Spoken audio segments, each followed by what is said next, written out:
can be a great people, Kal-El, they wish to be. They only lack the light to show the way.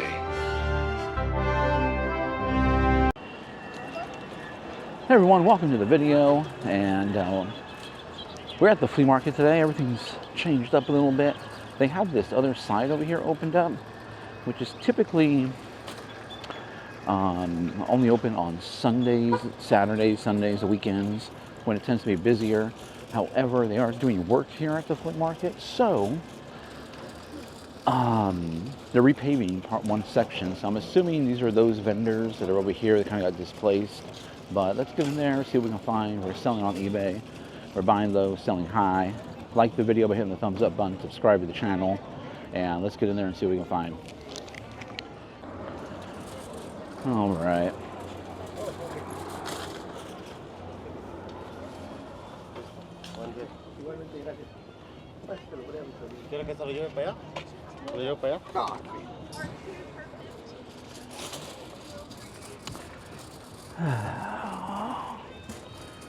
Getting a late start this morning. Everything's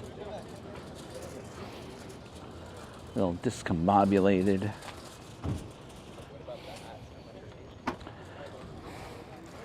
Allergies are bothering me.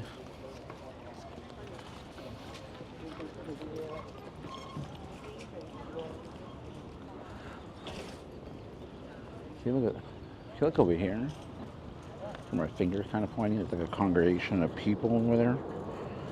And I'd always, I want to go see what's going on. Why are there so many people congregated over here? Most of the time it's for nothing.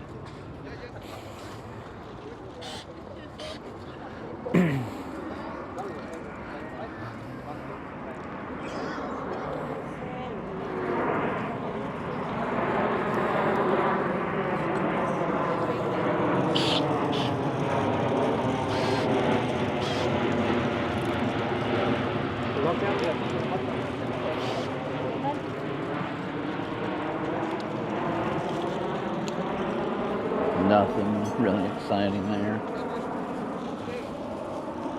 Maybe the dragon.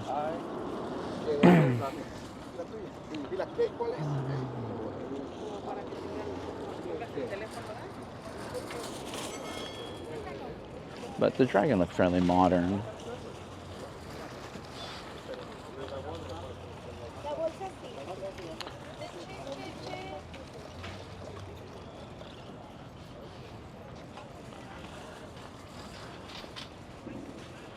No, I don't think, although I'm pretty sure some of these people do come on Sunday. I don't think these are like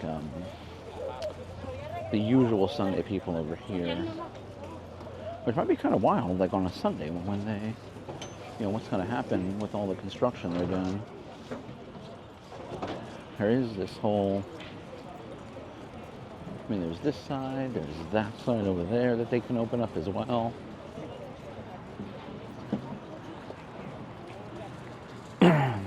I don't know, I'm out of routine. I don't know where anybody's at.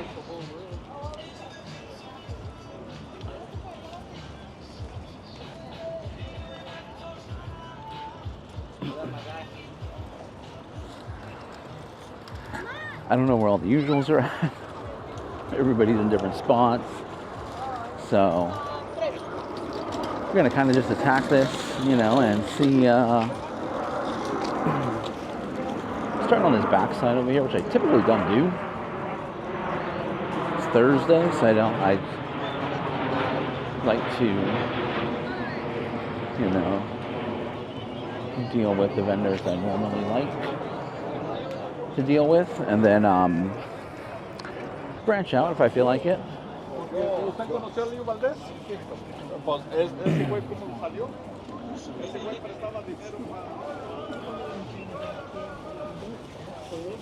The other thing too is it's a hot day today.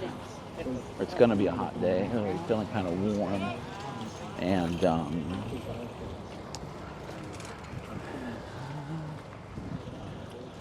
we might check out early.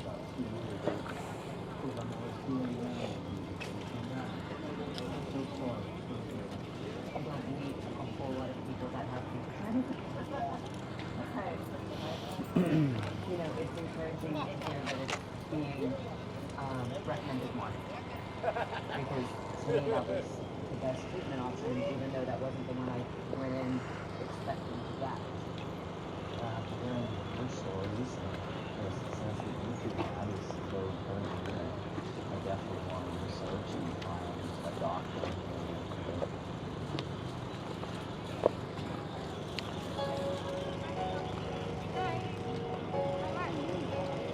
How much is the watch? $5. 5? All right, I'll take that.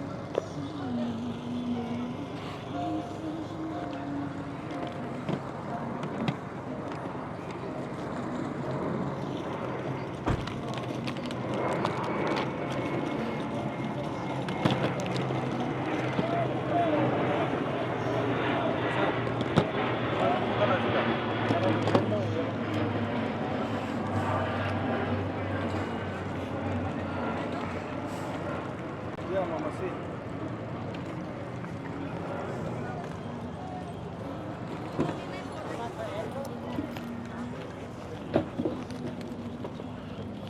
A couple of them.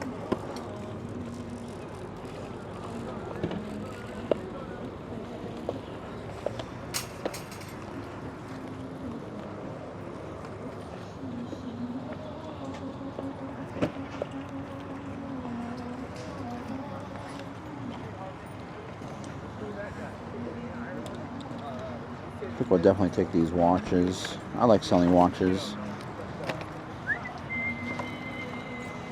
Did you ever see him on a job?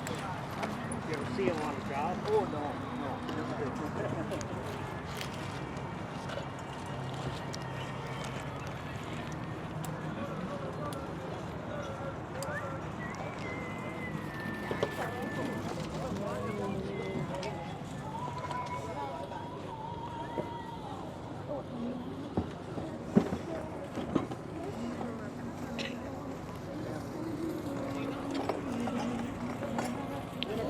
All right, here you. Oh no, I got my cart. Here's I grabbed 3 watches there.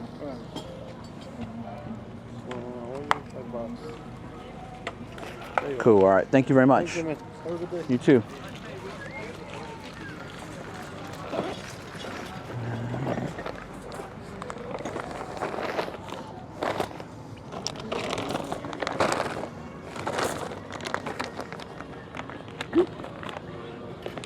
Okay.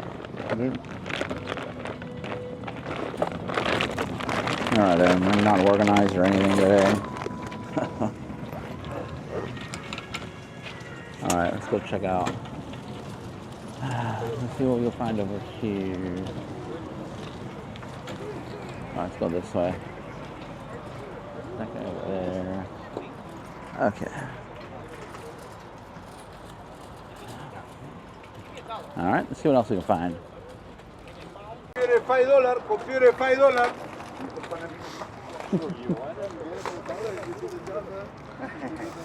Look at this. How to open this? $. Computer $5. Okay.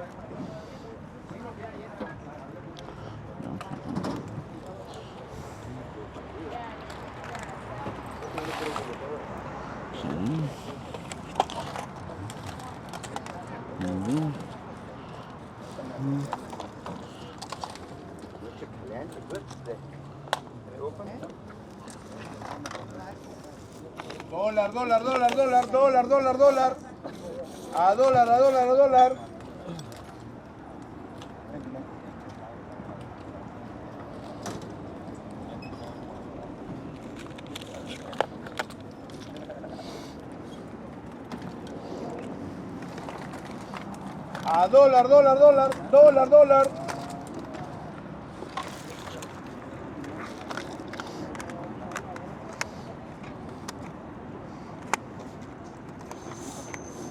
A $. A $. A $.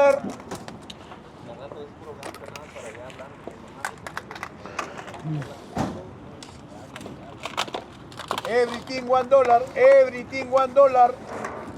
Computer $5.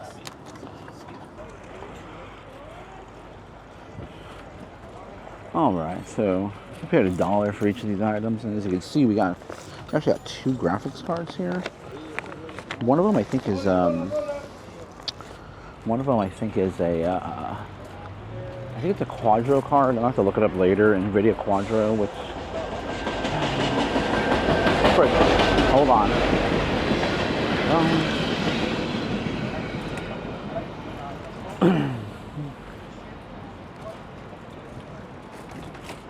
Which for $1 is not bad. I wouldn't pay much any more than that for these older Quadro. But I got a couple graphics cards. I definitely got to test those out. They look okay, but for $1, I'm willing to take a chance. We sell these all the time, $15. A couple of Duke Nukem games. Nokia phone, a Windows phone, by the way. So everything like $1 each. Man, I'm not gonna pass that up. Especially if some of those graphics cards work. Excuse me, we're getting like $25, $30 on each of those graphics cards if they work okay.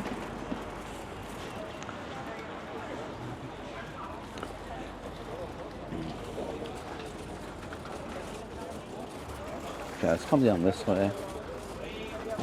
Quick. I want to look over here.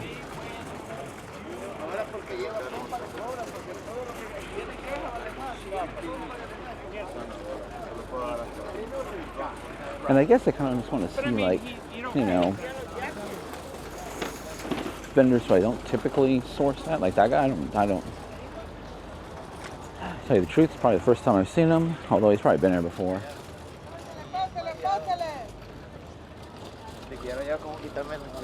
Since everything's so mixed up and I'm out of routine, I'm just gonna,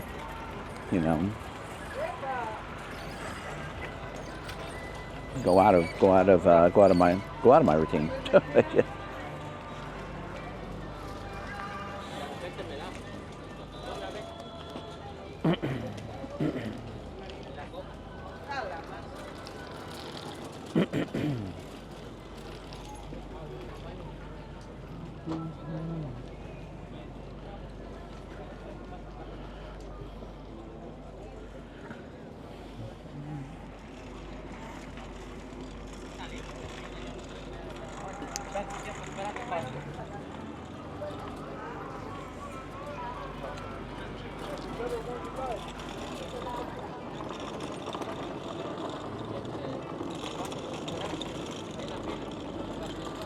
If I'm not mistaken,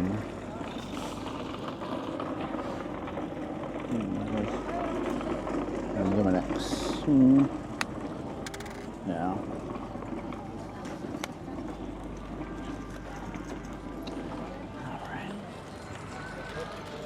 Okay, let's see what else we can find. So if you come often enough to flea markets, or pretty much anywhere where you can kind of negotiate prices, you're going to see a lot of the same stuff over and over again. There was this Nikon camera that I've seen already a couple of times, and the price is slowly coming down. It's a Nikon camera that goes for about, it looks more expensive than what it actually is. It's only a 12.1 megapixel, and it go for about 30, and originally they were asking $1 on this table over here. 60. $1 on the table. Originally they were asking 60, but then it slowly come down. The last offer I got was $40 on it, so still not worth it. We'll wait them out. There's a lot going on over here to the right, so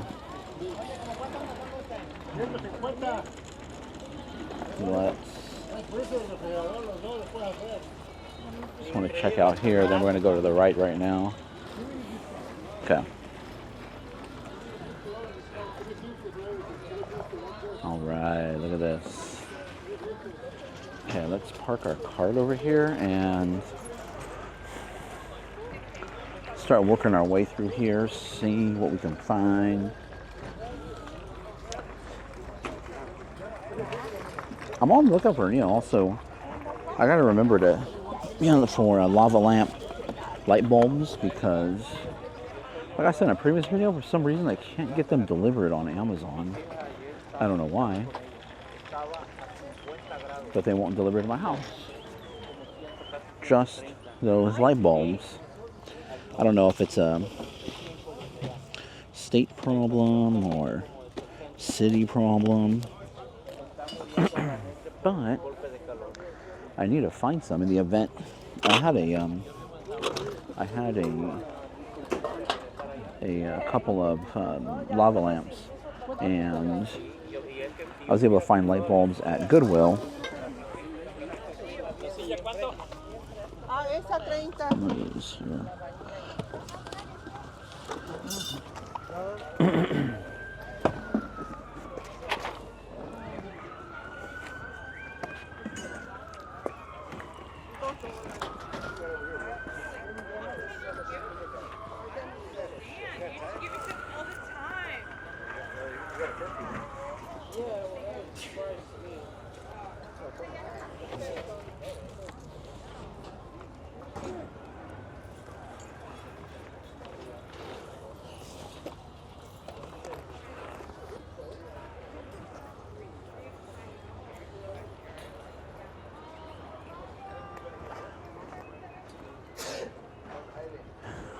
Everybody's allergies are in full force, just like mine. Toilet footrest, yeah, now.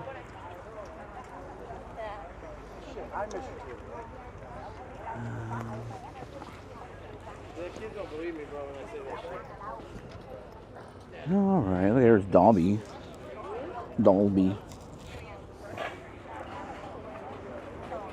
It's like bendable, like posable. Harry Potter. I don't think this is very old. Noble Collection. It's $1, pick it up. I think everything's $1 here, I'm not sure. I'll have to check. Alright, see what else we can find.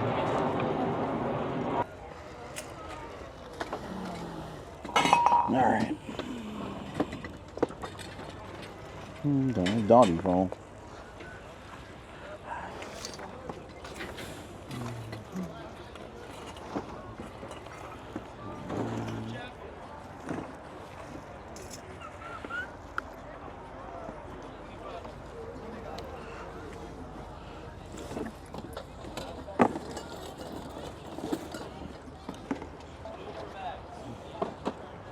Hi. How much, I get these 4 things.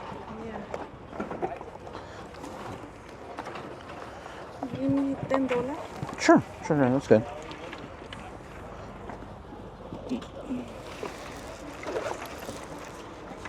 There you go. Thank you.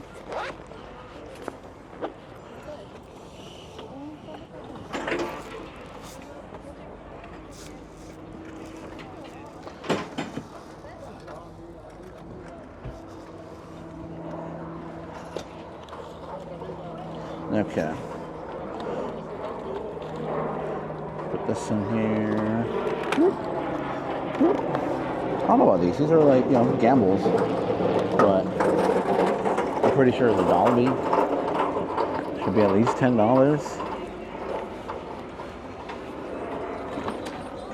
I didn't really see much else.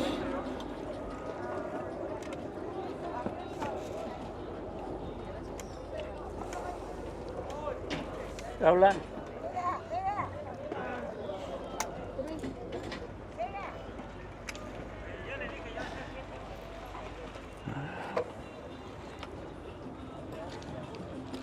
All right.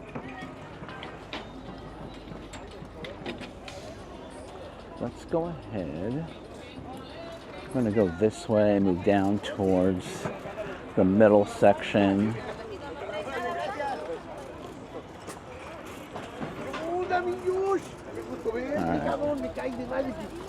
Esto no era lo mismo sin ti, ya se la estaban tirando.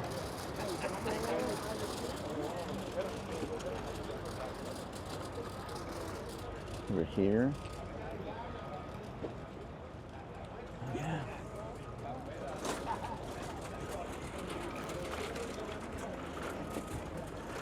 If you're looking where I was pointing my finger there, those are the tables that you definitely want to kind of avoid. The prices are going to be really high. They're going to have designer items, and it's a gamble. They'll usually charge up, and I've seen fakes on there before. So you really, really got to be careful.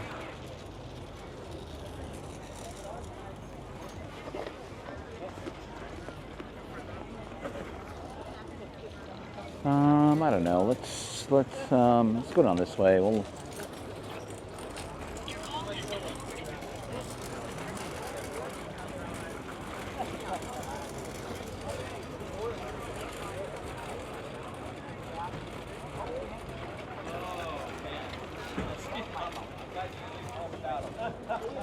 All right, let's see what we find.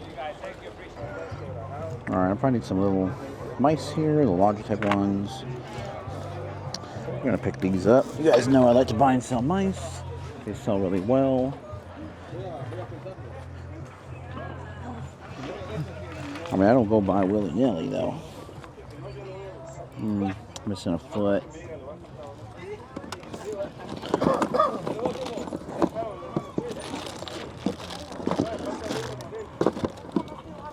Alright. Another one right here. Look at this. It's in rough shape. We'll leave that behind.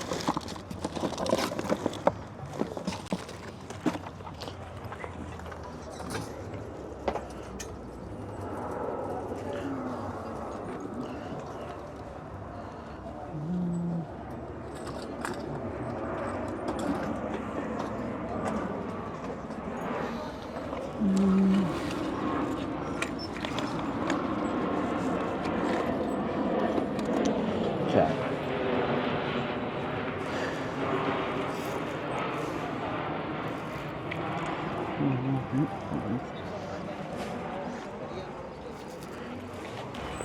Okay, so like I was saying, staying away from Microsoft because they typically will be the wireless mice, wireless keyboards will only work with that receiver that it comes with. There are some Bluetooth ones out there. Keep your eye out. Look for the little Bluetooth symbol on the back.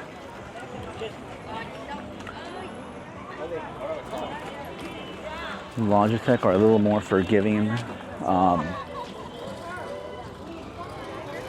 Some of them use a unifying receiver, which means there's one receiver, you control all your devices. A lot of the more modern ones are all RF or radio frequency, which means they require a receiver and Bluetooth, which also requires a receiver, but most computers already have Bluetooth built in. This is the old music section over here. Okay, let's scoot down the aisle here, hurry as quickly as we can so that way we do not get a copyright on this video, because that's pretty annoying and I have to edit it out, but I won't find out until I actually upload it. So, okay. Avocado on the floor. Dollar clothing bins here. Okay. We made it. Whew. Let's see. Okay, we finally got out here. Look at this right here. Right off the bat, we got some games. What's this? Final Fantasy already? We got Beanie Babies out here?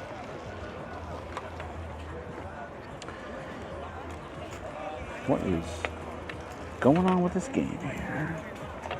I don't know. Not sure what's happening. Okay, gracias. Hello, good morning. Money. I got a lot of stuff today. Oh, yeah. Aye. I'm going to probably look this up, but I'll put it in the cart right now.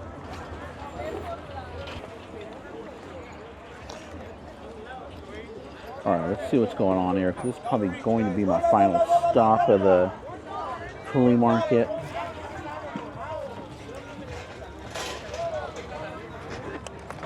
Little wind-up radio. These little leapfrog things do okay.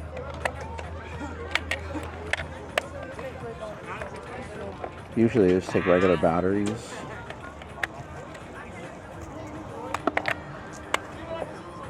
Not super familiar with this model. These here you get at Disneyland. It's kind of cool. You can always ask Disneyland employee, and they'll provide you, birthday, anniversary, first visit. Well, one of the rare ones is I don't know if it's really worth it. I've never looked it up before, but first pickle of the day.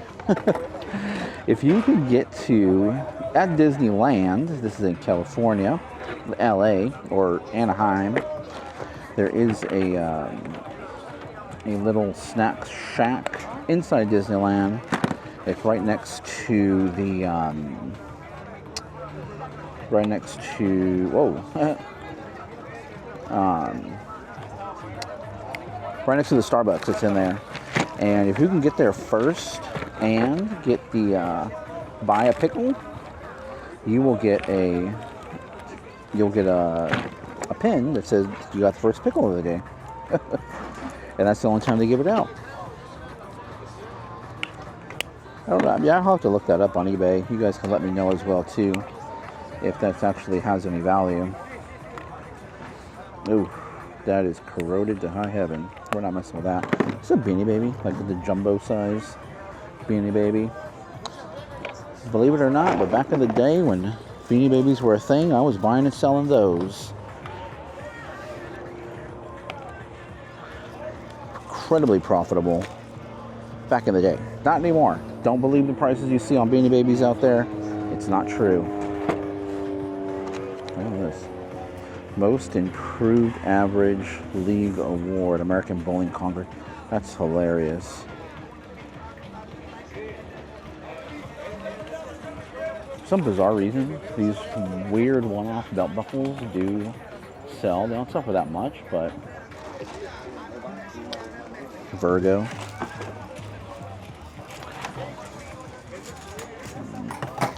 Not too much corrosion on that. That's really nothing. A little waterfall. Just Ginsburg. Lots of Beanie Babies. And we saw a bunch of Beanie Babies over on the other side. Power Shot A100. This is a very... I mean, it actually looks pretty clean in there. I mean, it's... Don't think this would go for that much, but it is a Canon. Looks clean. I might get that if it's a... It might go for about $10. It's Tory Burch. It has the Tory Burch sign, but you really got to be careful. Okay. Definitely gonna pick these up right here for now. We'll put these in the cart.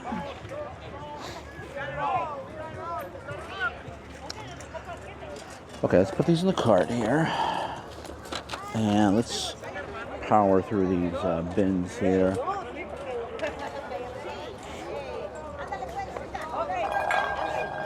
Looks like some sort of seat right here. Yeah. Like a rear seat on a motorcycle. I mean, if it was branded Harley or something, or Indian motorcycle, I'd pick it up, but... ¿Mande? Ese, 10. ¿Verdad, Gabriel? Gabriel. Gabriel. ¿Cuánto? ¿Verdad que 10 o cuánto es esa cosa? Es para el papel. Ok. Oh, oh, cool. What is that? ¿Cómo está? Eso es lo que traíamos en el store de Monterrey, ¿te quedó? Oh, es lo que ya te quedó lo... Oh. Ooh, all right. All right, cool. I'll take that. That one and that one is mine, okay? That one over there? Yes. Okay, cool. Perfect. Hey, I had a lot of features new. I saw. Hey, What's that? What size are they? Es X small, Oh, man. Pero es Yeah. very small one, no? Okay, I'll think about it. Maybe you check it. Okay, I'll check that out. Okay. Somewhere in here. little crisis.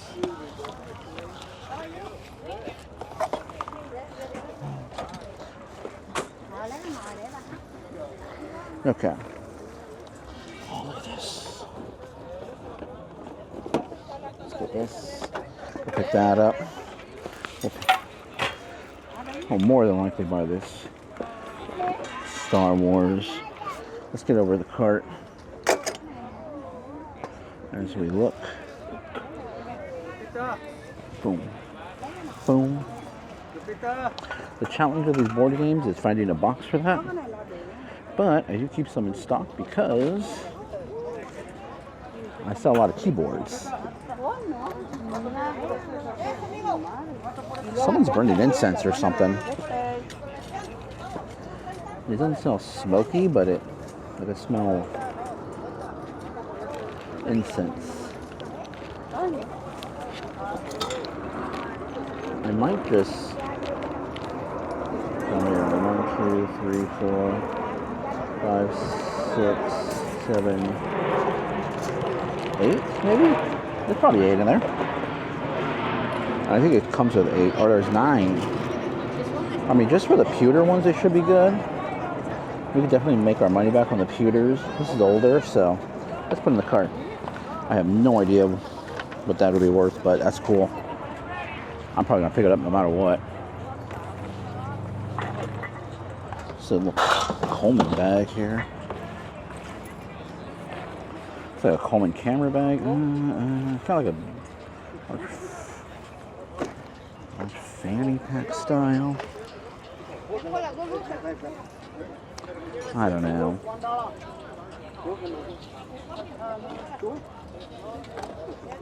Don't know if I like that or not. The weird brand of tablet.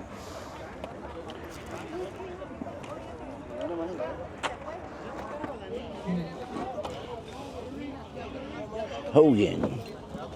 I don't know. Hogan doesn't feel great.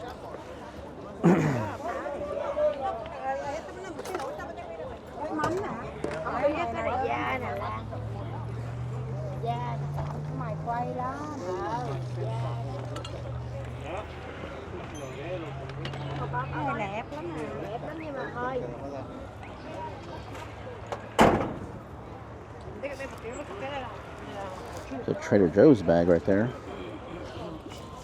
For those of you that don't know, you have some miniature ones that they released not too long ago that are selling like crazy. The standard ones are not, but I guess Trader Joe's isn't everywhere.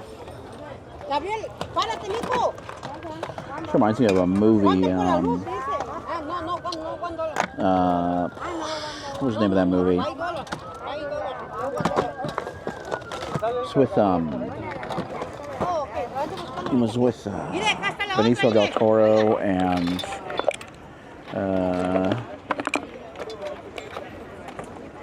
Benicio del Toro, where he's in the military and he kind of has PTSD and they're trying to capture him.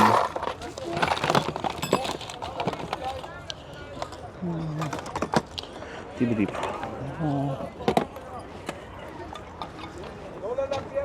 And one of the, they want to basically have him, just take his own life, and they give him this little thing that look like that nose spray.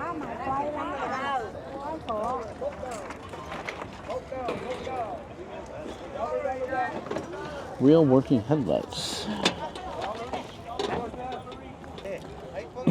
Slot cars.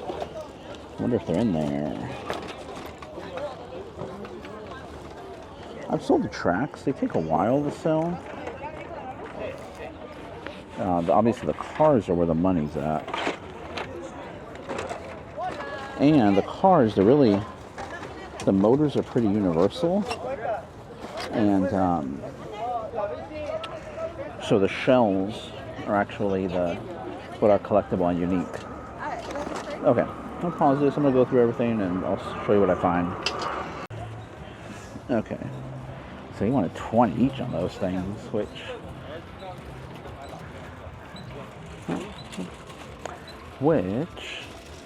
probably the reason why they're still there. I mean, there are some things that will obviously be sold if it's priced correctly.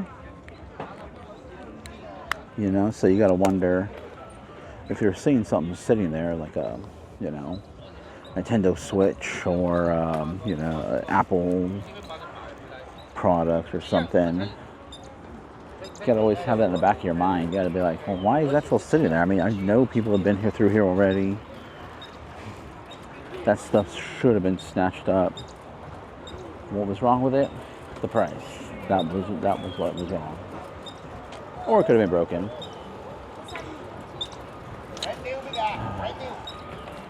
What time is it? 11 o'clock, okay. We have 14 orders. 14 orders that gotta go out today, so.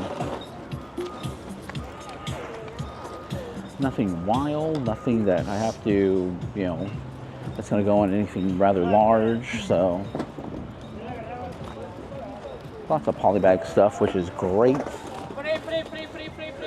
You know, to be able to sell, you know, still a good quantity of items. Good quantity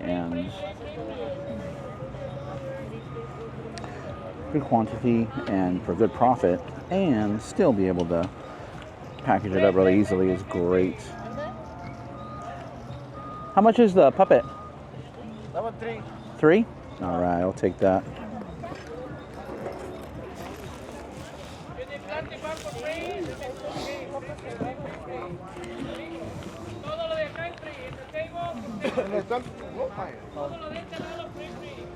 Now, how much are the Nintendo accessories? That one, I sell it for 50. 15 or 50? Yeah, 50. 15? 50. Oh, 50, okay.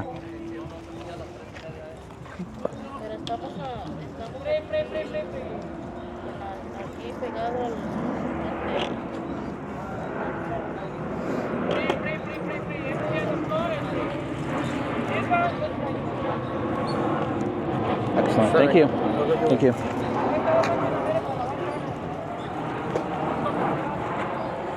That is a folk mammoth.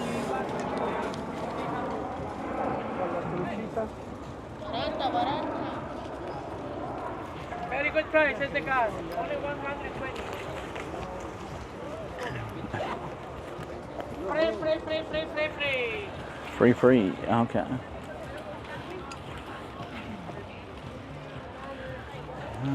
Some people are trying to get out of here. Probably trying to beat the heat, you know. It's going to get pretty hot today. I mean, well, when I say pretty hot, I mean pretty hot for here. Okay, Folk Madness is definitely a great puppet brand to look out for. Again, not all of them are created equally, but it is a name to be on the lookout for. That one is brand new with tags. It is an owl, which owls are incredibly popular. Should probably sell for about $30 to $40 because it's new with tags. But they sell all the time, very quickly usually. Price them right, which means you got to buy them for the right price. And $3 was an amazing price. I thought it was actually going to be kind of higher than that. It is a vendor I'm familiar with and usually avoid, but I saw the puppet on there, which I don't typically see on his tables. Made the offer, or asked how much it was, $3, and that's a no-brainer.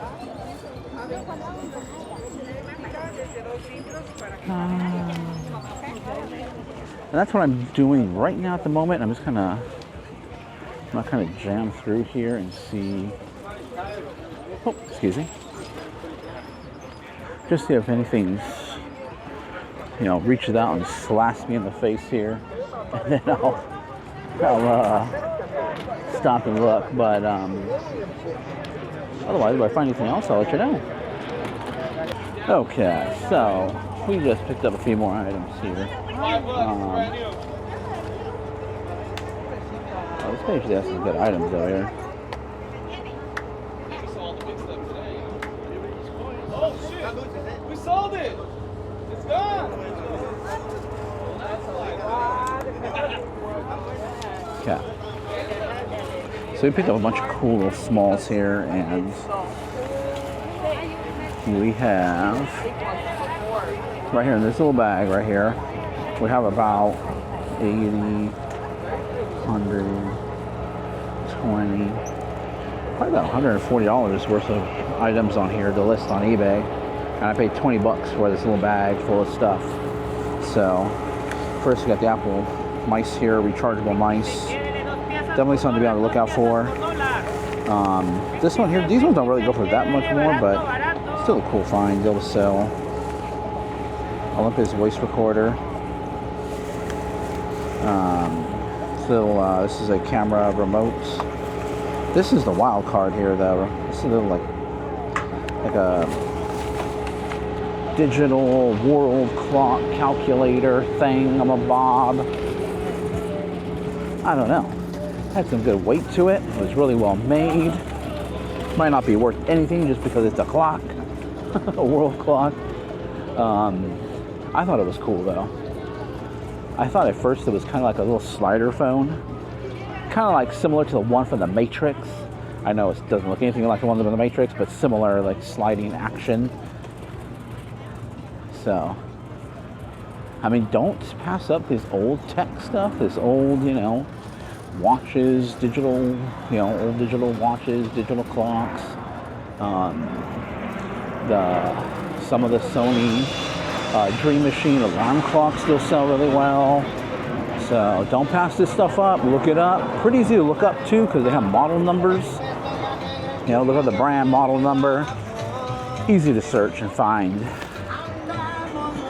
Music. Let's go.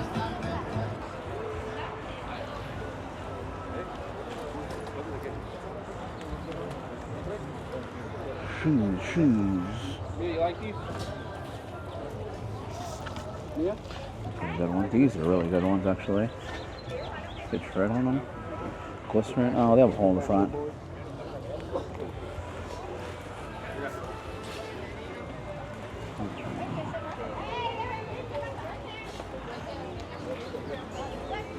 Alright.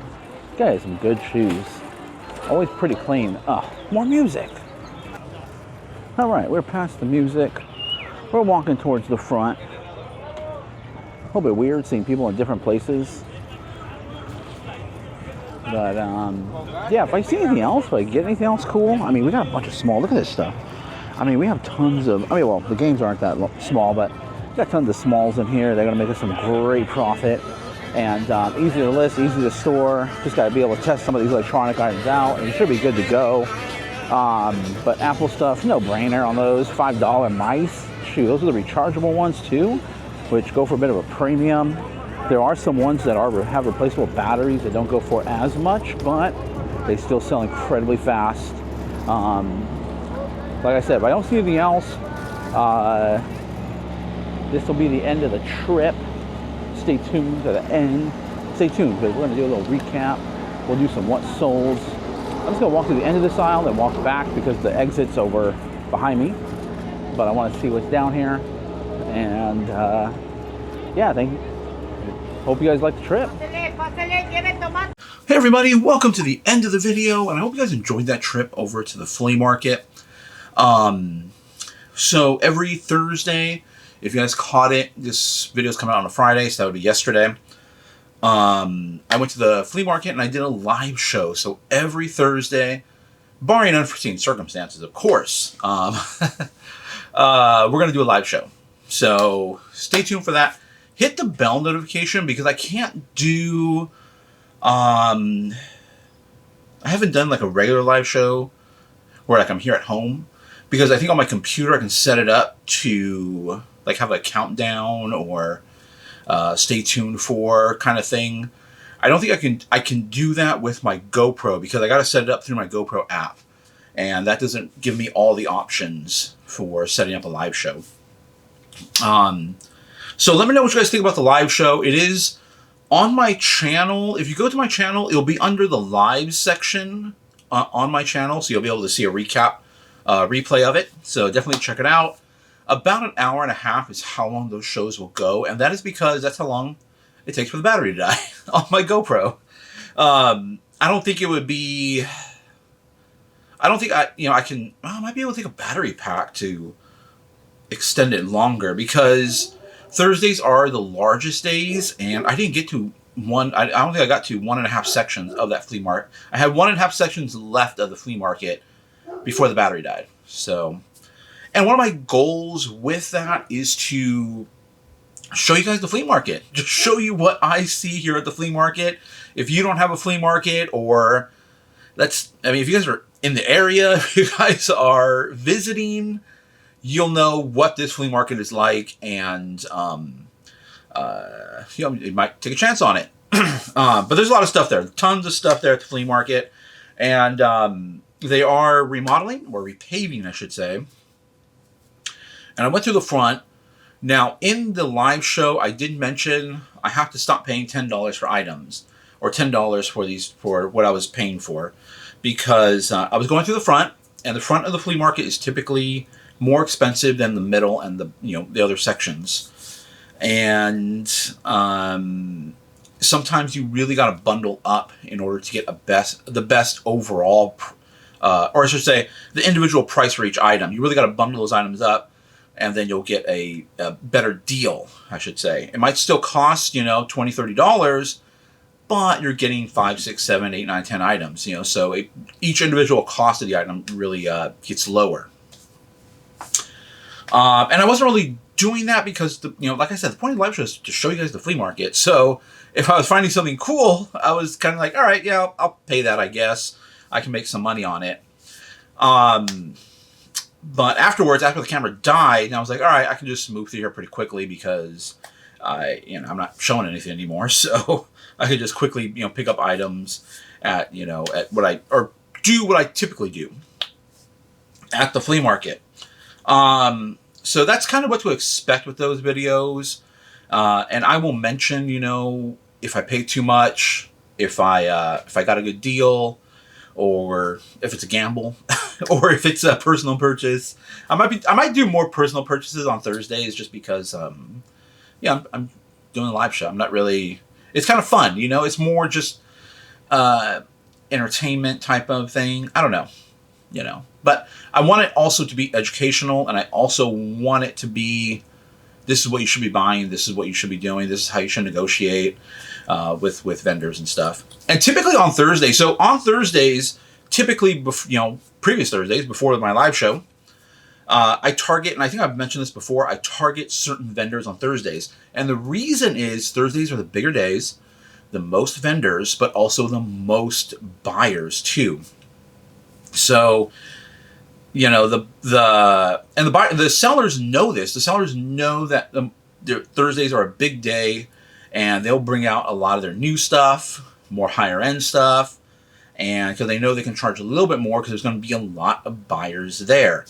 So knowing this, because I've been going there forever, far back as I can remember, I think they opened in 1983, if I remember correctly, and I was young. I was very young. Probably not even. I probably couldn't even remember at that point. So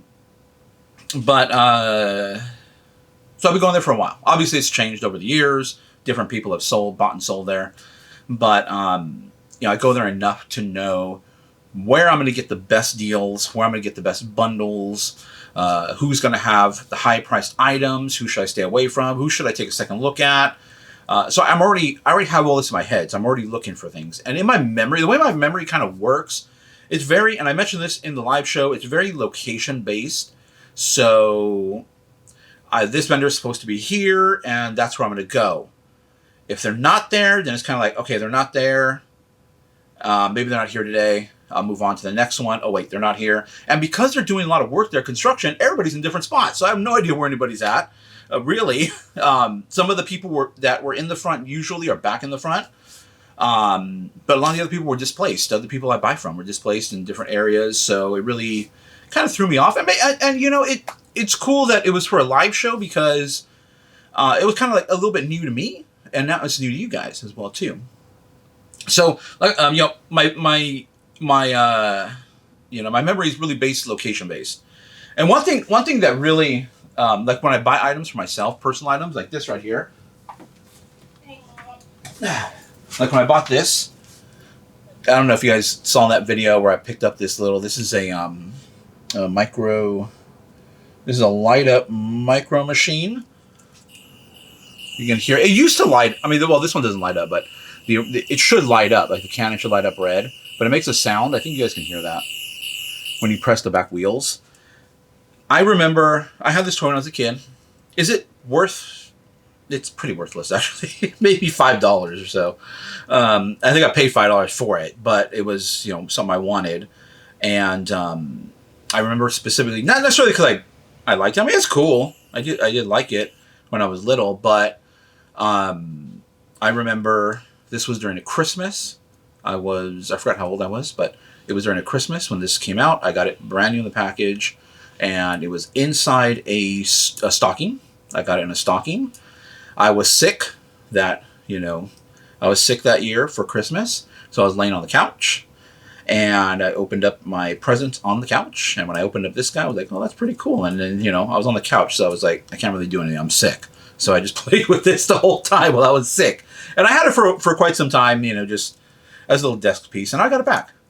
So items I collect are really taking me back to a certain point in time and place. We're not going to do a physics lecture here today, because that's where that was leading towards. But it really takes me back to a place and time in my life, and that's what I like to collect right now. I bought that Lego Voltron set because I like Legos, and I had the original Voltron set when I was young, and I was a huge Voltron fan. So based on that information, that kind of the way my memory works, and so on Thursdays I target the vendors that I know and that I know I'm going to get items from, and then I'm done. Sometimes if I have enough time, or if I'm feeling if I have extra cash and I'm don't have to be anywhere, I don't have to pack up, well, I always have to pack up orders, so I shouldn't say if I don't have to pack up orders. I always pack up orders. And I usually leave it on flea market days. I usually leave it for after the flea market. I don't do it beforehand. What do you got? If I don't have anything to do other than packages, later on in the day, I will stick around. I'll kind of just walk the flea market and see what else is out there. Typically not really buying too much, because I already bought from the people that I know I can buy from and get them at a good price to where I can list them on eBay and still make money. So the live show on Thursday is really different from what I usually do. I'm not really going to be targeting the vendors that I typically go to, because I want to show you guys the flea market and let you guys experience it live. Okay. All right. We're going to get to the live. We're going to get to the sold items. So I have 3 great sold items to show you guys, but I'm going to show you this I just sold. And if I remember correctly, I think these were $3.59 at Goodwill. $3 is sticking out of my head. I have it. I have everything. I don't have everything. I don't have everything like line by line. I paid this for this item, this for this item. It's more, today I spent this much for items I'm listing on eBay. So it's like a total for the day. So that's what I do. I don't really go like Oakland A's hat. I spent $3. Da da da da. Because that would take forever, and you don't really have to do that. And then you just divide it and you average out your cost. Kind of like bundling, you just bundle it up, and you figure out what your average cost is for each item. Which is why I love bundling, because you can really get a low cost. Okay, but I want to show you guys this. These sold $70 a piece. They're new era hats. One of them still has the new era tag on it. But as you can see, these things are, here's my hand for reference, incredibly small. It says they're 4 1/4 in size, but I've actually never seen these before.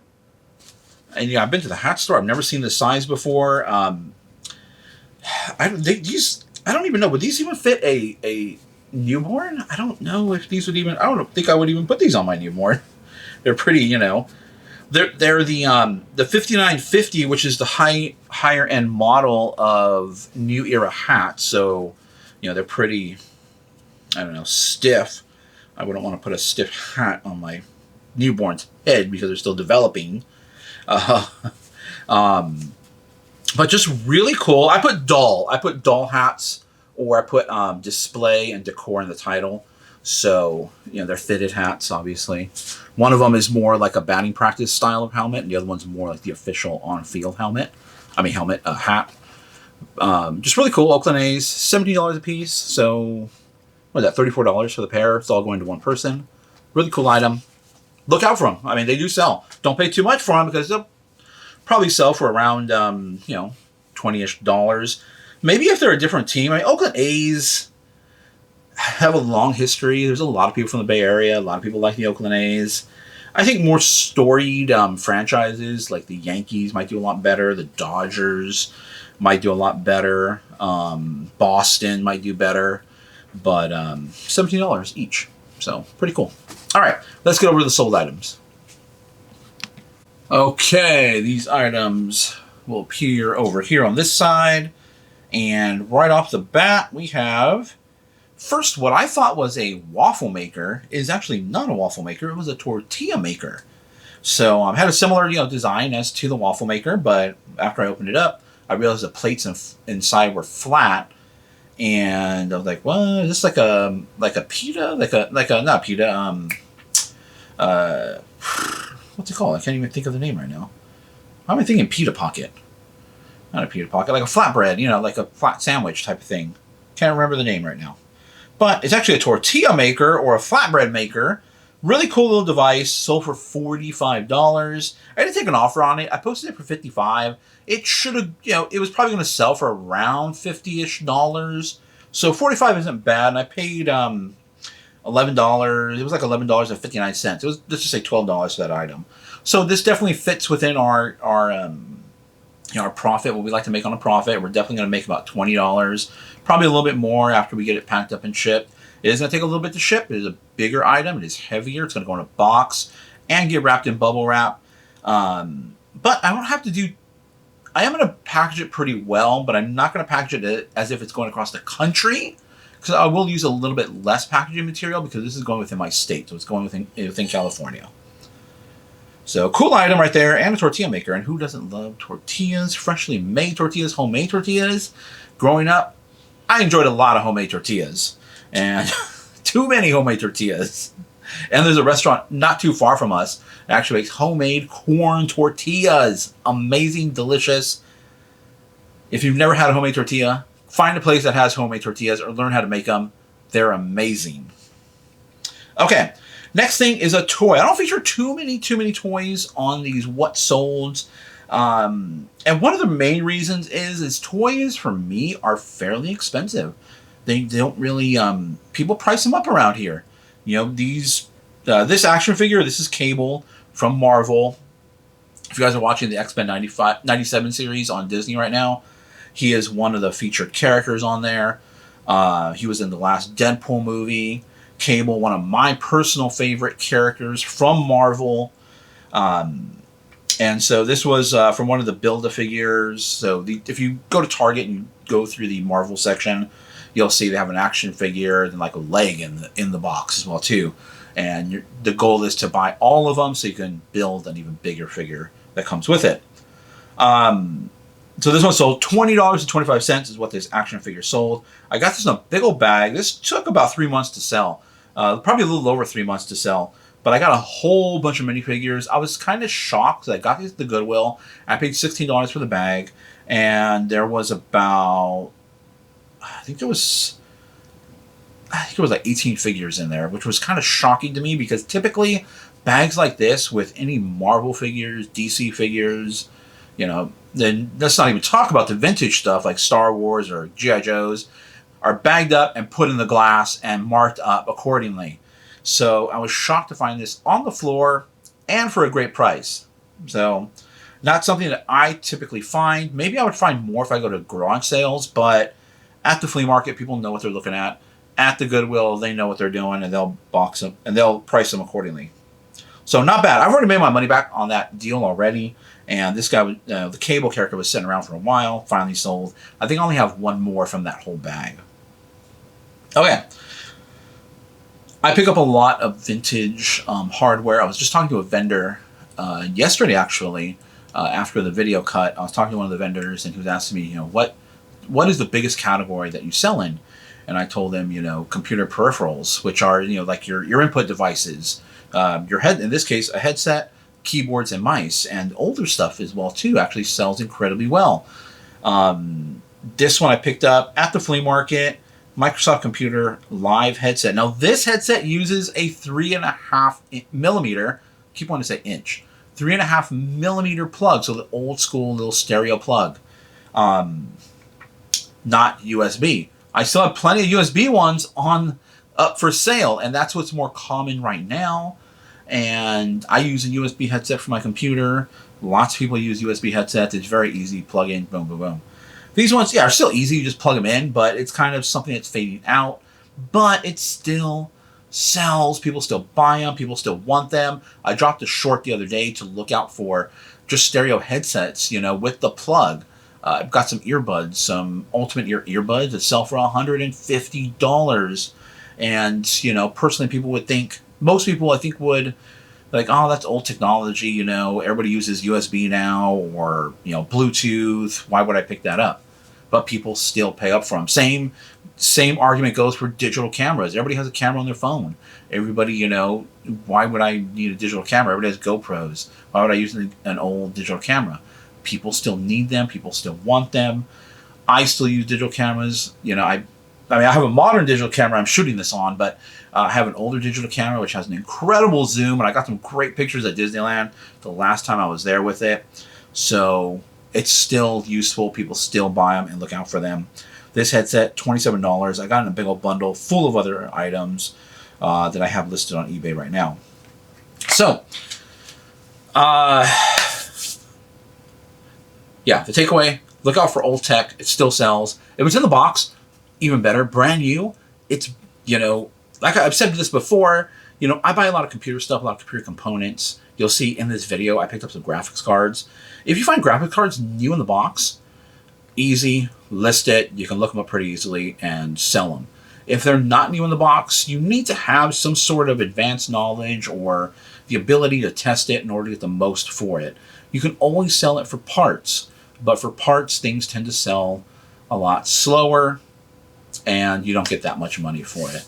And the graphics cards I picked up in this video, they were all $1, and they should sell for about $30 to $40 each, if they're working. So I was definitely willing to take a chance at $1, so that way I can test those out and make sure they're working. That headset, I don't need to test out or anything. It's brand new. So $27 is an amazing deal on that, or amazing price to sell that for. That's about what it goes for on eBay. It's right around between 25 to 30 bucks is what it goes for. So it's sold right in that range, which is great. Otherwise, that's the end of the video. Hit the subscribe, like the video, hit the thumbs up, subscribe to the video, hit the bell notifications, because I'm going to be, like I said, I'm going to be doing those live shows every Thursday. And usually it's between about 8:30 and 9 o'clock is when I'll start those. So if you hit the bell notification, you will get notified of when those lives drop, and you can catch it live with me. And that's it. Catch you guys next video. They can be a great people, Kal-El, they wish to be. They only lack the light to show the way. Hey everybody, welcome to the video, and welcome to Goodwill. We haven't been to this Goodwill in probably about 3 weeks now. It just really haven't found anything that great here, so give it a rest and, come back to it after a few weeks and see how things go. It is Tuesday, Senior Day. Hopefully we get the person there. The manager that works here occasionally will give out the senior discount to just everybody, which is kind of cool. But if she is working the front counter. But let's get in there and let's see what we can find. Buy low, sell high. We're looking for items for eBay. And hit the thumbs up button to like the video and subscribe to the channel.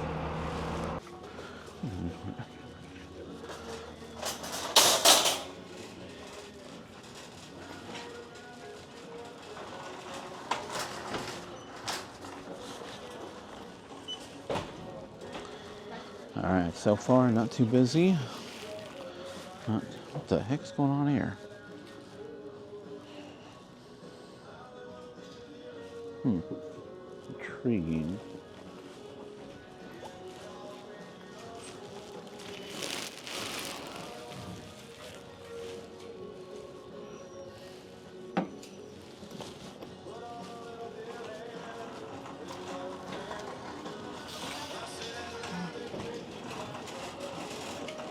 got over here?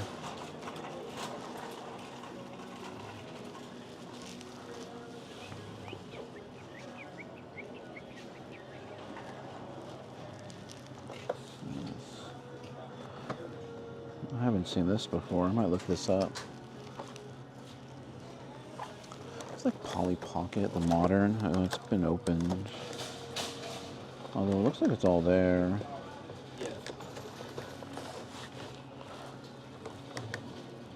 $5.39? That might be good. Look at that, it's a modern Polly Pocket, so might be a good price on that.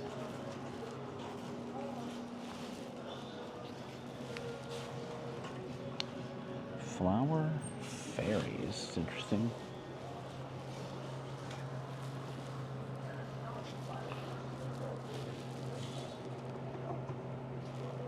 That's fine. You can just when you come out, you let me see. Just do that again. For him to keep? Yeah. It's all right to give you. Yeah, that's good. Yeah, go back to your car. Yeah, I don't know what that is. There's some Lego sets. They're priced 16. And what's this one down here? These Lego sets are 16 a piece.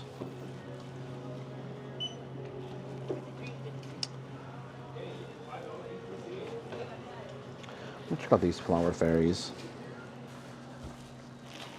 Okay, those flower fairies would be good. They go for about $30 a piece.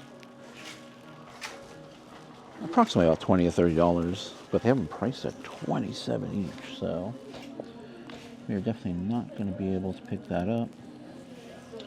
A cool watch down there. Probably not worth $11. Probably only sell for $20, $25. I'll look it up anyway. I'll probably look it up later. Let's go. Yeah, so if you see those flower fairies, kind of small. Yeah, way too small.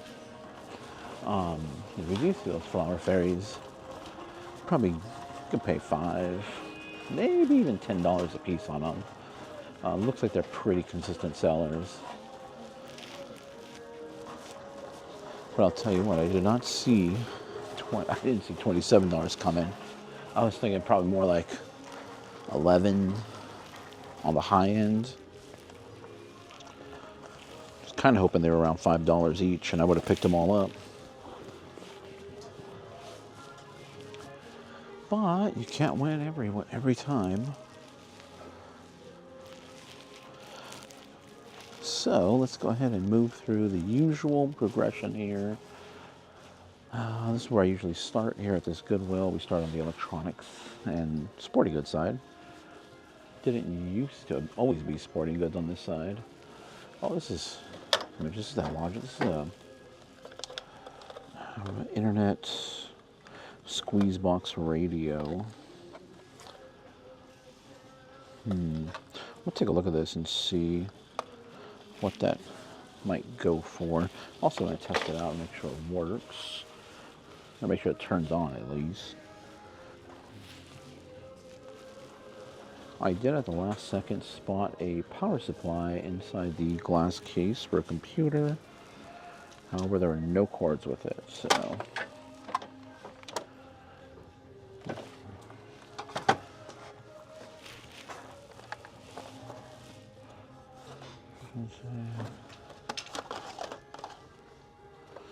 Happy light.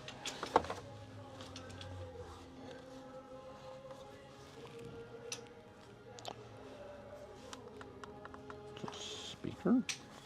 Light speaker.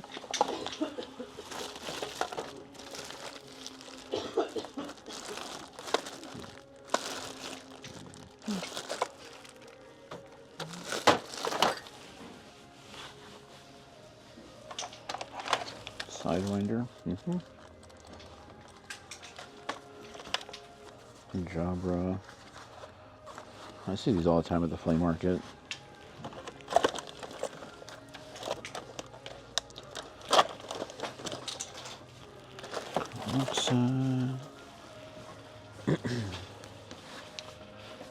I keep forgetting that I need to be on the lookout for a old firewire cable to charge an old iPod I have.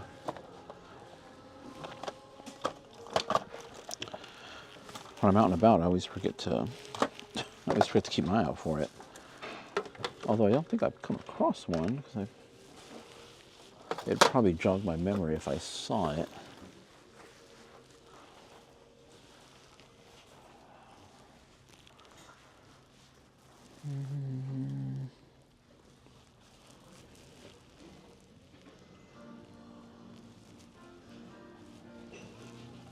Spider-Man what? Spider-Man DVD collection.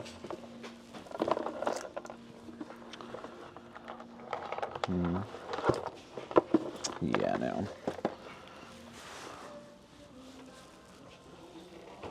What is this? It's a Chime 800? I've never heard of this brand before. Or Lime 800. Sorry, Lime 800. Customizable keyboard. Uses USB-C. It's got some weight to it. Has some extra keys there. We'll take a look at that. I'm not familiar with this brand at all.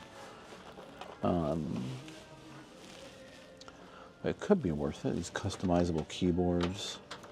A gigabyte. That's a nice feeling mouse there. It's not. I doubt it's worth anything.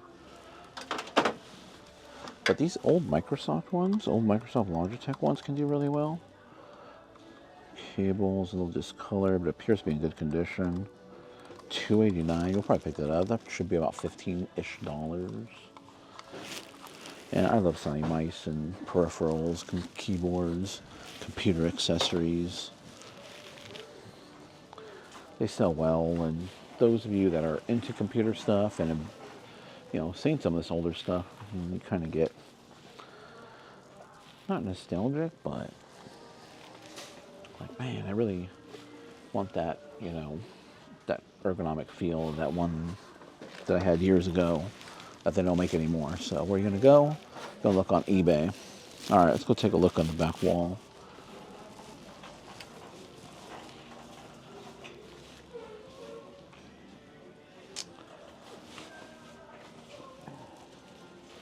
Like heel light, which I'm not picking up anymore because they're not moving.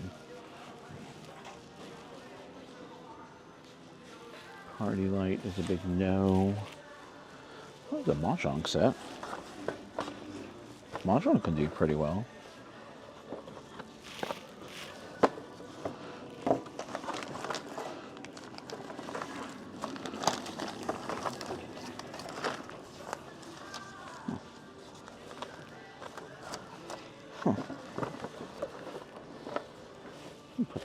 Put that in the cart. I haven't seen one of these in ages.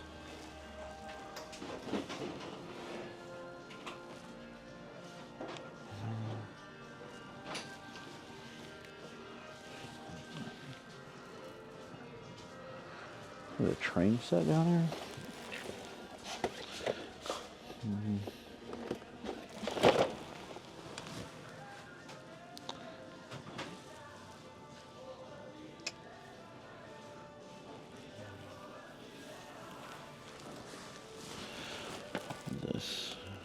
Rigs.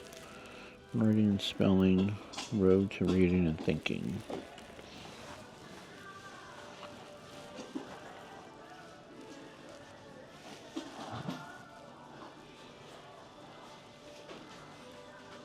Trying to make sure I don't miss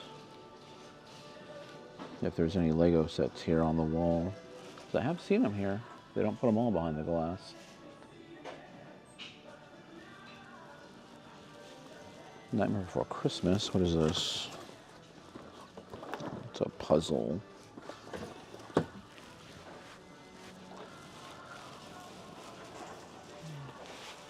gonna go down the.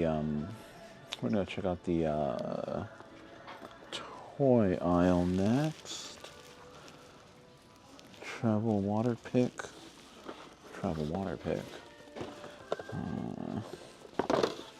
Those got to be new.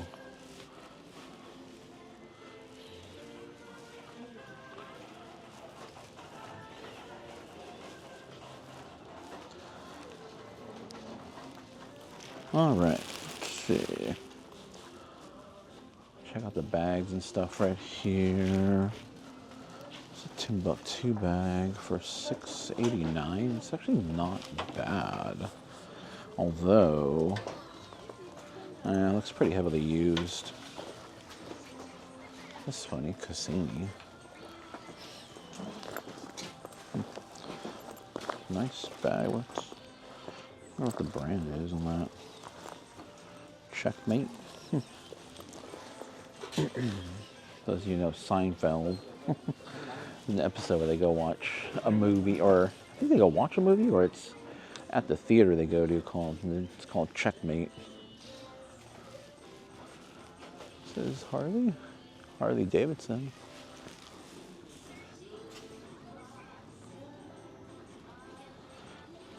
Davidson motorcycles. Take a look at that. Let's look at the Harley Davidson. Where's the Elsa? $4.39. Probably not worth it.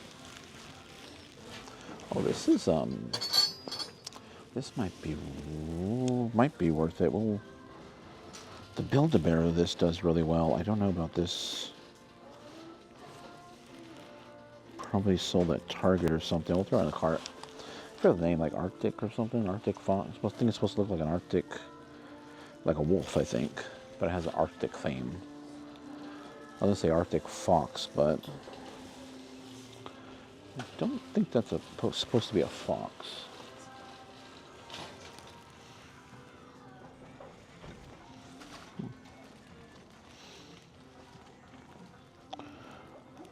Give me vibes of an older tag. Is it a Build-A-Bear? Well,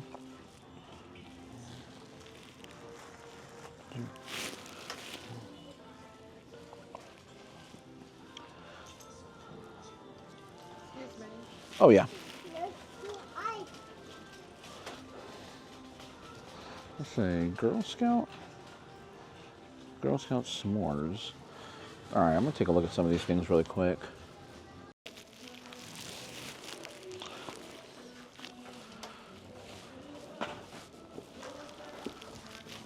All right, I already quickly went through those plush already because I'm seeing a lot that may have some decent, and maybe decent to resell, but after going through them really quickly, I was like, nah, they're not gonna be. None of those Build-A-Bear there. Even that one, it was Everest, that one Paw Patrol.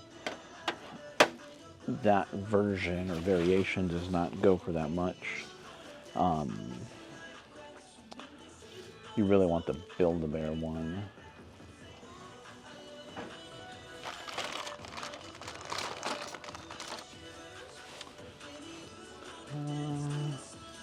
Yeah, I just started seeing some pieces that may be worth it, so I was like, you know what, let me just quickly start looking some stuff up here and see if there's anything that I should be pulling.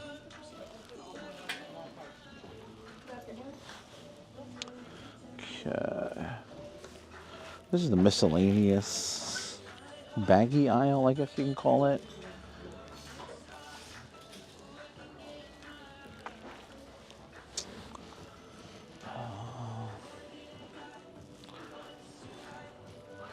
Someone's project with a bunch of Coca-Cola cans.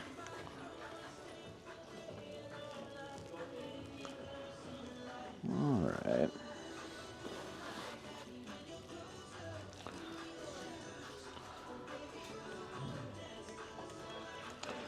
There's really nothing here. Okay.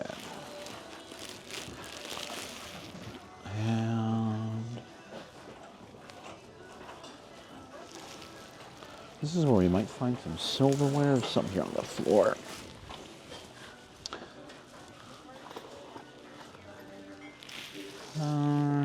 Alright, I don't know.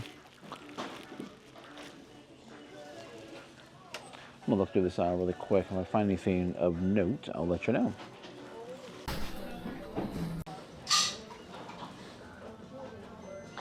Okay, let's go down this aisle. This is the wood aisle over here.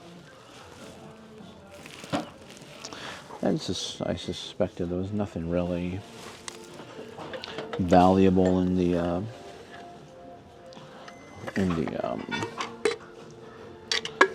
what do you call it? Nothing valuable in the pots and pans metal section.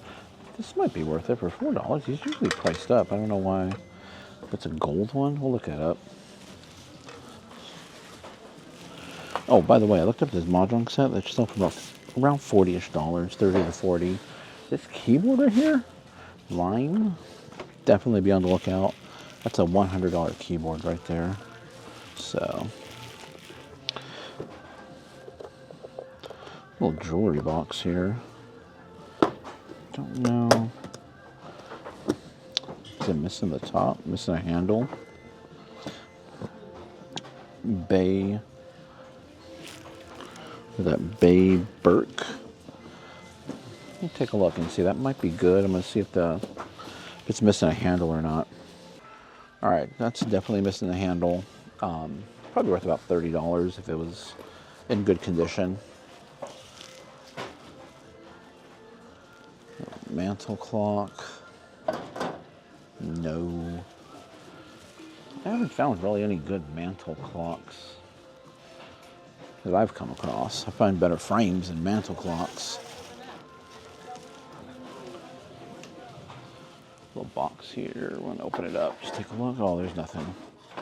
That's nothing. As soon as I picked it up, I knew that was nothing. Frosted glass.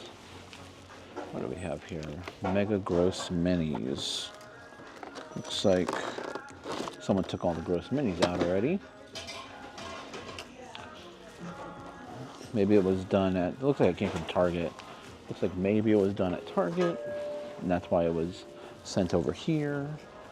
They usually send their stuff, or they usually buy it, large pallets at Target. So Target just sets up the pallets, and they really have no idea what they're getting here. Most times you end up with products that have already been gone through, or I should say someone stole from them already.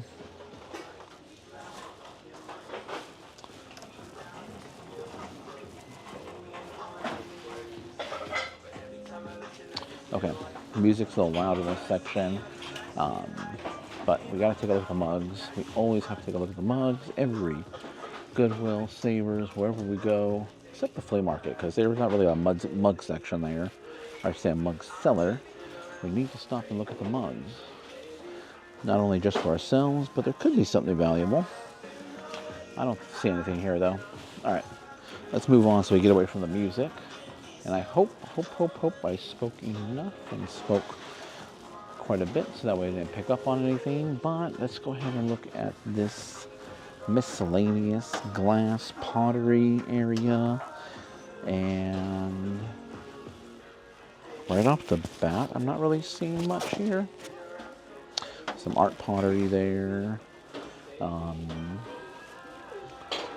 let's see here. All right, let's see what I can find here, and I'll get back to you. The employee was there kind of working, so I really didn't want to get in the way there. And KRTY was a classic, say, country music radio station for our area. But he was in there sorting stuff out. And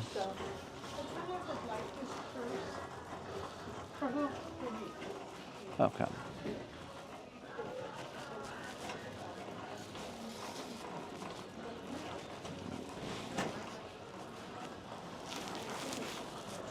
Yeah, we'll take a look at the shoes. Just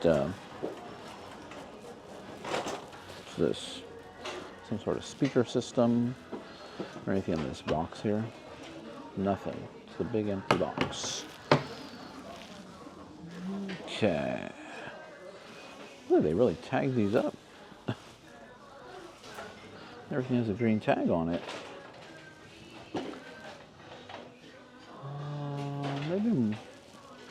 Maybe there's something that I'm looking for here.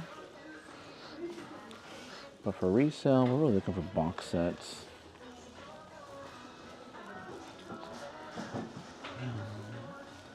Finding that one movie that will actually sell well is like a needle in a haystack. It does happen though.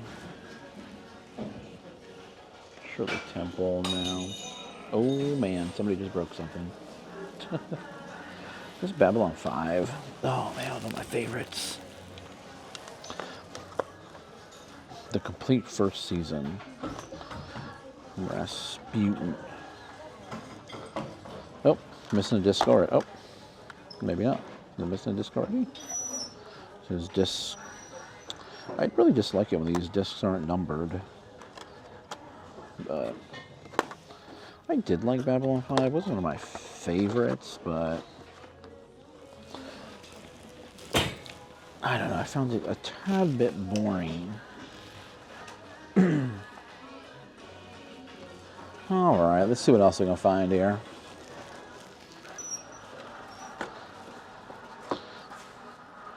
And what do we have here?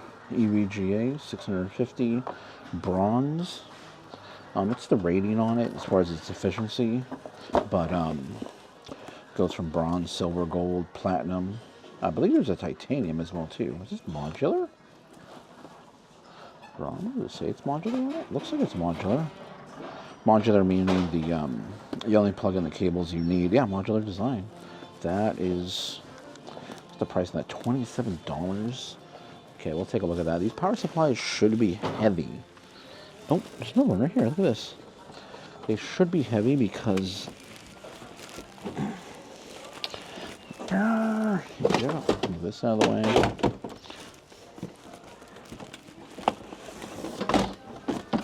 Because of the components on the inside, so that one doesn't feel as heavy.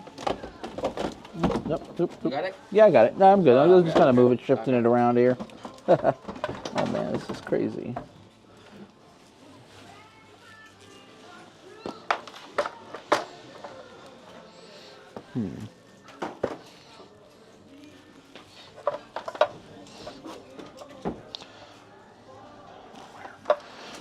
All right, let's take a look. Okay, so this is what we're going to get. We're going to put away the Polly Pocket. Just not that much customers, not that many people looking for it. This we're going to pick up. This is actually Roblox. I didn't know that was a Roblox thing, but it is. That's about $20. Where's the price tag? Oh, right there, $7. So not bad. I mean, I definitely lower my standards if it's brand new in the box. This power supply is $27, but I should sell for about $80 to $100. That's about $40. This right here should sell about $30, since we're going to pay for that right there. This right here should sell for about $30. We're going to pay about $8 for that. Ooh, I do want to test this out. I gotta go check out the wall. And I'm on the fence about this waffle maker. It should sell for about $40, but I don't know if I want to deal with the weight. And it's going to cost $11. $11 and some change is what's going to cost me here. So I don't know if I really want to deal with that. This is Russian standard vodka. Okay, let's go to the back wall so we can get to a plug. And let's go around this way. The way is blocked right now. Okay, let's move down here, get to the wall, so I can plug this in, just make sure it works. And then we're ready to head on out, so. Yeah, we're gonna pack it up and head on out of here. Okay, on my way out, I was walking past the purses right here, and I just happened to see this right here. And of course, you know, that is a Coach. I've been checking it out, but it took a few minutes here to check it out. I pulled up similar looking purses like this. Again, I mentioned the other day in my video about the style code. This kind of tells you when and where. This tells you this is the actual style code number. So if you look up just this number, it'll give you this, you know, purse. It'll tell you what, you know, give you pictures of the purse, what the purse is, and you should be able to easily look it up on eBay by pulling that up. There's only one other sold comp. It's $50. They took an offer on it. Theirs had like an ink stain on it. This one has some sort of, I don't know if that's an ink stain or what, but it's a really great purse. $16. I'm guessing it should sell for around $40-ish. It's small, lightweight. I don't mind paying up a little bit more for a designer name. Even though Coach doesn't sell too well, it feels good. Definitely a good seller.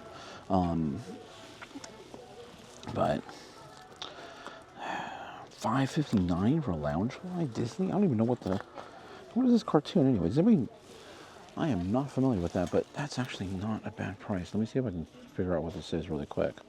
I'm going to Google image it, and it is These Rufus?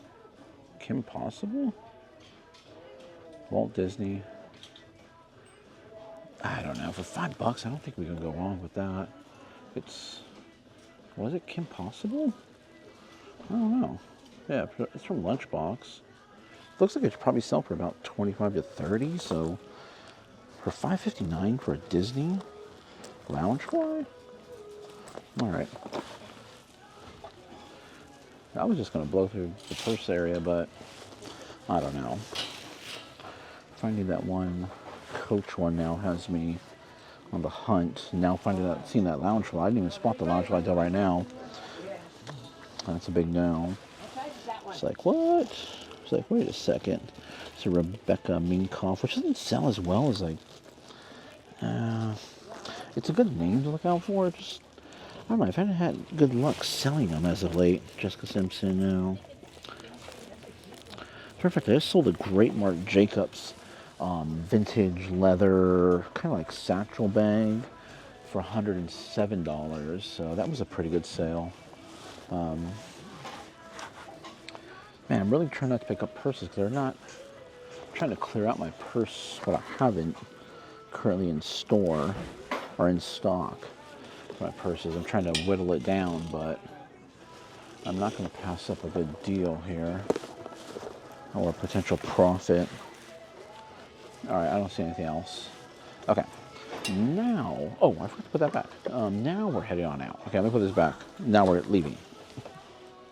Hey everybody, welcome to the end of the video, and I hope you guys enjoyed that trip over to Goodwill.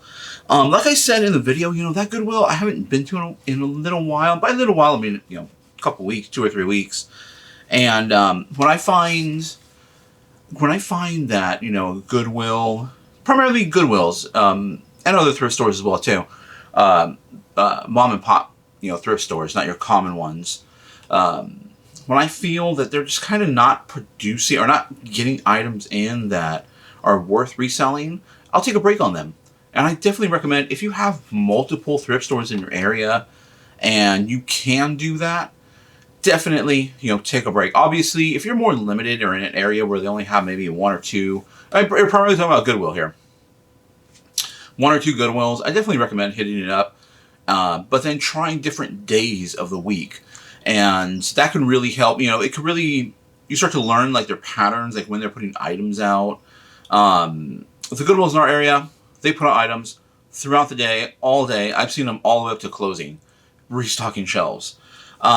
Savers, on the other hand, because there's a Savers that, you know, the closest Savers to us, we were just there on Sunday, and they don't stock on Sundays. Like the back room, all the lights are off. You'll see them take items back there, but nothing ever really comes out. So Sundays are pretty much dud days. There are, you know, we do find stuff from time to time. I found a great Deneen mug from my collection. It's actually a large Deneen Stein, so that was pretty cool. But really, for reselling, it wasn't that great. Now, so at this Goodwill stop, this is the keyboard I got. I want to show you guys here.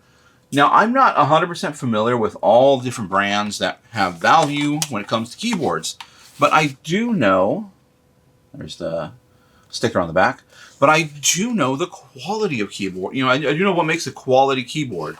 So, which is why sometimes you'll see me just kind of hit the keys, and that'll give me the first sense as to, you know, is it, you know, the style of switch that's in there. You know, the switch really makes a big difference. And the switch is really the, you know, the action, the when you press down on it. So it's giving you that little bit of resistance in there, and then, you know, you hit the, then you activate the key. So I kind of go by that, and then obviously it had a charging port in the back. Not really, you know, a huge one that you can go off of, but it can help. This has USB-C, so it's a more modern style plug, charging plug. And then when I picked it up, it had some weight to it. So I was like, okay, this is something I'm definitely going to look up. Even though it kind of looks like just a little Amazon style keyboard. I'm pretty sure you guys see them on Amazon. Just those, you know, stylized keyboards. And sure enough, this one should resell for, I think in the video I said $100, but after looking this up, this is the Cosmic Edition. As you can see, it has, you know, astronaut stuff on there. The last sold comp, brand new, was $179, if I remember correctly. And then open box was $169. So I feel that this will probably go somewhere closer to $150 because it even came with the extra keys that are associated with this keyboard. So even though I don't have the box, I still think it can go for $150 due to its rarity. And keyboard people are fanatics, like me. So otherwise, I'm going to keep this keyboard. I'm not going to resell this one. I got it for a great price, $4 and something cents, you know. And I really like the feel of this keyboard. So I'm going to, you know, I'm going to use this keyboard for a while, and then we'll see what happens. So that's a cool find right there. Definitely giving your thrift store, or giving your, you know, your sourcing route, if it is thrift stores, a break can help to, you know, when you go back, you kind of get fresh eyes. Sometimes things just get a little bit too redundant, and you can either, you know, stop going altogether. If you have enough, places in your city or town, wherever you live in, to be able to do that, to be able to take a break from one and just start concentrating more on others. You can also try going different days of the week, which I've actually been doing as of late. I've been changing it up a bit, going different days. And one of the, you know, there's always one that ends up suffering that I don't go to. Well, I don't really call it, it's not really suffering, but I just don't go to it. Is Savers, because I don't really like Savers. I don't really feel like I find great items there. I'll pop in from time to time, but it really, really hasn't been producing for me. So I started changing up my routes, you know, my Goodwill routes. You know, I'm going to go this Goodwill instead. I'm going to try this Goodwill at this time of the day, or this day of the week. And then there's the flea market. I always have the flea market. So the flea market, I've said this before in previous videos, I never walk out empty-handed at the flea market. And the flea market is always changing. The vendors there, well, not every vendor is always switching out items, but the vendors that are most successful, that are, you know, that have the most traffic, they're always changing out product because they're always going to different storage units and they got to get stuff cleared out. So definitely recommend flea markets. You know, I don't really do too many garage sales. You guys, I mean, you see on this channel, I don't really feature too many of them because I don't like the driving around to different areas, but it's definitely an avenue that can be explored. I have a big package full of Dixon, which is a Bolo brand. Dixon flannels coming in. I had the opportunity to buy them at below $5. So that's another way you can source online. So I have a huge order coming in. I think today it should be here. So I want to hurry up and get those listed as well too. Oh, and checking out different categories as well too. You know, I source in many different categories. I source for many different categories on eBay. A lot of people are niche down to certain categories: clothing, shoes, electronics, and all that. I personally don't recommend niching down. I like to, you know, keep it exciting. You know, keep it constantly learning new things, new categories, researching new items. I know some, you know, there's pros and cons to both sides. This is just my preference, is to, you know, what they call an everything seller, you know, which is just somebody that sells in multiple categories. And I like to do that. Now, this past weekend, we were at Goodwill, and Goodwills in our area typically sell hats for about $4.59, which typically is not a good price. For me, it's not a good price because hats will be around the 15. The types of hats I like to source, which are sports, new era, specialized hats, which would typically, on average, sell anywhere between $10 to $15 a hat. So I'm already aware of what they price them at regularly. However, I was at Goodwill this past weekend at another Goodwill, and I checked the hats out, and they priced them down even lower. They were $2 and I think they were $2.59 a hat. I'll double check. I think they were $2. They were under $3 a hat, and which is kind of a bit shocked. So I was like, all right, maybe it's a one off. Check another one. Sure enough. Checked another one. Sure enough. I'm like, all right, today we're picking up hats. So I got a bunch of hats. I got a bag full of hats at $2. You know, just about, let's say round up to $3, which at $3 is a good price for me to sell a bunch of hats because they're easy to list, they're easy to store. And I wasn't picking up just any old hats. I wasn't picking up like, you know, random like brewing hats or anything like that. No, I'm picking up sports teams. I'm looking for, I saw some university hats. You know, university stuff does really well. Sports hats, football, baseball right now. You know, we're in the season of baseball right now. So baseball hats, you know, stuff that people shop for regularly. You know, not everybody's out there looking for, you know, gone fishing hat all the time. You know, that's kind of like a hat you would find at a roadside, you know, tackle and bait shop. You know, you gotta find hats that are gonna move, because hats don't really move that well. You know, they move, they just don't move that well. You gotta have the right hats. Sports teams. I pretty much focus on sports teams, universities, and there's the occasional like maybe like a festival hat or concert hat or something like that will move, but that's pretty much what I zero in on. Otherwise, the other ones are just kind of, yeah, there will be good ones out there from time to time, but the other ones to me are like hats you find at, you know, at a gas station or liquor store or something like that, and I just don't want to throw any old hat on there. But the Goodwills in our area do get a lot of new era, lots of sports hats and all that, so I was able to find a whole bunch at under $3. Now, typically I bypass hats altogether because I already am aware of what the minimum price is for those. So once I was like, all right, let me just go check out the hats, let me see what they have, and I started to see the price tag on them. So that, all right, I'm picking up hats today, so we're going through hats, so picking up hats.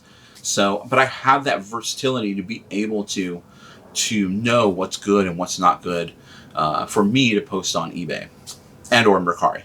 Primarily on eBay though. eBay's the big dog. Okay, that's a lot of talking. Let's get over to the solds. Okay, so right off the bat here on the sold part of this video, I've talked about this before. We have a game. There's a certain PC game to definitely be on the lookout for. You know, there's other games to look out for, but this one is really, really always sells consistently and sells for a decent price, if you can buy for the right price as well, too. But Lord of the Rings, this is the Battle for Middle-earth Part 2. So there is Battle for Middle-earth Part 2. That's one game. And this is an expansion pack. So this is an addition to that game. So you need to have that. Well, the buyer needs to have the Battle for Middle-earth Part 2 first to be able to play this one. The Rise of the Witch King.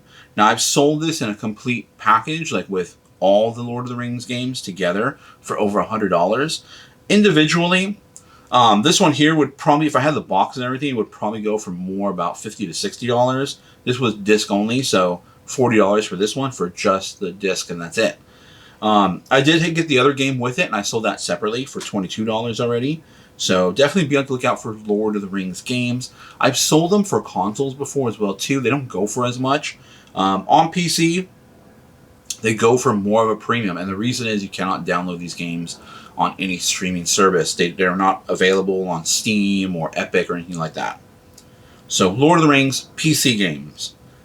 Then, now we were talking about hats earlier. We sold some hats.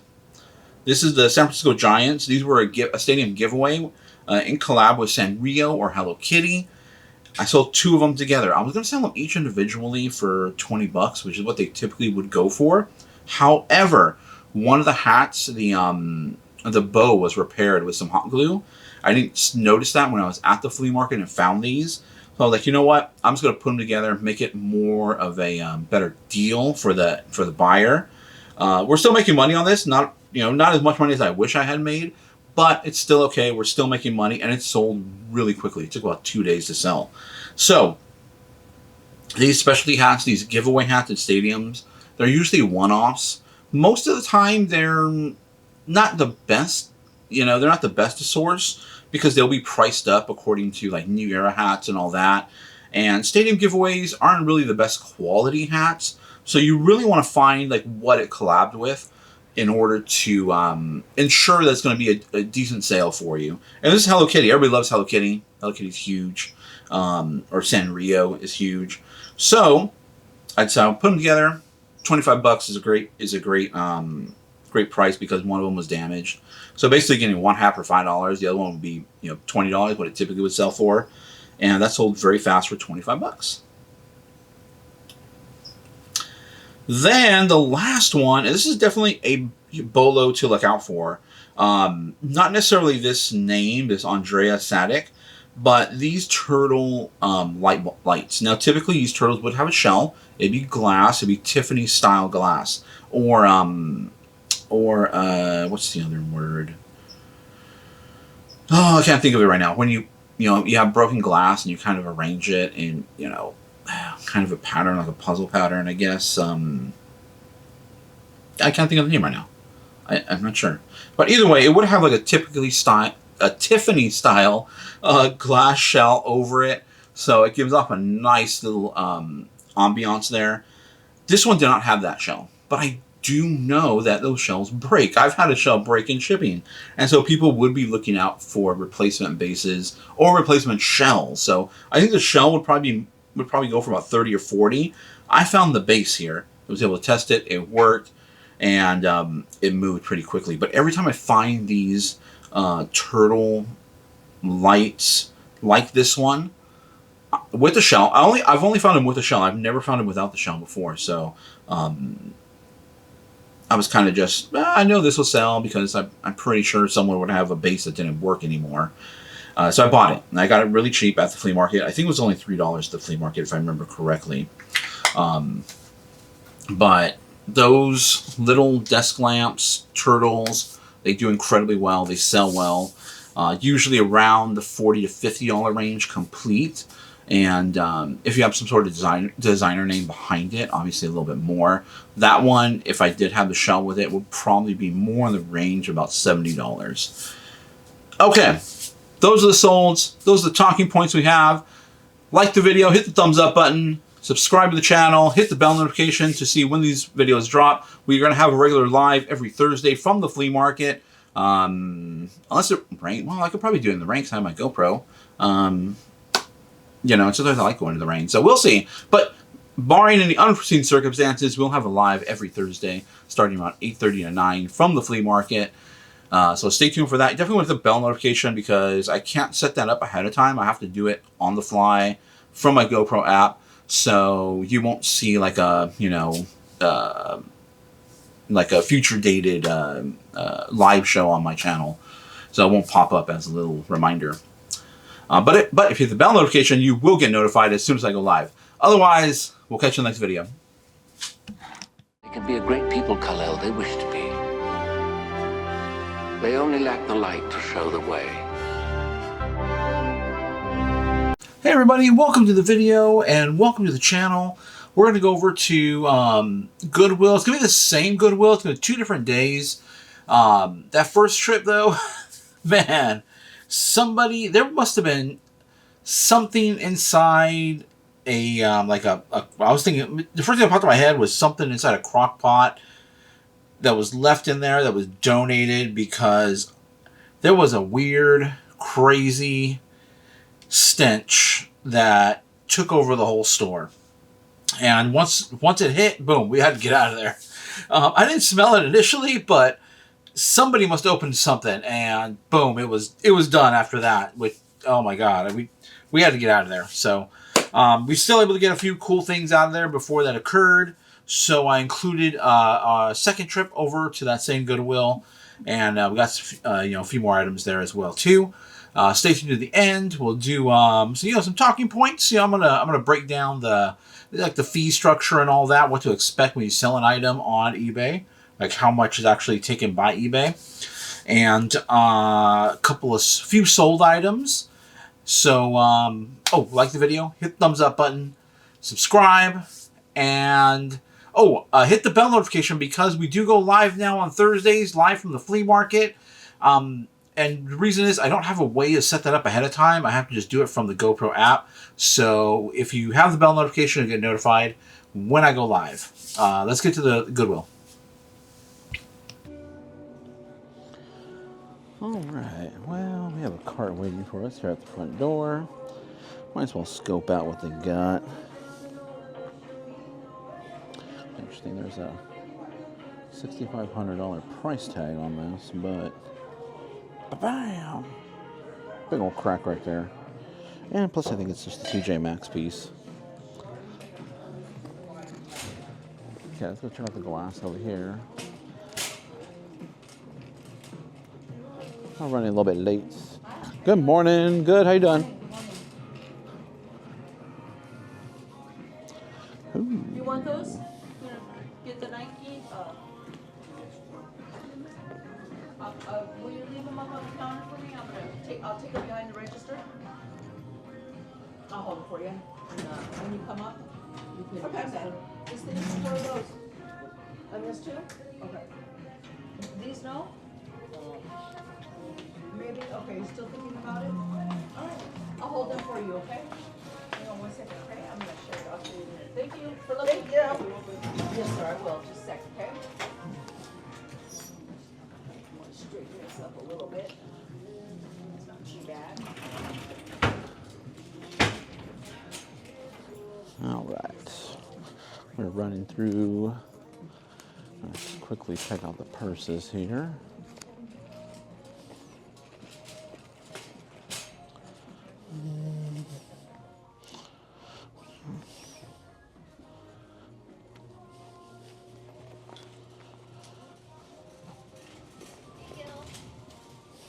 Hey, good morning. A little bit late this morning. Oh, yeah. What's up? Yeah. What are you doing? Good. We're out of routine this morning, so just trying to, get back Nice. on schedule here. Nice. Yeah, I hear you, man. Did you hit up the flea market at all? No. We had stuff to do at the house, and then we're like, all right, let's get out there. Yeah, Hurry up. I hear you, man. I know it was just we got up too late, so we hit some yard sales and Anything out there? yeah, some decent stuff. Oh, cool. Not too crazy, but yeah, like Saturdays has been kind of rough for us at the flea market, so it's just Yeah. been more of like people have been pricing their shit up like crazy, so it's taxing for that. So Yeah, exactly. we've been doing all. Batteries are what, like $40? They can get more. Cable. Loading kitten.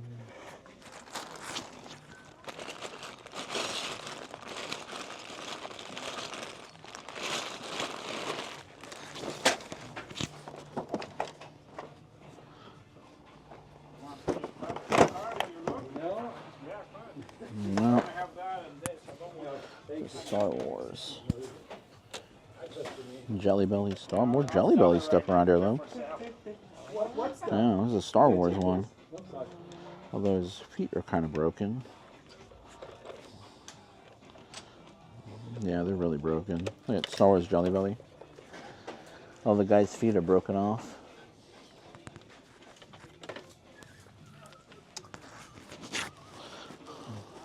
You good over here?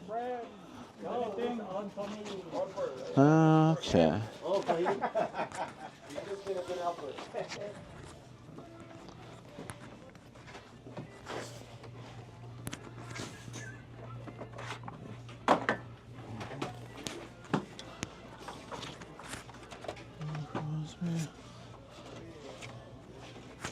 No headband.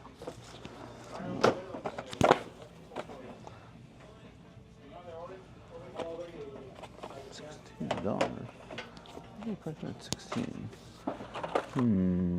Maxwell headphones.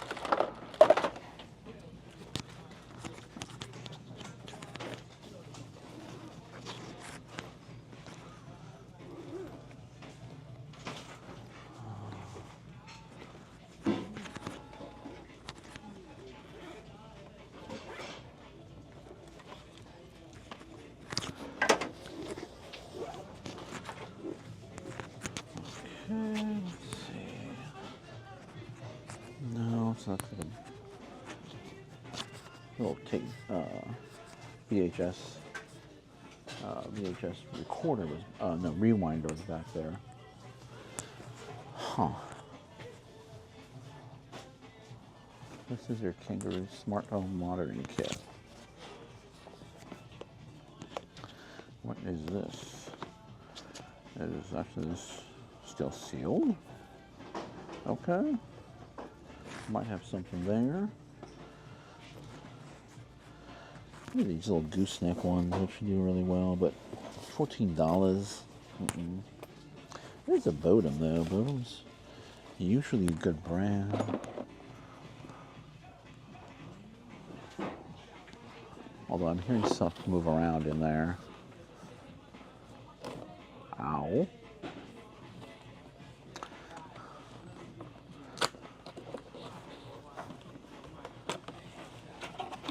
Let's see, what's in here? What do we got? It is a used water kettle, so we're definitely not picking that up. We'll put that back there. Didn't even have the lid, from what I saw. Lights, knives. Well, that really hurt my finger. Lights, knives, and multi-tools. I mean, I think that's just a light. I don't think that has everything in it. Let's see what this little baby monitor. What was it on top of? Is it actually in there? That's the question. All right. Oh, what do we got here? 17.49.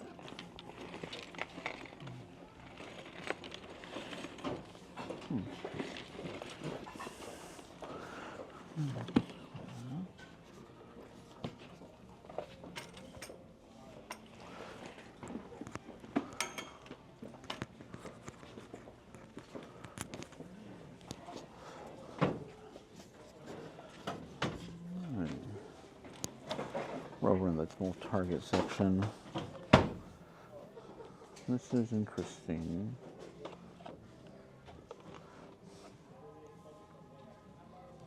I'm gonna look these up. This is an old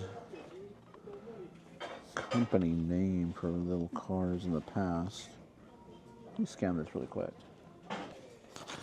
Okay, so the little cars I don't think are worth too much, but for nostalgia's sake,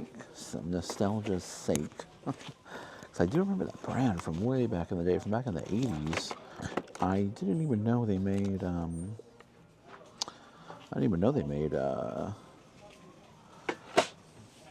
modern cars.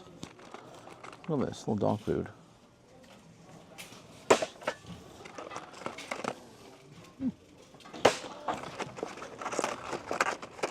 Nothing else in there.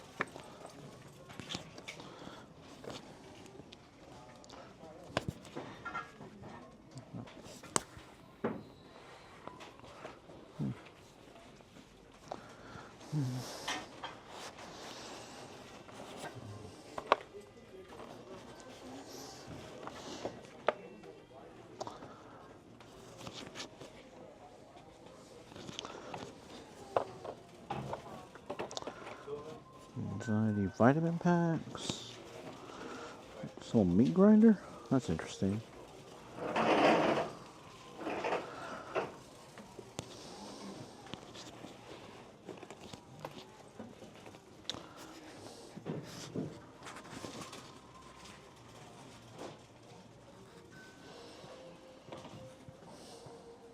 Okay.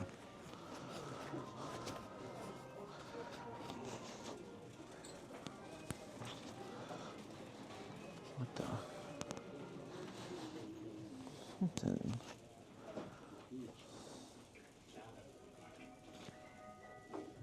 Something's not right over here.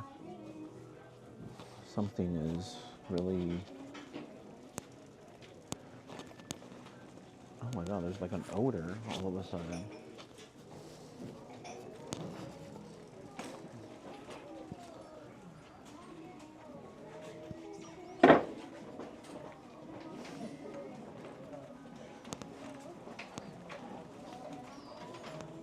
something going on over there.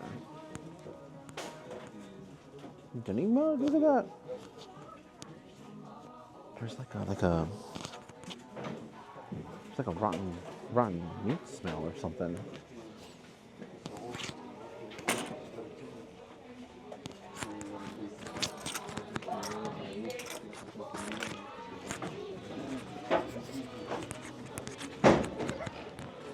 Let's get out of here. Go this way.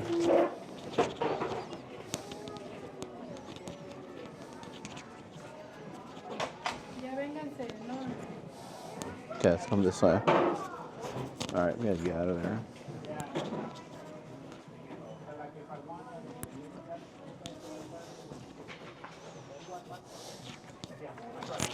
Oop, fix the camera.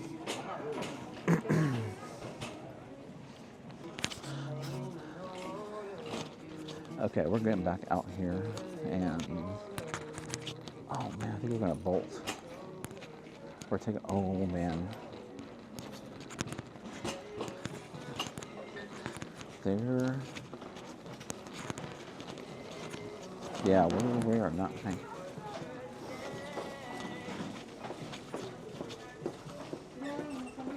Okay, we are. I'm just gonna put some stuff back. I can't hang here right now. There's a serious. Oh man.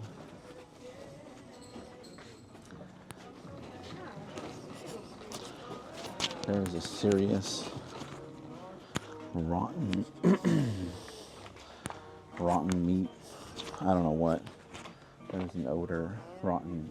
Something's rotten. And we gotta get the hell out of here. I can't take this. Okay, we're getting out of here.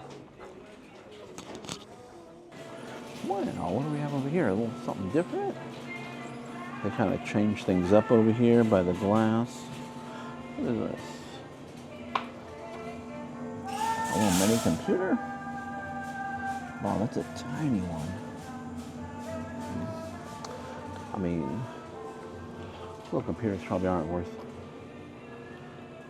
Little computers aren't really worth too much.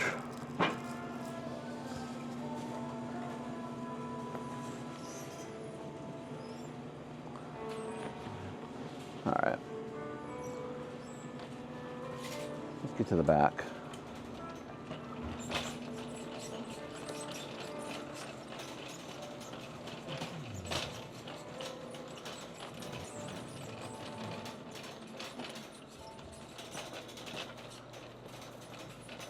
Those little computers were called netbooks.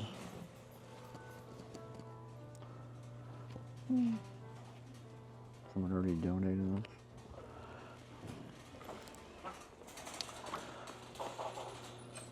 So,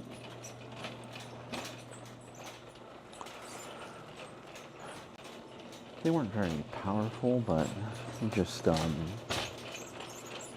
really meant just for surfing the internet.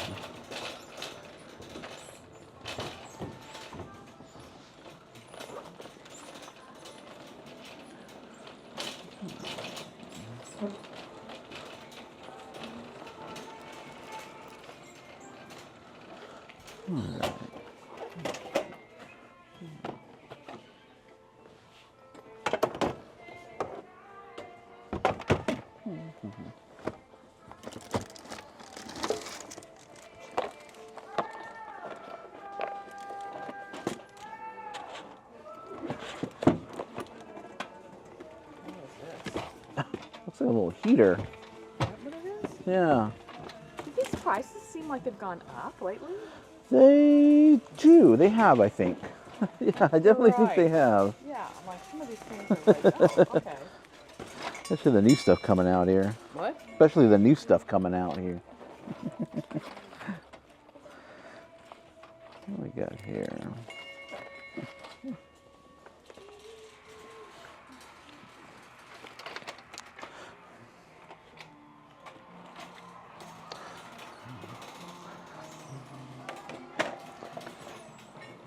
Okay.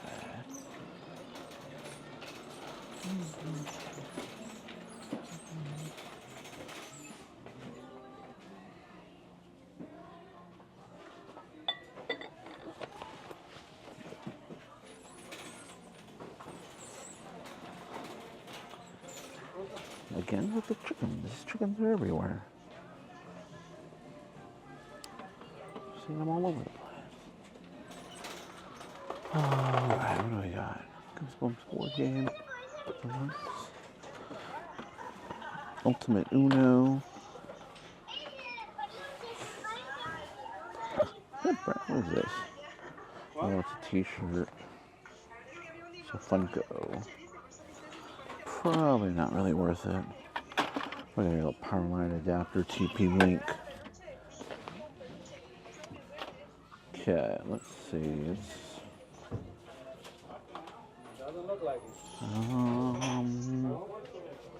Game of Risk. Monster.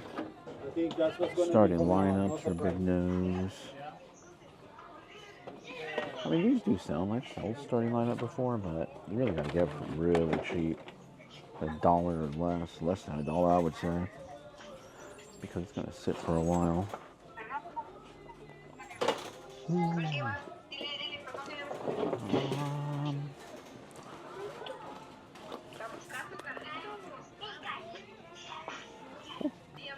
We'll definitely do a little bit of a deeper dive, but just checking the surface right now.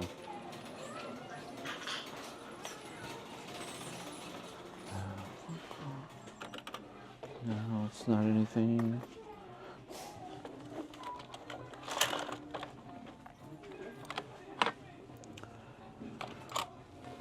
Nothing there.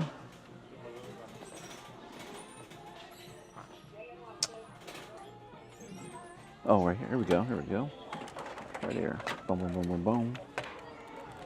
Ooh.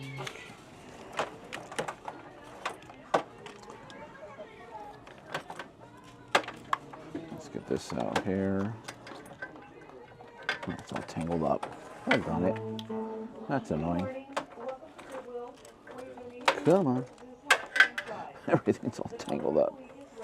Come on. Okay, there we go. So, as you can see, it's a little keyboard. A little half keyboard. It's a gaming device. This one appears to be, kind of adjustable. That's good. There's different variations of this. My preference is the original by a company by Belkin. They made the original one. And then Razer. I don't know if they actually, I don't think they bought the company, but they at least have the design now. And they make some. I don't really care for the Razer ones.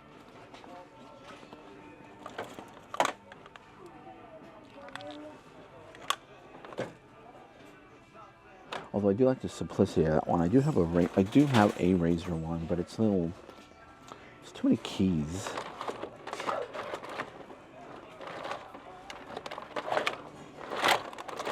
Alright, these keyboards really aren't worth it. Oh yeah. Got it.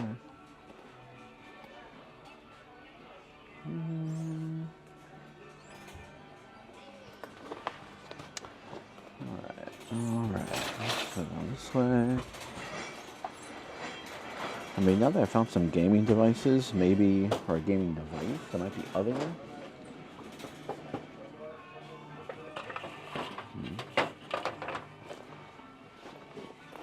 There might be other PC gaming stuff.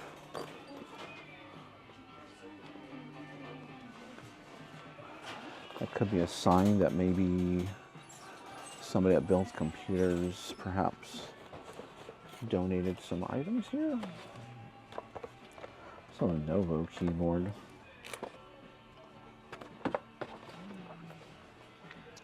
Not really that great. This Logitech one I saw last week, I believe I was here. Alright, we're going down the aisle with the loud music, so I'll be right back. Alright, I just picked up some Oneida silverware. Looks a little too plain. I'm not sure. I'm going to scan it, see if I can pull up. But it's a lot of silverware in the bag for $10, so... There's like a blue hue to it. What do we have? Princess House or something.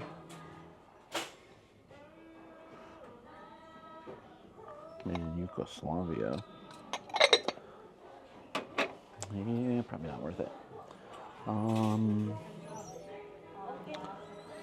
I got the silverware, I got the calculator. I don't know what this thing is. I just grabbed it because I got this thing right there.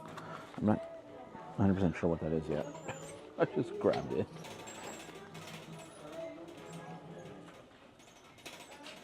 Lots of chickens, roosters around here. All over the place. Okay, let's, you know what? Let's go check out the Target area, then we'll check out the mugs, and then we'll circle back to the miscellaneous pottery and glass. What do we got here? Just trucks.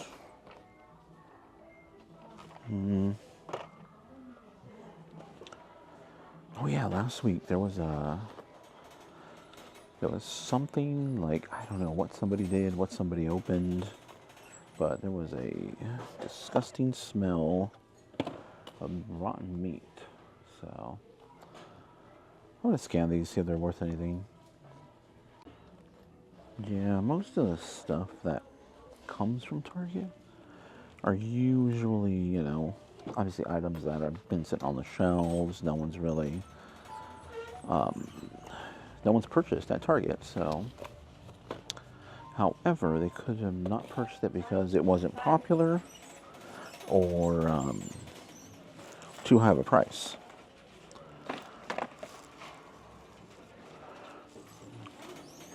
So that hopefully, if it was too high of a price, it comes here. I can get it at a better deal, discount, and try to resell it at the appropriate price. This is broken. I usually do pick these up. They do sell around $30-ish, but it's broken right there.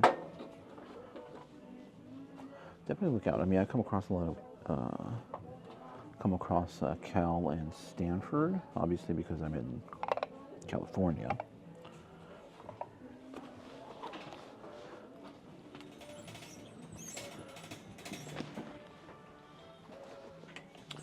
But depending on what state you're in, your college stadium replicas can do pretty well. Okay. Blood bath salts.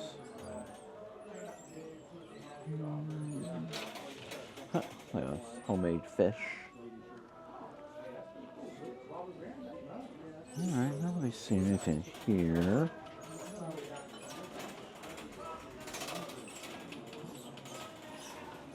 I'm gonna go check this back. This ferry right here. No. No. Okay, let me go. I'm gonna try to figure out what this thing is. And I'm gonna check these back end caps. Okay, I figured out what that is. I started taking it out and realized it's a barbecue, a Japanese little, not barbecue, Japanese little portable grill. And the old like cast iron ones can do really well, but that's just like a portable, I think, order on Amazon style. So we're gonna leave that behind. And I really don't feel like cleaning it either. Try to get ready to resell. But the calculator and the silver, I think, just because it's such a massive set, should do okay. Oh, dinosaur. Interesting.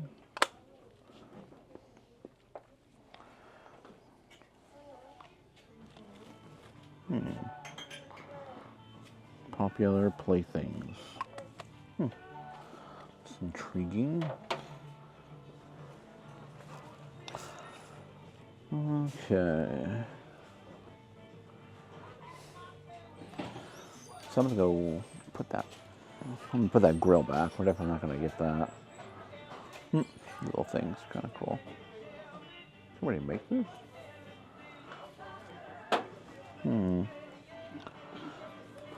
Ryan.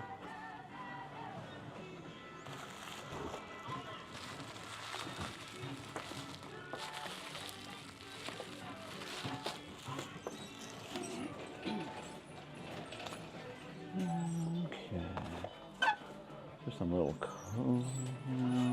coasters, but no sort of ray gun thing. Yeah, we're gonna put this back over here with these appliances and stuff.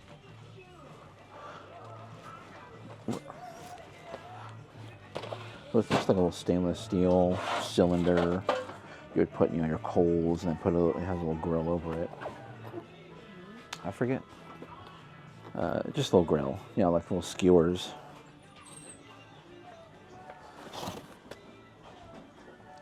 What is this? Just light bulbs. It had some weight to it. I was like, what? What is that? Alright, see what else we can find. Alright, so that's what we're going to walk out with right now. We're going to head on out. Unless I find anything else, I'll pop back on. Little Timmy travel bag. Pretty good. Goes for about 15-ish. Little Lego set. Can never turn down a brand new Lego set. We got the graphic calculator there. $25-ish. This right here should be about like 30 to 40. The gaming thing. That's kind of like the wild card right there. If I had to guess, probably right around, for the whole bag, 40 to 50 bucks. The whole bag. It's all Oneida. It's all the same set too. So, all right, let's head to the front, and if I see anything else, I'll let you know. What is this? Kind of interesting. All right, let's get out of here. Okay, everybody, welcome to the end of the video, and I hope you guys enjoyed that two trips over to Goodwill. Like I said in the beginning, that smell was just out of control, so we had to get out of there. It was an emergency situation, and we bolted. It was just unbelievable, and yeah, so that's why I added another trip over to Goodwill not the end of the video, but the second part of the video. Either way, you got two trips to Goodwill, 2 different days, same Goodwill though. And we found that TI-84 graphic calculator. I believe that was the Platinum Edition, which does pretty well. The TI-83 Plus is the one that everybody talks about, to pick up, look out for it. It does pop up from time to time, and I do pick it up. That one goes roughly about between $20 and $30. This one here too goes for about $30-ish or so. There are other ones. It's kind of weird, like the numbers. There's like a TI-86 calculator, TI-89, but those really don't do that good. Not as good as the 83. You would think the higher numbers would be better, but not really. And then I have found some other like rechargeable graphing calculators that have done really well. So definitely look them up. If it looks like a graphic calculator, look it up. Look up the name. They'll have the model number on it. Easy. Okay, I wanted to show you guys something, and I didn't bring it out. But I'm gonna, hold on one second. Okay, so we're back. I got the item, and also too, I realized my battery on my microphone died, so hopefully this audio is okay. I'm just using the audio through the microphone through the camera, so what I wanted to show you guys, I might get a little closer here too. Move that out of the way. Okay, so what I wanted to show you guys was this right here. I was at Goodwill, saw this in the glass, and I went to this Goodwill later. So this has been sitting there for a while. I'm not sure if it was sitting there just during the day. The actual price tag didn't have a date on it, which it usually does.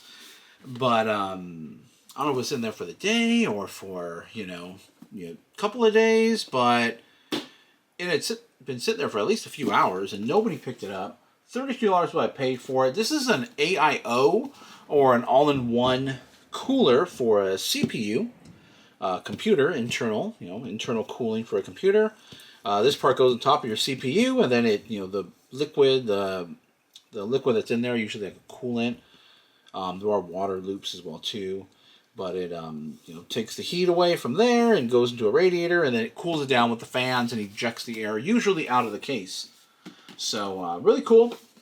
Glad to find that in there for $32 because that should sell for about $150. Now, I talked about computer components before. You see me buy used ones. But when you're buying used, you never know if it's going to work. You could sell it for parts, but it's going to take a while to sell for parts. Not many people, want broken items. Some people do use the little components that are on there, but not that many people are looking for it. So if you have something that works, you have an item that you don't know if it works or not, you need to be able to test it. You need to be kind of specialized in that area. I can do that stuff with computer products. Other stuff I can't, but computer products, yes, I can. But this here, you do not have to worry about it because this is brand new sealed. All you have to do is look up the name right there, and you'll get all your information on eBay, and you can sell it just brand new sealed. I mean, probably $150. Some of the comps are a little bit up there, around $200.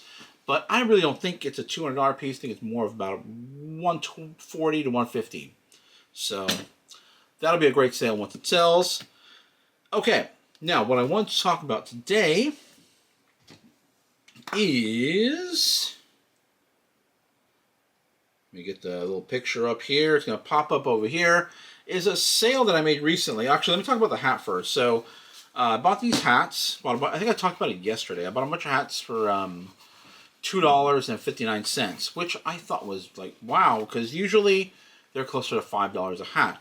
And I'll do the breakdown of the cost and everything. You'll see why, you're like, woohoo, like, here you get $2 off, but every dollar, every cent counts. And so this is the hat right here, Syracuse University. So Syracuse University is in New York. Really cool hat.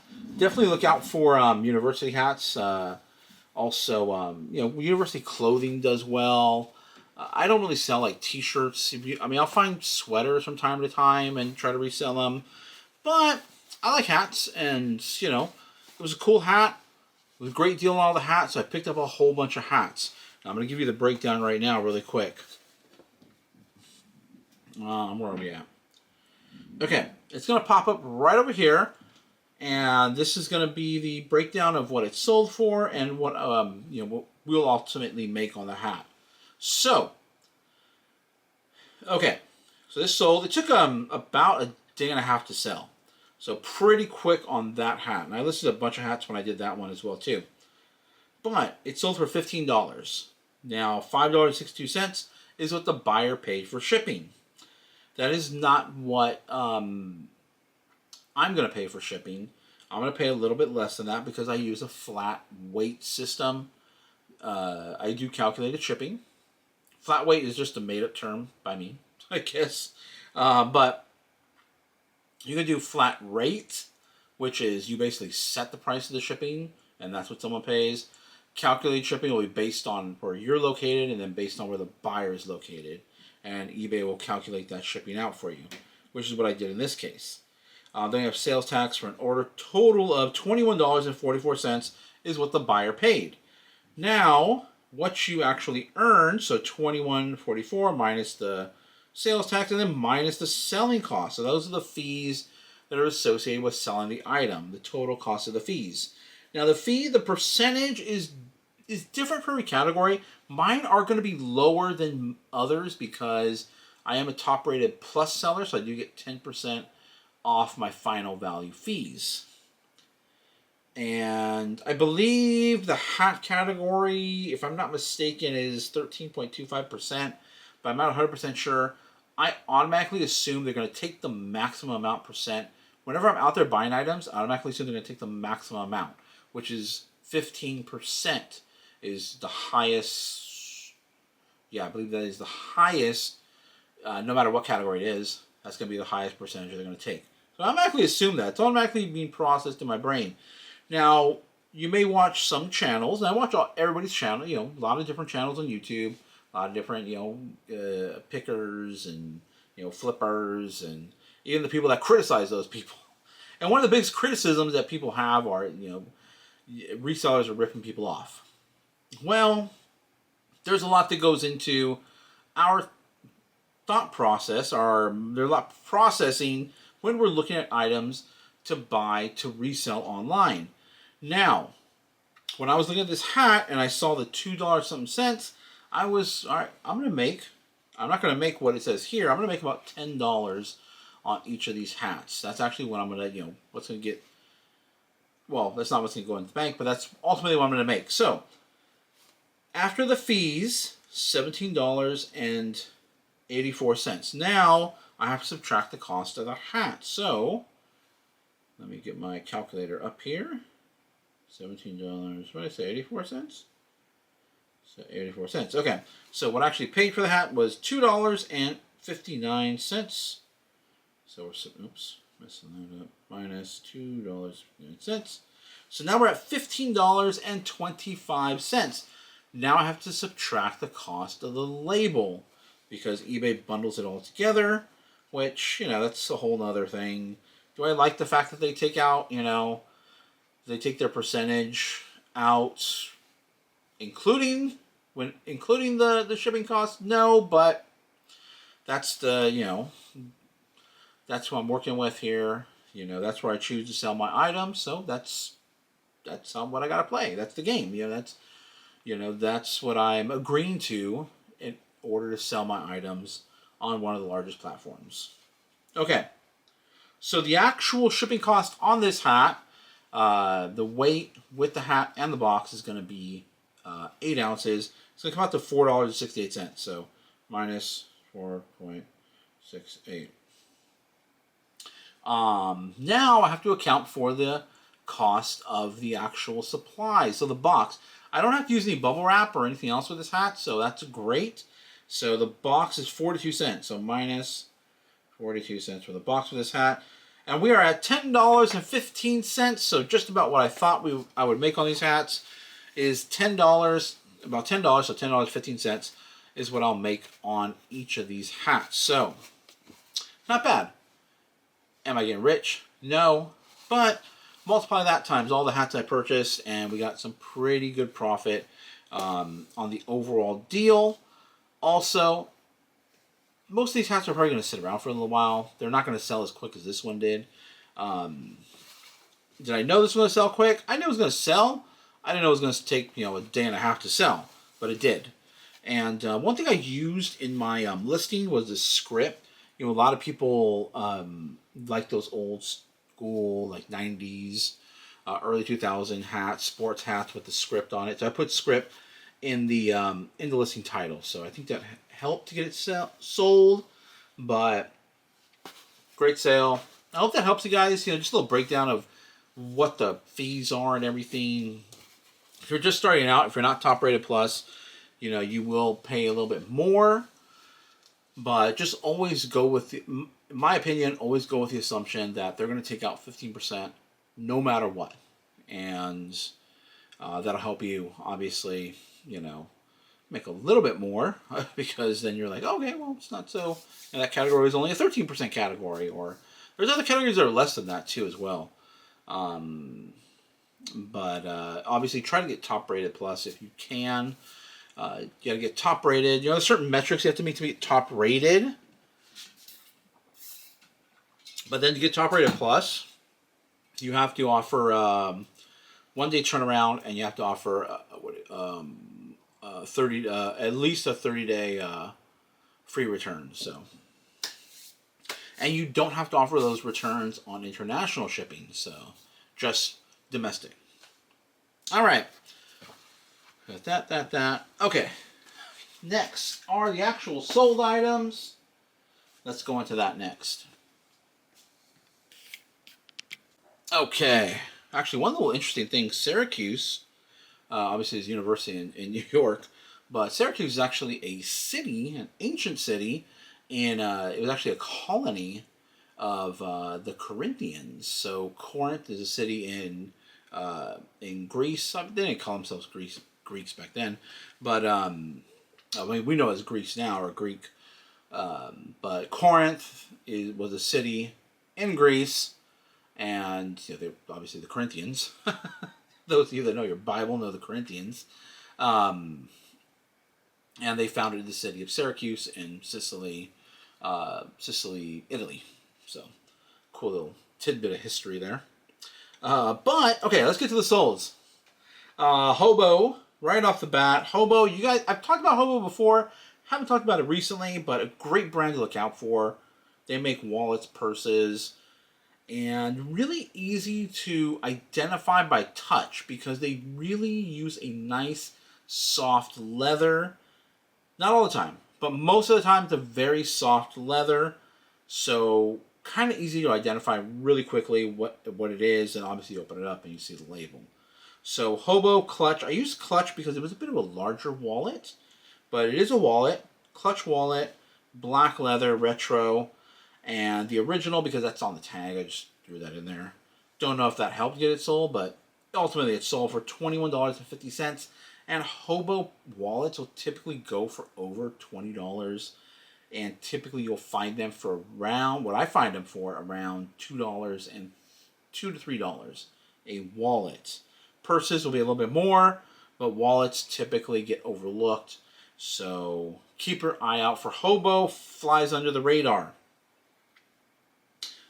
Next, we have a Polly Pocket. Now, these aren't the older Polly Pockets, but these are from the 90s.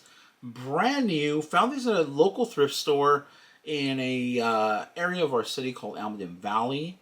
And I don't typically go there that often. I go there once in a while. It's not the best. But I happened to find these, and I did pay up for these. They're $25 each. I got 5 of them. And they're slowly selling. I mean, this one took a little bit to sell. This took over 3 months. I think it's more like 3.5 months for this one. But $80, not bad. Polly Pocket vintage toys are what I do like to look out for vintage toys. I don't pick them up that often because they are priced up quite a bit. Like these ones here, $25 a piece. Yeah, you know, I'm making good money on it. However, they are taking a while to sell, so, you know, that money's tied up, and I would have rather put that money into other items that could sell quicker. So, we're making good money, ultimately, and it's a small product, easy to ship out, it's lightweight, it's going to go less than a pound, so, cool item. I'm glad it's finally moving. Okay.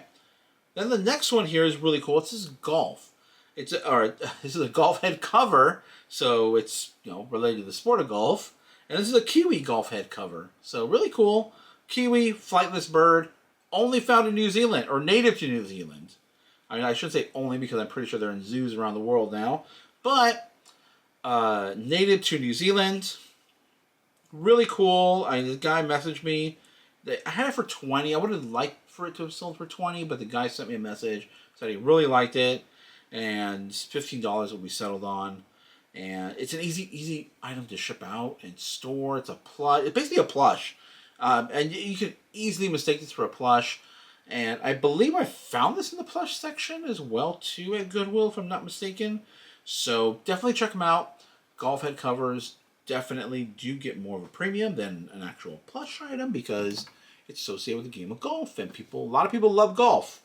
I don't like golf, but I do pick up golf stuff, and I do like to sell it because people that play golf typically have disposable income. And look at this golf item, by the way. Speaking of golf, check this thing out. Look at that. It looks like a Warhammer. If anybody plays Warhammer out there on the computer, or World of Warcraft weapon there.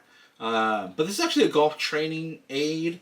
I was looking at a video of it. It has to do with, you know, it kind of generates some wind resistance as it's going through the air there.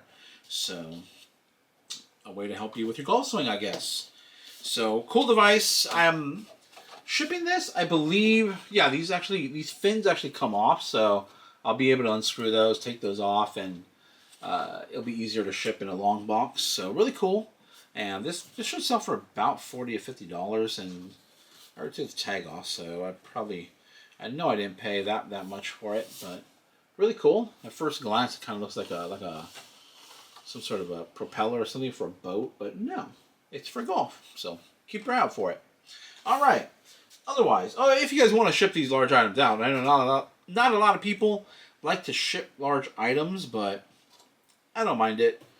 Well, I don't mind it. Depends what it is, really. This is long and slim, and I have boxes that this will fit into, so perfect item for me to ship out and hopefully make some money on. Otherwise, thank you guys for watching. We'll catch you in the next video. Like, subscribe, bell notification. Don't forget, I do lives now every Thursday from the flea market. Barring any unforeseen circumstances, we'll be there. Catch you in the next one. They can be a great people, Kal-El. They wish to be. They only lack the light to show the way.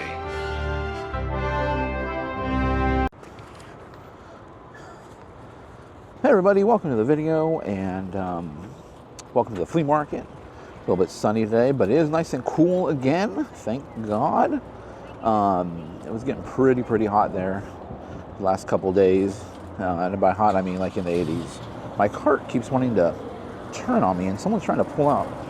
All right, but it's a Friday, usually dollar days at the flea market. So I got my coffee again. I need to go to Costco and get more bagels and coffee and everything, so that way I don't have to stop. Let's go ahead and get in there. We're looking for items to resell, eBay, online, eBay, Mercari, and buy low, sell high is the name of the game. Hopefully we don't spend too much, because this is a Friday. They are doing construction. Always trying to keep my costs low. One thing that can get out of hand is, you know, your buy costs, and then you get so much money tied up into your items, and they don't turn around, you know, in the time that you would like, or the time that you may like. I was talking with somebody last night, and they were saying, you know, they're kind of afraid to get started because, you know, they have to buy the stuff and they're not sure if it's going to sell that quickly, and that's, you know, you're going to have to get started somewhere. You're going to have to realize that you're going to have to invest some money up front and invest what you're willing to wait on to get back. All right, let's get in there and see what we can find. It's getting loud over here.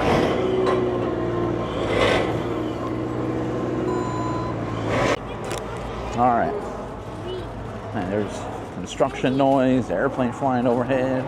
There's a lot going on today. I like nice, calm mornings. I could deal with, you know, crowds and people and everything, but, you know, the construction going on and all this other stuff, kind of annoying. As you can see, there's still vendors still trying to get in over here. So, I don't know what's going on. I don't know if they don't have enough staff or what, or I'm not sure. But a lot of disruptions this morning. Now to go back along, you know, with the buy cost and all that. There you go. All right. Thank you. If you don't have a flea market, or if you're not a you know, garage sale person, you know, your buy costs may be kind of high. I have a bunch of Dixon flannels coming in. Should be here soon, any moment now, which I'm going to be listing on eBay. And I was able to get them at actually a pretty shockingly low price, but $5 a flannel. Now, other brands and all that, you typically wouldn't want to be paying $5 a flannel, but Dixon's kind of a bolo brand. But when these opportunities arise to make a purchase on something that may be really good, there's a bunch of people over here. You want to be able to have the funds to make large purchases. And in order to do that, you got to sell the smalls. You know, you got to sell all this small stuff, all these items, you know, that $1 turn into 15, you know, a few dollars here turn into 20 or 30, in order to build up your business and build up your cash flow.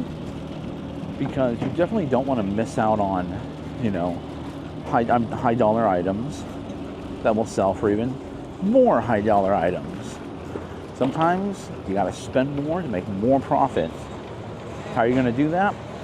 Build up your bank account, basically, with all these other things, like these mice I sell, you know, for $15 to $20. That just adds, you know, adds to the profit. All right, some pretty loud music over here. I don't know. I just saw a big crowd over here, and it just drew me over here. Usually it's tools. Yeah, tools. There's some weights. What we got over here? Big Ben.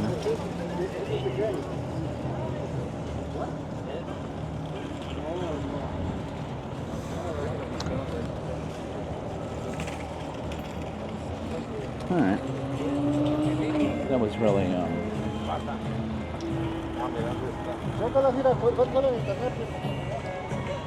that was really nothing.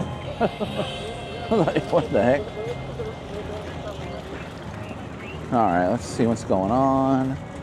There's some, oh man, I hope they're having copyright issues all week. And I hope this is, this music that's playing right now doesn't trigger anything on YouTube world. But maybe if I just keep talking, it should be okay. And I'm trying to make sure I keep my, sometimes when I have a coffee cup with me, it'll cut out like half the screen here. I'm trying to keep my coffee cup out of the way, out of the camera view. There's a lot of dust and particles flying around. I think this is the guy that's usually set up in the front. There is a guy that brings boxes. Usually everything's $1. I'm trying to find him because he usually has some good stuff. But he comes in a big old box truck. But I'm not seeing him around. Well, I'm not going to know where he's at, really. Well, definitely not set up over there. Alright, let's start attacking these aisles, and let's see what we can find.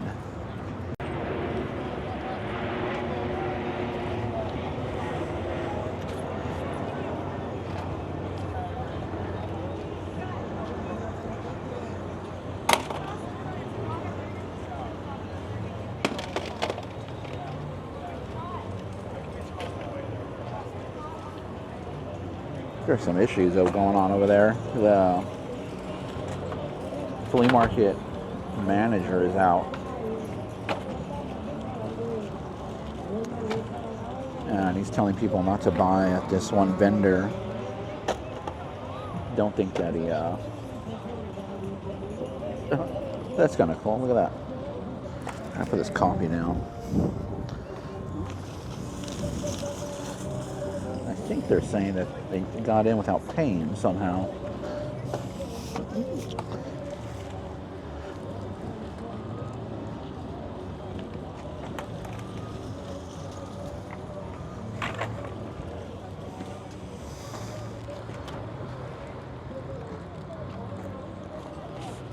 How much is this one right here? $1. $1? All right, cool. There you go. Thank you.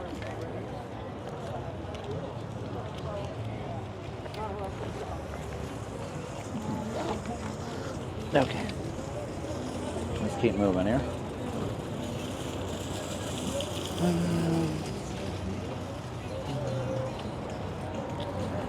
Huh.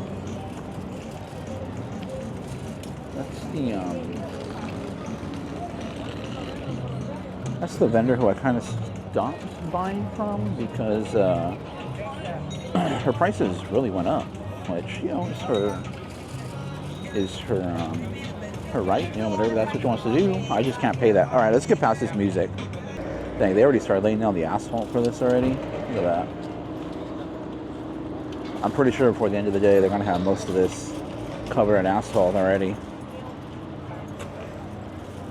And they're probably being pushed to work a little extra hard as well too, because there is a lot of money that flows through here.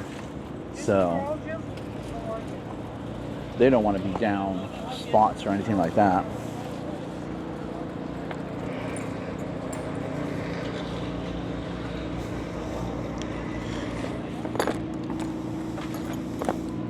Relic.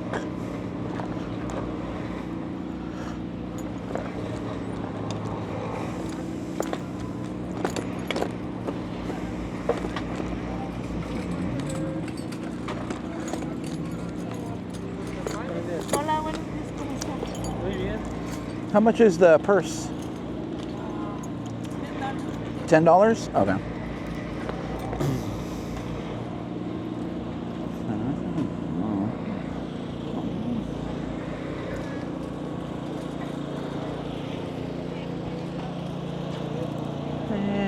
I really didn't like it that much. I mean, if it was a few dollars, I would have picked it up, but it's Relic. It's not anything. It's not like Fossil. Fossil's a lot better than Relic, but I'll just get it because it's brand new with tags. It is a brand that I remember from back in my era, back in my younger days, seeing it at department stores like Emporium and Macy's and JCPenney's, Mervyn's. I think Mervyn's too. Look at a little dog. Has a little coat on.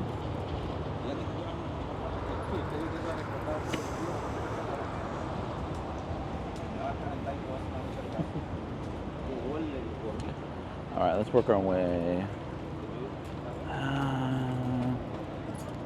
Let me look over here. The last time, so we were here earlier in the week, and one of the vendors that buy from a lot was set up, I think, on this aisle or the next one. All right, let's go find him.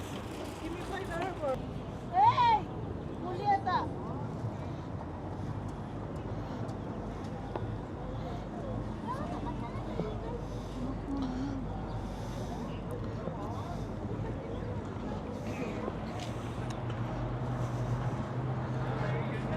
How much on the candle holder? That one's $2. $2? Okay, cool. Would you like a bag?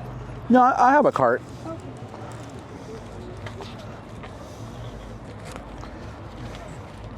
I think for a 5.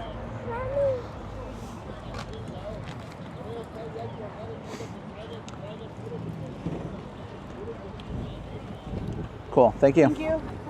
You too.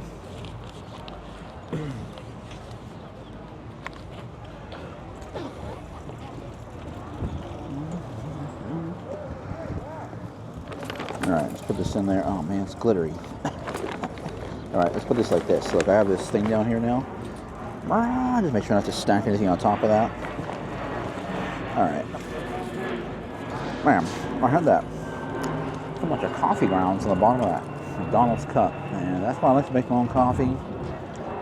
Make it the way I like it, with no coffee grounds.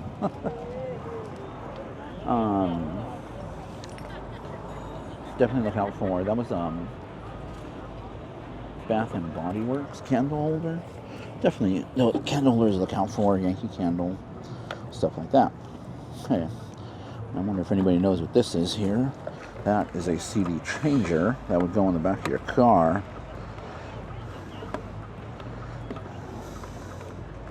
Oh, there we go, yeah. They have it in there? How did this come out, if I remember correctly? I think it might need power. Yeah. Who knows if it works? It's the problem with that. Okay.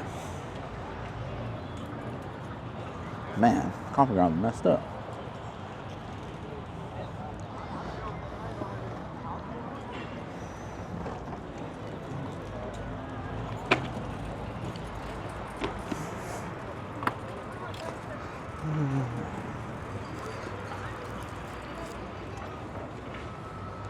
What else? Nothing really else here.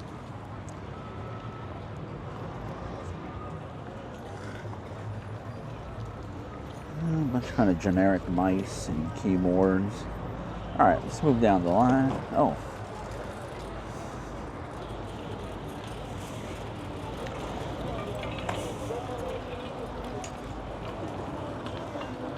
Now this vendor here I definitely look out for because him and his associates, they sell weekend, Thursdays, the big days, and they usually have some good stuff. Problem is, on like the Thursdays and Saturdays and Sundays, they really charge up. So, What I like to do is catch them on Wednesdays and Fridays when they're trying to clear stuff out. And I've definitely found stuff that I was looking at on those other days and got them at a good discount.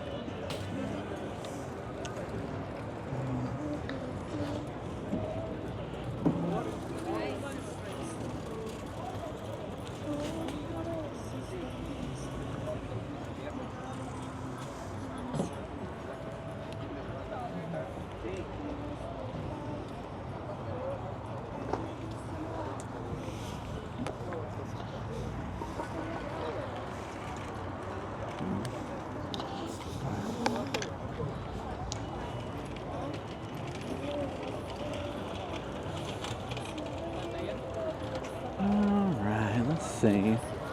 Let's move on down the aisle here. A big crowd.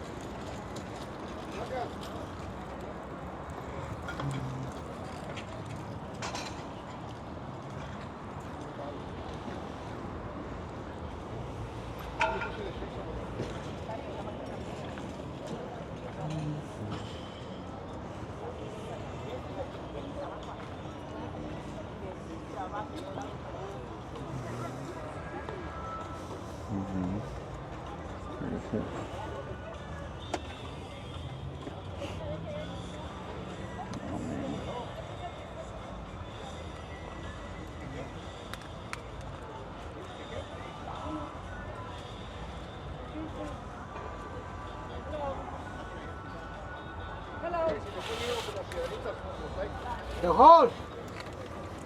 12.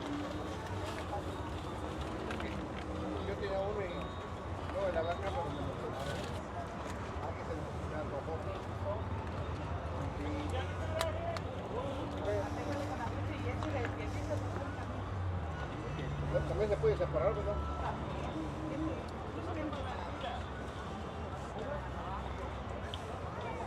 Ok, gracias.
Alright.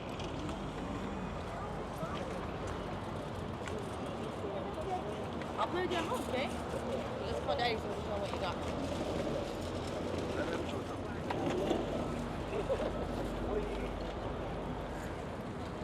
There's always cool items there, but the prices aren't really anything that I can pay. But you never know. You always got to check it out because he does come across some really cool items, really good items. Takes the time and effort to make sure they're clean, and could be worth it. Always a possibility. All right. Pero como tú le dijiste que cuatro pies es muy grande, está muy ancha, le dije, pues no le haces, si él así te dijo, así pónsela. Si le vas al precio que lo tiene en Lister, Ay, no, es una idea, ¿me entiendes? Este cuesta $32. Este nomás, ¿me entiendes? Este cuesta 40, te estoy dejando como en 20, $15. Todo junto por $5.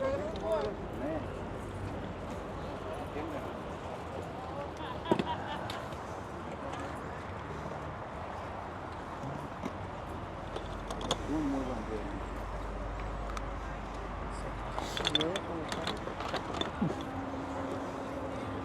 ¿Qué te dije? No, y entre más los cheques, más te vas a convencer que sí. la marca ya no. Hey, estamos iguales, pues compramos y revendemos. $60, no digo. But how much you sell? I know, todo estará bien. All right.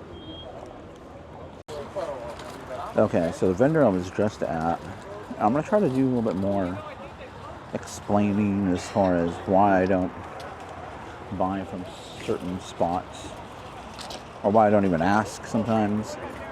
It's because the vendor I was just at charges astronomical, double, sometimes triple what eBay wants. So you saw that those N64 games, you saw the N64 case.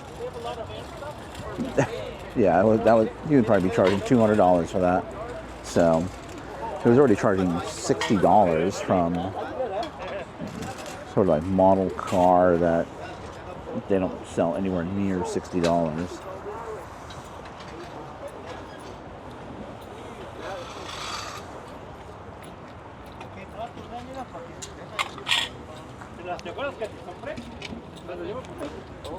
I'm always kind of curious because sometimes, I'll see that stuff 1 week, 2 weeks, 3 weeks, and then all of a sudden it's gone. So I don't know if he just eventually lowers the price so that someone comes and buys them. Maybe there's a collector that comes through. But a lot of people here are looking for items to resell.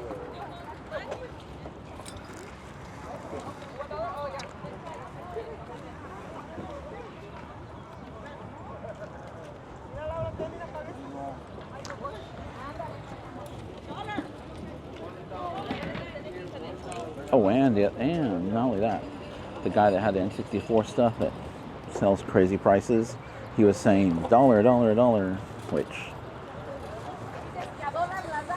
this is $1.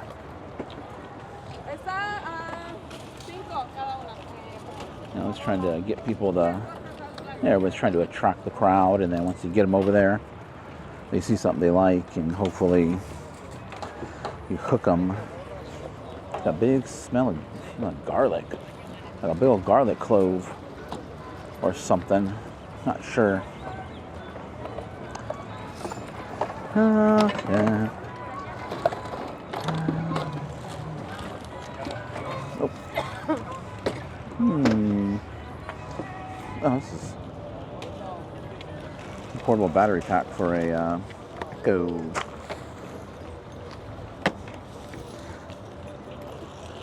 All right, let's start. Let's park over here and let's start looking at these bins. Oh, man.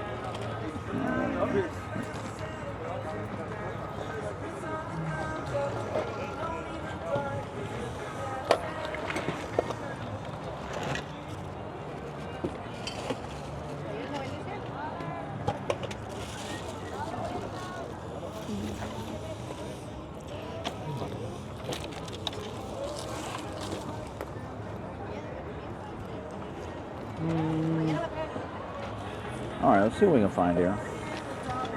Okay, so lots of music going on in the different sections I was in right now, but over at Lupin's we picked up a bunch of I believe this is beaver. I don't know how much that would go for, but we got everything for $20. I got a bunch of vacuum cleaner bags, which should not just make our money back, but put us in a profit. We'll sell them individually. I stopped at a next vendor right next to her, and we picked up, first of all, I paid $15 for these, and it's not worth it, but just personal purchase. But what we did get to resell are these two little paperweights, kind of cool. Not sure really what they would go for. Probably going to have trouble finding any comps on those. Looks like custom pieces, and this is a little spoon and lipstick holder. So I don't know. I'm guessing maybe 30 or 40, and each of those paperweights I'm also guessing about 30 or 40 as well too. And hopefully pay for the cards I bought for myself. Those really don't have much value. Well, you know, I'll look them up just to be on the safe side. But those specialty cards don't really hold much value at all. They're cool. I'm gonna not turn this around because there might be a code on the back. No, there isn't. Oh, this is not worth it. It's distributed with, it's like in case you got to reinstall the operating system. Vista was not a very popular operating system. If I see Windows 10 ones with keys, that would be worth it. They sell for about $30. But there's someone here that I saw has a couple of Windows 10 packs with keys, and he wanted $30, so he probably looked them up. You know, and not, you know, those are kind of worth it to the right buyer. Here at the flea market, I don't know.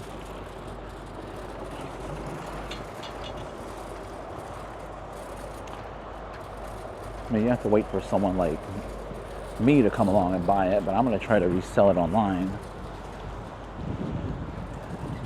Because Windows 10, for those of you that don't know, Windows 10 will work perfectly fine with no key needed. You can use it perfectly fine, operate it. Yeah, there's some features that, you know, like customizable features that you would need. Yeah.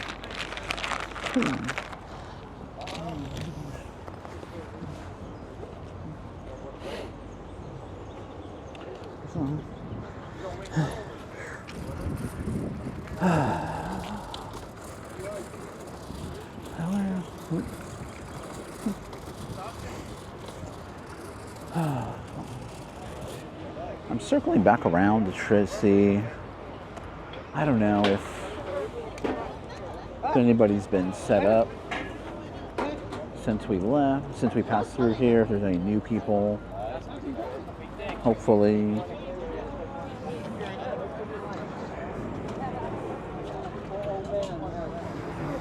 Oh man.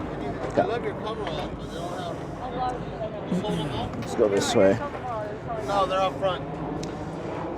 What do we got here? Some little anti-static bags.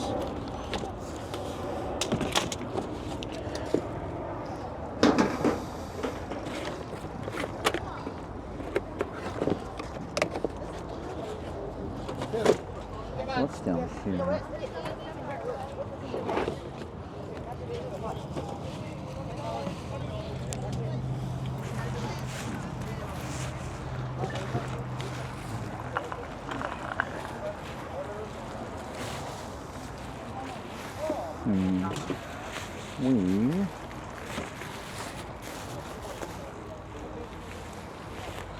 Motherboard. Alright. We got there. This is an Intel board. Here, my friend. Ask Lori. Do you mind if I drop your clothes? Of course. Yeah? Hey, I'll come back, okay? I bring 60. Yeah, I got some bunch of bent pins right there. I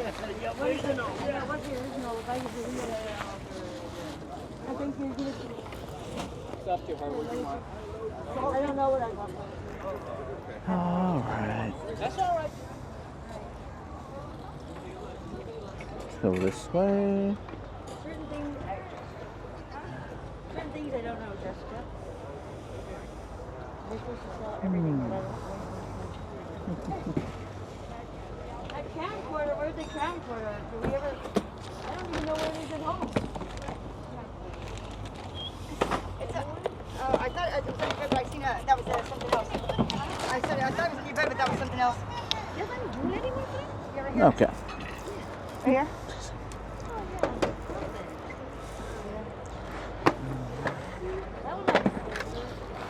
Yeah, go ahead, you can just do whatever.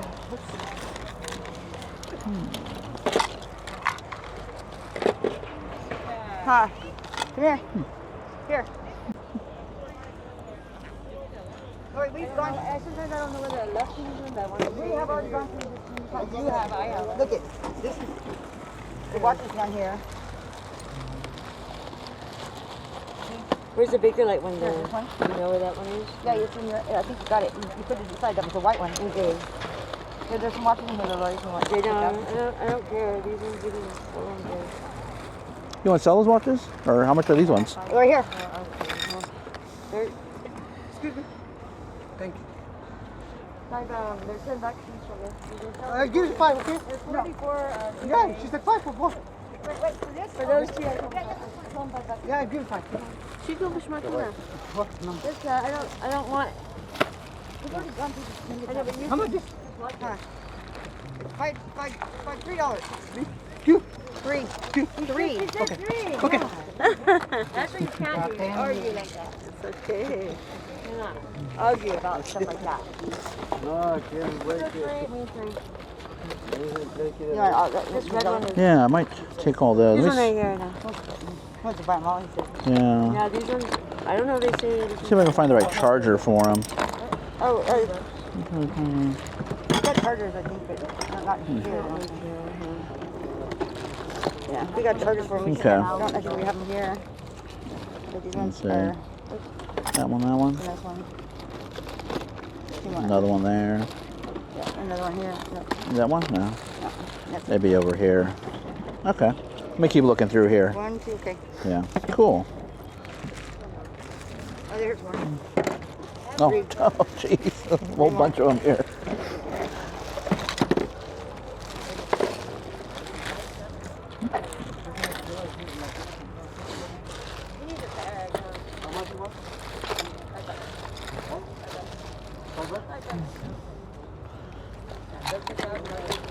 Here's another one.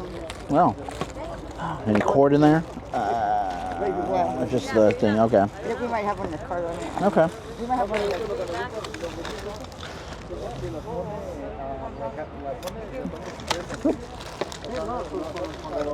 How much are you asking on all the watches? Lori, what do If you I want? bought them all. How many do you have? Let's see, how many you got? Sure, let's count these out here. Let me see. 1, 2, 3, 4, 5, 6, 7, 8, 9, 10, 11, 12, 13. There's 14, 15, 16, 17 of them. 17 of them? Yeah. This one's a good one to right there. Okay, so 17, so 17. What would you think? Let's see. Lori, there's 17 of them. Would You you? said 5. 5 each? Yeah. Okay. All right. I don't know if I could do 5 each for them if I don't know, if they work.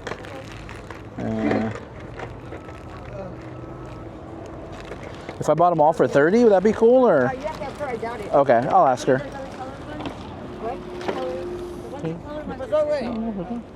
If I got them all for $30, would that be cool or no? Okay. Okay. How many do you have? 17 of them? 17, yeah. So 17 would Excuse me, I have you 7. What? 7. What? $7 I'm gonna pay you, right? 5 plus 3. Lori, 5 plus 3 here. It's 8. $2. For him. $2 for him? Yeah.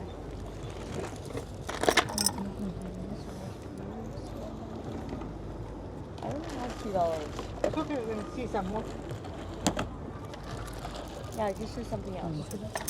Can I? Yeah, go ahead. Maybe I do. Okay, that's okay. That's all right. All Yeah. right, take care.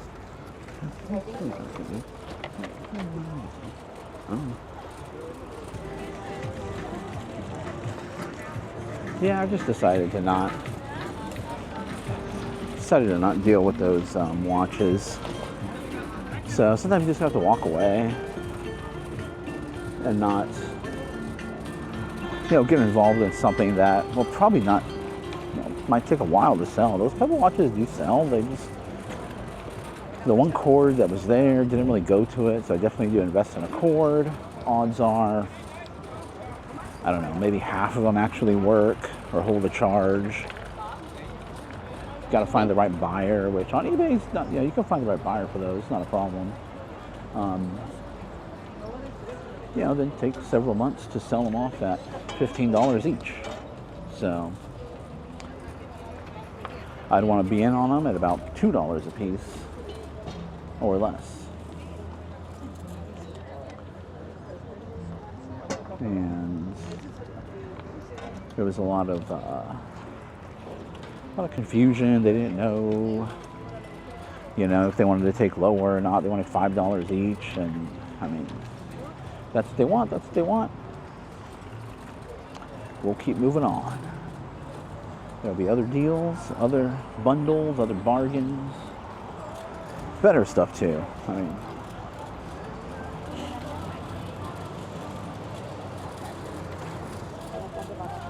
I see a lot of people here trying to sell those Pebble watches. A lot of those floating around back in the day when it first came out. One of the first, smart watches.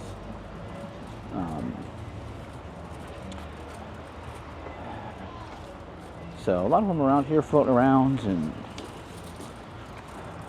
yeah, they're just not worth it. Not worth it for $5 each. Let's move on. All right, so we passed up on the watch deal, but we did find, just right now, I got that coin bank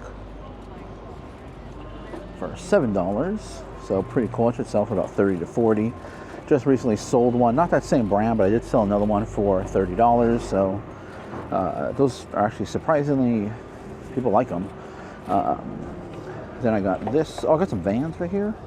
Vans are only $2 for these Vans, so of course I'm gonna snap them up. They had other Vans there, but really just looking out for the unique patterns that will appeal to people. And then this right here, Legend of Zelda switch bag, kind of like laptop style carrying bag.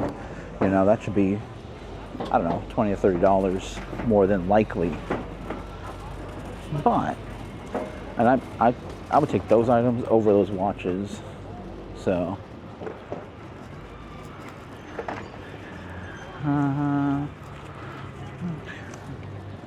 all right, we're gonna wrap up this trip. If I find anything else, I'll pop back on here, but otherwise, if you're here just to watch me shop here at the flea market or the Goodwill, wherever we're at, that'll be the end of this segment, and then we'll go to the what do you call it? The recap. A recap, talking points, and we'll also look at some sold items. Hey everybody, welcome to the end of the video, and hope you guys enjoyed that trip over to the flea market. Don't forget, I am doing my live shows at the flea market every Thursday. We start right around 9 o'clock. I was saying 8:30 to 9, but it's really looking more like 9 o'clock. It's when those shows get started. They run for about an hour and a half because that's how long the battery lasts on my GoPro. I'm streaming through my GoPro. And because of that, I can't, you can set up a show ahead of time. Usually you'll see people, set up their lives and you can bookmark it or whatever. I can't do that because I have to do it through the GoPro app.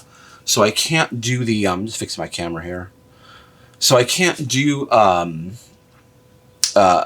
like give you guys a warning ahead. I mean, I could send a message out on my channel, maybe the day before. Maybe that's what I'll do more often is just send out a notice, the day before to, look out for that live show. Okay, but Now, some of the best advice, I think, as far as what to sell on eBay or what to sell online is just seeing what people buy, seeing what sellers on these platforms are buying to resell. And which is why, I make, this style of video, me going to the flea market, Goodwill, Savers, even though I don't really like Savers, going to these places that I go where I get all my inventory and I sell it on eBay, and other platforms as well too, Mercari. But I also do specialize in some areas, and one of those is computers, and computers, toys. But you don't really see me pick up too much toys because they're usually priced up quite a bit. And I've been, operating here in, in my city for some time, so I have been able to buy toys. And where I used to have success in buying toys and buying enough toys to be able to list and make some money on it is through Craigslist. But ever since post-pandemic or during post-pandemic, OfferUp is on the scene, Marketplace is on the scene, and people can get more money on those platforms. And so, I really can't, source. I mean, I have sourced on those platforms, but it's a lot harder. And a lot more people are favoring like Marketplace more than Craigslist. So that's why you don't really see me pick up too many toys, or if I do, it's more for myself, not really just resell because the profit margin just isn't there.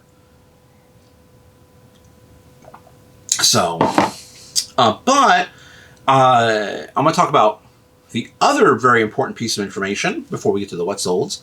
I just wanted to show you guys this right here. I was just listening to this last night. I think this was in a video a little while ago. I'm just getting to it right now. But this is a very specialized computer, pieces to a computer. And this will probably have to wait for the right buyer. You'll definitely have to wait for the right buyer. But it can be pretty profitable, and you can get it for a really low price.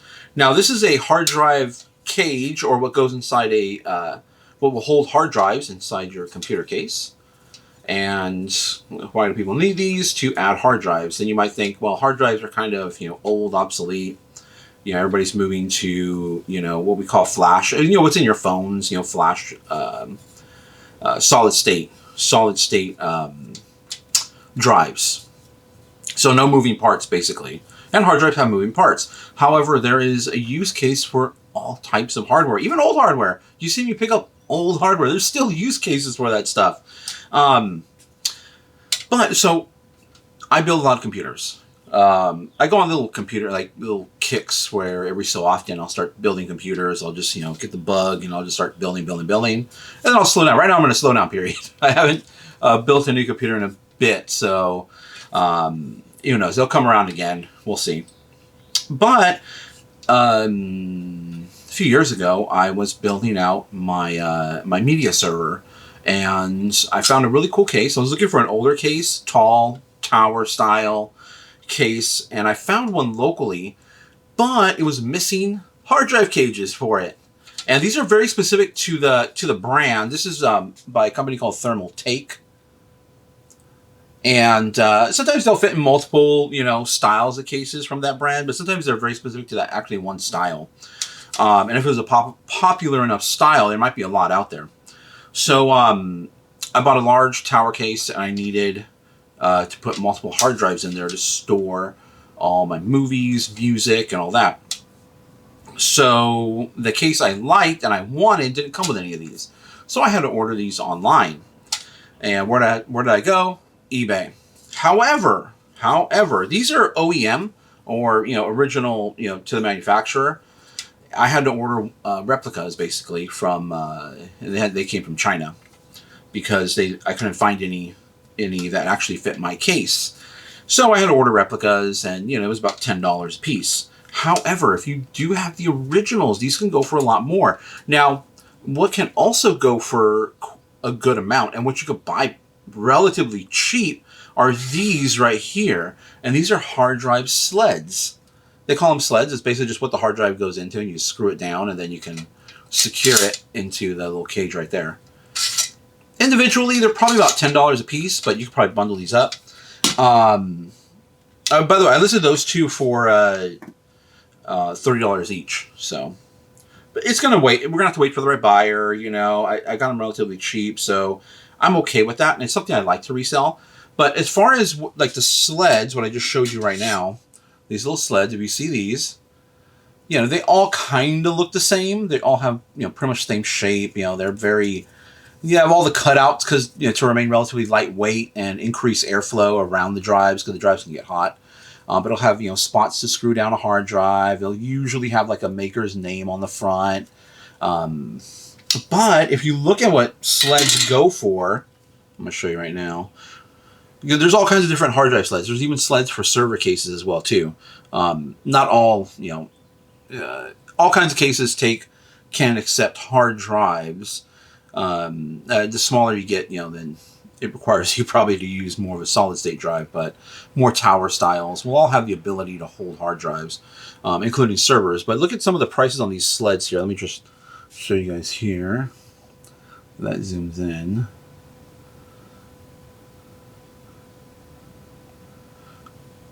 So probably like about, on average, maybe about $10 a sled. And some of these might be just replicas from China. I mean, if you go find the originals, those obviously people want the original. You know, everybody wants the original thing. No one wants the replicas or the knockoffs. So I would say on average, an individual sled will be about $10.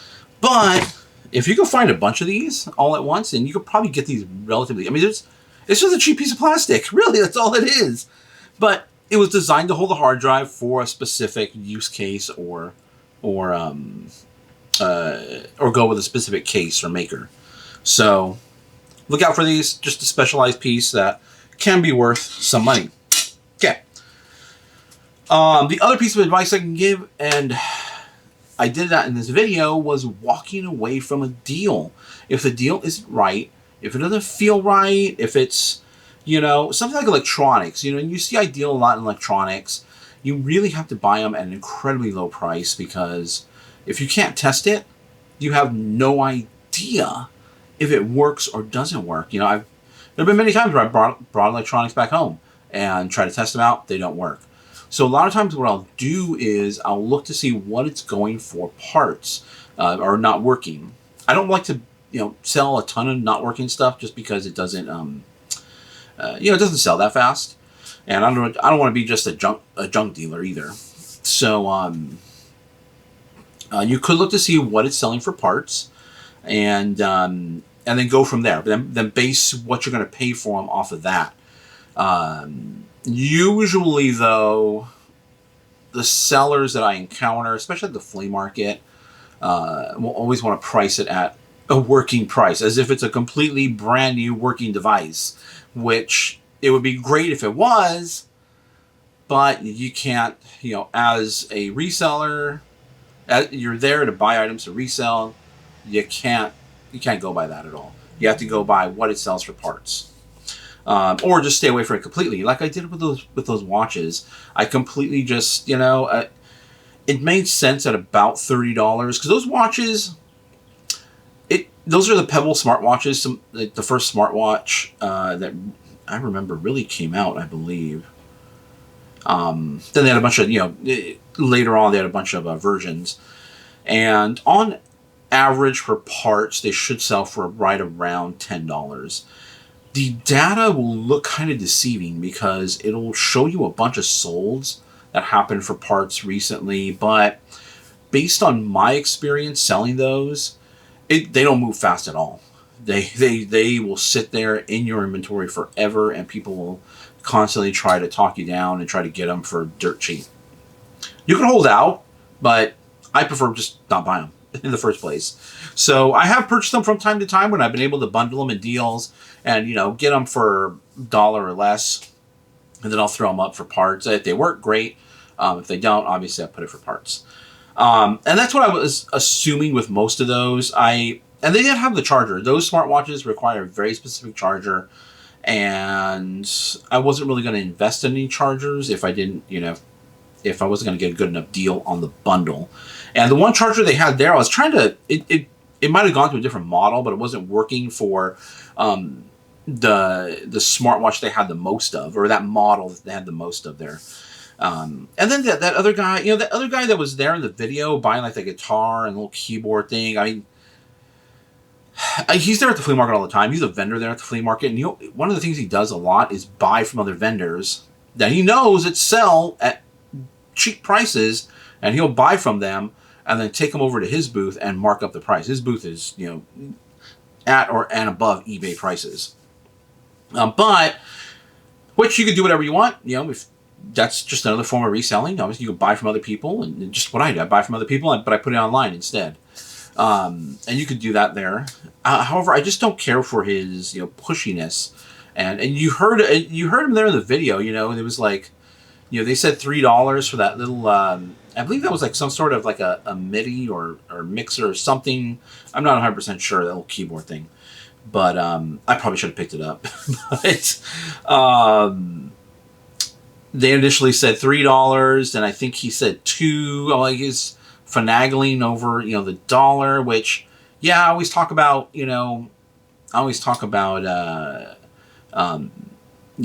counting every dollar, counting every, penny. When it comes to shipping supplies, going down to the penny there.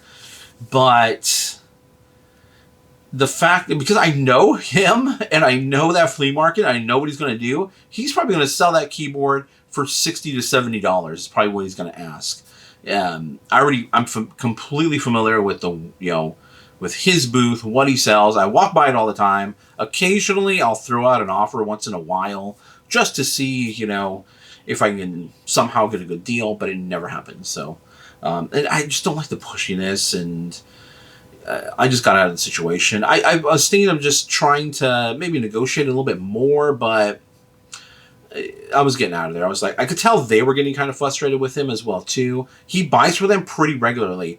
Those women that were selling there, they don't come often, but they do come from time to time, and they do have really good prices usually on their items. As you could tell, he was. I don't know that little guitar. I don't know if you saw that little guitar that he was. It looked like a little electrical guitar. I think he only got that for $5. I'm pretty sure that would go for more than $5. That little Yamaha keyboard, I'm pretty sure that's going to go for more than $3. I don't know if it's going to go for what he's asking, but I do know he'll mark it up like 100 times. Something crazy. That'll be like 300. He'll probably mark it up like about 20 to 30 times, somewhere around there, and try to sell it. He must be successful at it because he's there every single day that the flea market's open. Well, I don't know about the weekends. I haven't been on the weekends in a while, but I know he's there every day I'm there. So, and one of his, his thing is to buy from other vendors that are there, and then he, resells it there. But the vendors that have the most success are the ones that obviously try to move product, and the ones that try to move product are typically your locker buyers, because they buy so many lockers that they just need to keep moving product.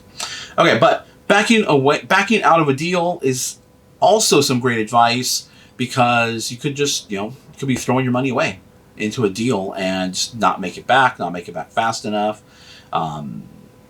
Maybe you buy it and half of them are broken, or you buy it and you can't get the chargers for them. So be cautious when you're out there, especially in the electronic world. Like I've always said, buy for parts. If it's brand new, easy. If you are buying something, you're not sure if it works, especially at a flea market, parts, see what it goes for parts, and if it's even sellable for parts too as well. Excuse me, if it's even sellable for parts. If it's even sellable for parts. Okay. Let's go ahead and get over to the sold items, because I have a few interesting ones, and one I want to talk about, which are some shoes. Okay, time for what's sold. All right, everything will appear right over here on this side. This is my right. Might be, when it comes on the computer, it's actually going to be on the left side of the screen. It's a reversed image. Otherwise, the first right off the bat, we have a Seagate One Touch 2 TB, stands for terabyte, hard drive, and it's a portable hard drive. Now, I found this at Savers on the baggie wall. And what really, tipped me off to what it was, that little symbol down the corner right there, that is the symbol for Seagate. And Seagate makes hard drives, storage for computers, portable storage, USB drives, all that. So I saw that little symbol. I knew immediately it was going to be some sort of a storage device. And then when I took it off the wall, it luckily had the USB cord with it. And on the inside of the USB cords, the actual connector, you'll see there's different colors usually. White is usually an older standard, USB 2.0. Blue is USB 3.0. And it kind of just, the speed at which it, can transfer data. Obviously, 3.0 is better, and there's 3.1, there's other, faster. But what that told me was this was probably, it still wasn't 100% sure, but probably at least a 1 terabyte drive. And it would be worth picking up. Turns out it was a 2 terabyte drive, so even better. Sold for $40. This one actually sold within about a day of me listing it, but then immediately I got a cancellation notification. So canceled it. It took about a week, but it did sell for $40. Look out for that symbol. I wouldn't buy the actual hard drives because you have to test them, make sure they work. Unless they're still sealed in the original bag, usually like an anti-static bag. It's usually like a silvery type of bag. It'll usually have a rip, a way to rip it open. But if it's still sealed in there, I would take a chance on that. And if it is Seagate, but you want the higher, you want at least terabyte or more. And when it comes to actually the bare hard drives, you would want at least, in my opinion, to make it worthwhile, 2 terabytes and or more, and you have to buy it for really low cost. But these portable ones are great. Still worked and everything. You can test these easy if you just, any computer, plug it in USB, Apple, Mac, Apple or PC. Apple or PC. Anything with USB, you can plug it in and test it. So, great purchase, great find. The next one is a dog tracker, or animal tracker, I guess. Sold for $27. Whistle 3 GPS. These were brand new. We got 2 of them from Goodwill, and $27 is what they sold for. Now, this is a GPS tracker, so this will track via Wi-Fi, Bluetooth, I believe Bluetooth as well, too. But if you want to use it like out and about, you do need a subscription to AT&T. I believe it works through 4G. 4G. So the person that buys it will need to be able to have to activate it in order to utilize it. Out of Wi-Fi range, basically. So, just, if you guys get any questions like that, if you see it, list it, you have any questions, just know that information. I'm not going to say it. I'm not going to repeat myself. I was going to repeat myself again. Okay, now, off to what I really wanted to show you guys in this What Sold, were a pair of shoes. $10. We're not getting rich off $10. I bought these at the flea market for $1. So they sold for $10. However, it doesn't meet our quota, but I was like, hey, for $1, I'll throw it up there. I know it'll be worth, somewhere around $10. And this Saucony, I believe is how you pronounce it, isn't the best brand, but the Endorphin Shift is a really good shoe to look out for. And if it was in better condition, it would probably go closer to $40, $50. However, if you look at the soles there, I actually posted a second picture of this over here. Those soles are completely worn out. I mean, look at the heel drag on that thing. That thing is worn down. But they still sold. And the reason why I want to show you guys this is because if you look at the shoes overall, they're still the uppers were still in great condition. The sides of the shoes were in great condition. It was kind of weird because it really didn't look like it was used that much. Maybe the vendor just did a really good job at cleaning it. But then again, I wouldn't think they would do such a good job cleaning it, but only sell it for $1. Either way, these soles were completely worn out, and someone still bought them. There's always a buyer for your product. There's always a buyer for your product. It's pretty much most of the time. There are exceptions to every rule. Most of the times, there's a buyer out there for your product. The problem usually is the price. You know, people really, you know, everyone tries to get a good deal. I mean, I try to get a good deal. I'm at the flea market trying to get a good deal. I'm at Goodwill trying to get a good deal. So I'm always looking for a great deal. Now, everybody out there is also looking for a great deal. So the buy cost for you as a seller is incredibly important. And at $1, turn that into 10. Obviously, you know, you saw my video the other day where I actually showed you the breakdown of the fees. So it's going to be less than $10. But nonetheless, I mean, double our money. We're not, you know, not getting rich here, but we're still stacking, you know, we're stacking the profits here. And that just, you know, helps to stack the profit. It was $1. I was familiar with the actual style, and I knew that it would, you know, that style would command a lot of attention, which it did. It got a lot of views. Obviously, the condition played a big issue into why it didn't sell a lot sooner. That one took over 3 months to sell. But even in that condition, it's still sold. That's everything I have for you guys. I hope you guys enjoyed the video. I hope you guys enjoyed the trip over to the flea market. Live shows every Thursday, right around 9 o'clock, barring unforeseen circumstances. I don't think I'm going to do it. I did like a follow-up or a wrap-up the last time. I don't think I'm going to do that again. I'm just going to stick to the lives, and that'll be it for Thursday. But like the video, subscribe to the video, and do hit the bell notifications. These regular videos come out Monday, Wednesday, Friday. But the live show, like I said already, I can't set it up ahead of time. I have to just launch it straight from the GoPro app. So if you want to get notified, definitely subscribe because you will get notified, and hit the bell notification to make sure you don't miss when I start those live shows. We'll catch you in the next video. They can be a great people, Kal-El. They wish to be. They only lack the light to show the way. Hey everybody, welcome to the video and welcome to the channel. We're going into Goodwill. I'm changing things up this week. We're going to a Goodwill which I typically go to later in the week. Today's Tuesday, so not one I go earlier in the week, or before Wednesday I should say. So just mix things up a little bit, you know, trying to change up the routine and see if they have something different on, you know, see if things are better on Tuesdays or maybe they're worse on Tuesdays. We'll see right now. Please like the video by hitting the thumbs up button, subscribe to the channel. But we're selling on eBay and Mercari. But let's get in there so we're going to buy low, sell high. And in the honor of changing things up a bit, we're going straight to the glass. Or I should say the pottery glassware section. Because typically we go to the glass counter first. That's not good. Piranha. It's interesting. I'm not familiar with Piranha, but let's take a look. Put it to the side. What we have here.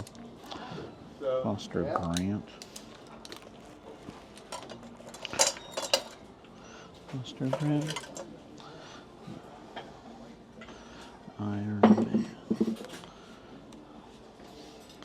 Iron Man. Whew.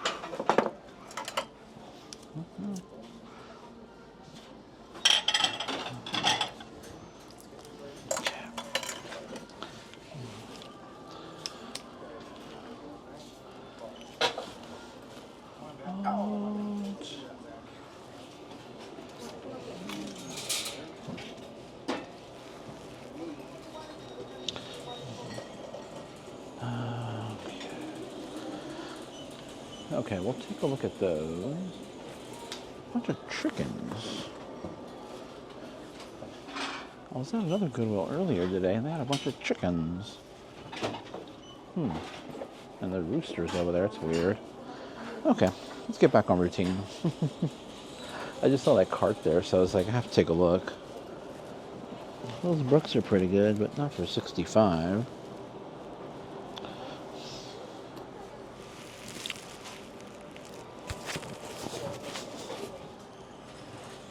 Okay. Some good jewelry here. Not really seeing too much. That bracelet kind of has a Tiffany look to it, but I don't know. HHH? Bunch of H's on there? Some sort of maybe it's a dog collar? Huh. I might take a look at that later. Closer look.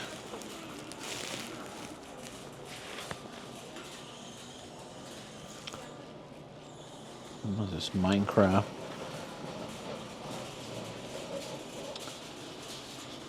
What's this? Boards. Oh, the Star Wars set. Oh, that's an older one too. That's the Darth Vader. Oh, it's been opened. StarCraft game. Not sure what that is. I might want to look at that Star Wars game. I mean the Star Wars Lego set, and just see if there's anything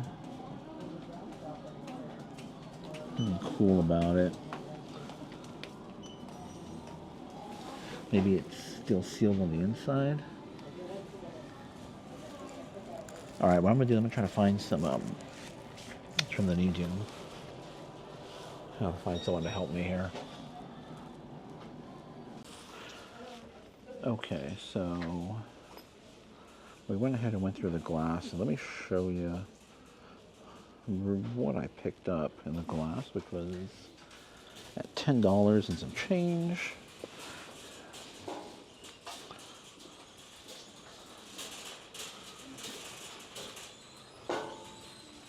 Those wired ones. So, not bad.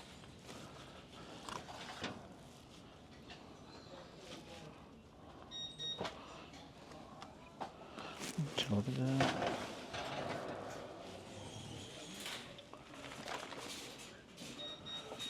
So we're going to do pretty good on that. The glasses are a big no. I'm going to put those back.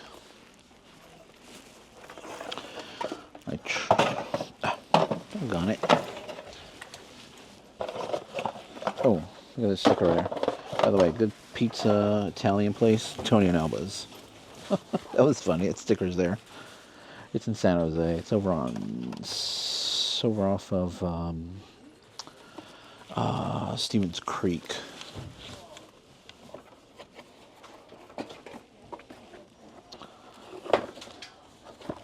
So if you guys are ever in the area, ever in San Jose, definitely a place to check out and eat.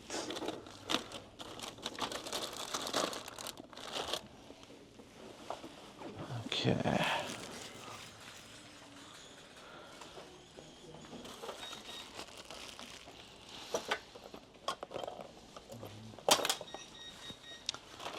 Okay, nothing here. What is this?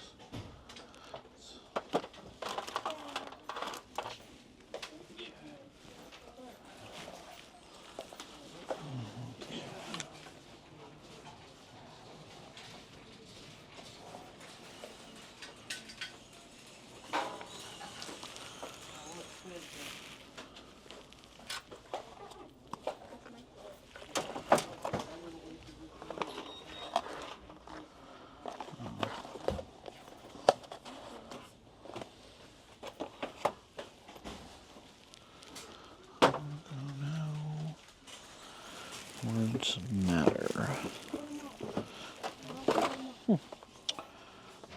This is from Costco. It's not a bad brand. It's still brand new and sealed. The season's not here, but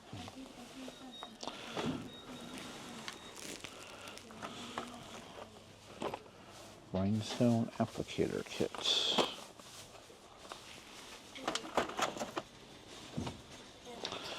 That device. Something for your tablet there.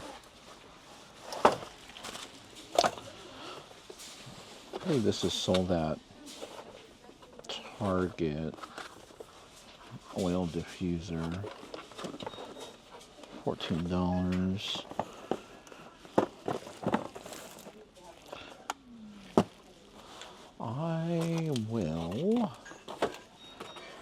I'll look this up just because some of these Target branded items or brands that come specifically from Target can sometimes have a little bit of value, and I'm going to double check that.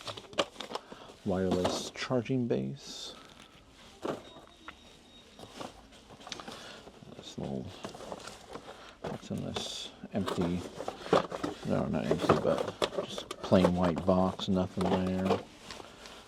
Sporting good.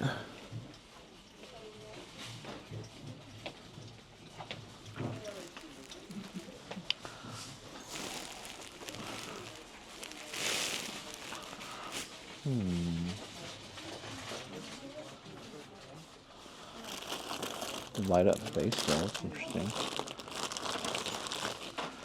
5 to 10 ESPN light up baseball.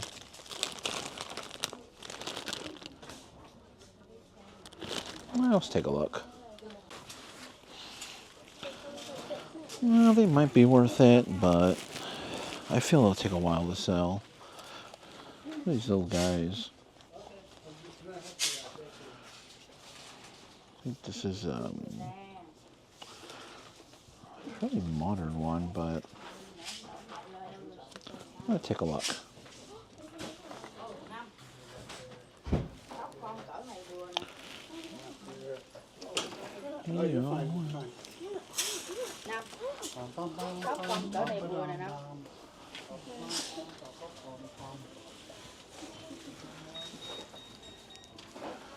Squish. Sort of squishmallow. $16.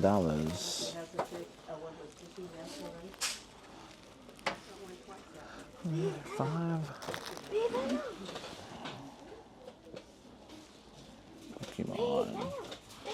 Pokemon plush.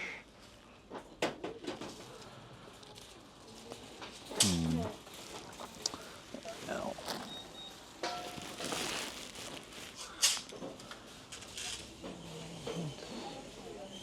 Move on through. Excuse me.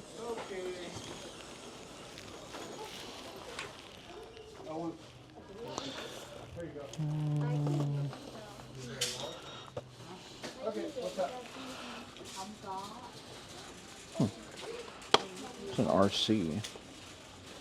I'll take that.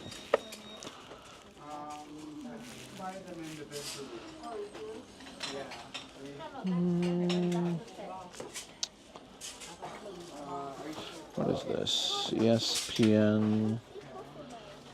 No. Bill drone. Solar robot. Yeah, one should have the price on there. Say, Take this back. I'll be right back. Department 56. They want $6. There's another one. Oh, careful. Decorative house by Rite Aid. Let me scan these. Okay, we're coming back around. Let's see.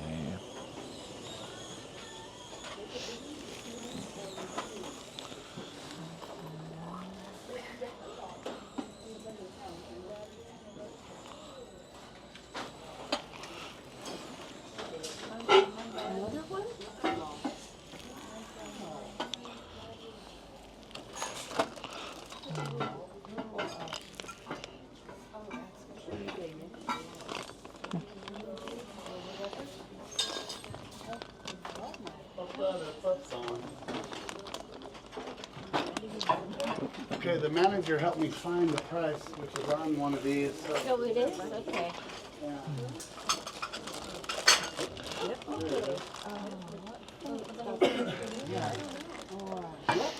That's not bad for all that.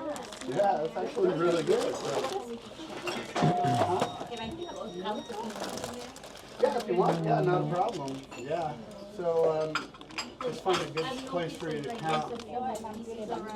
then I can just add those. You can't add No, stuff that, I can no. buy the separate, like. Yeah, you buy them create- separate. Yeah, to create my set. Yes. Yeah, okay. So I need to make sure that. So yeah, you want to count them. Let's find a place for you to count them. Okay. So.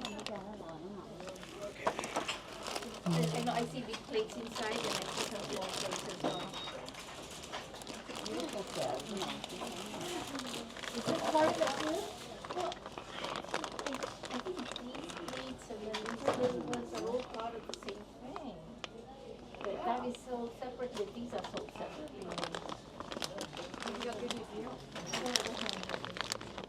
Yeah, I got a table right here Oh, for you. perfect, thank you. Yeah. I don't know if will be okay, Spending too much time on those. Yeah, it's not worth it.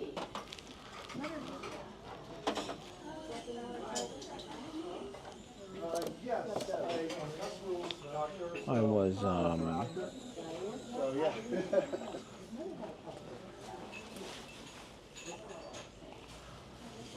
trying to determine if those were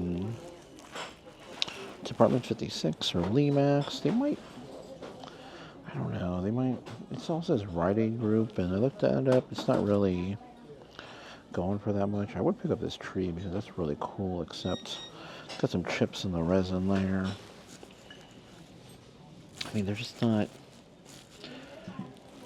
you really gotta look out for Department 56 or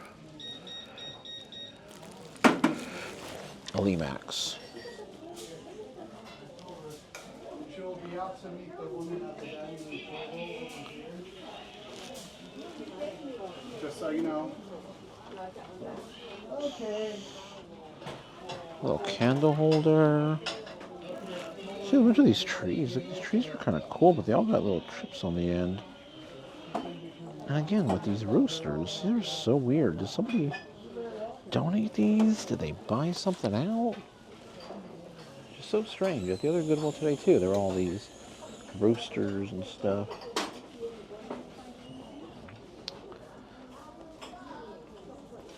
If you need dial refillable, we don't use this one, we use the liquid.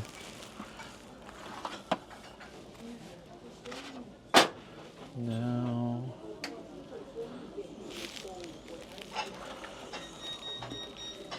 Camelback. Looked like this was a gift or something. What do they want for it? $3? Shoot.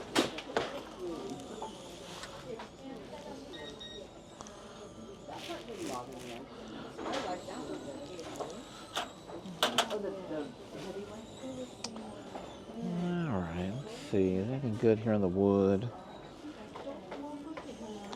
Yeah, in my area, I get the feeling, because it's Tuesday that we're out here.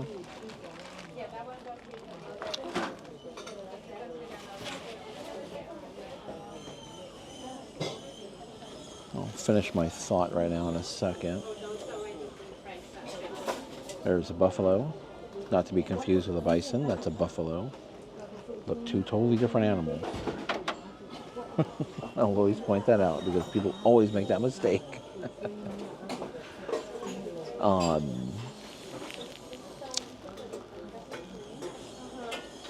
Let's go this way. Ooh. What? Why do these have a, Oh. I'm gonna look these, oh, let me finish my thought first. So, I'm gonna put all these in my cart first. These aren't old. I thought these were the older ones, but they're not. The packaging looks totally different. Put these in my cart and look these up. Pretty sure they're not worth it, but I'm gonna look them up anyway. Okay, I'm gonna put them in the cart. Okay. Those are secured.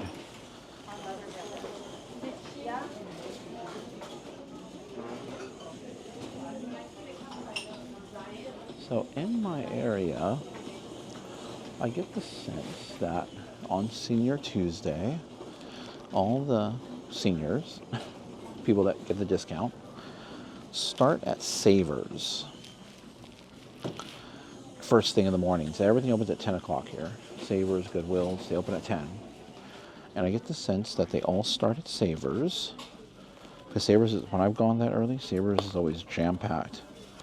Then, after spending some time there, they work their way out to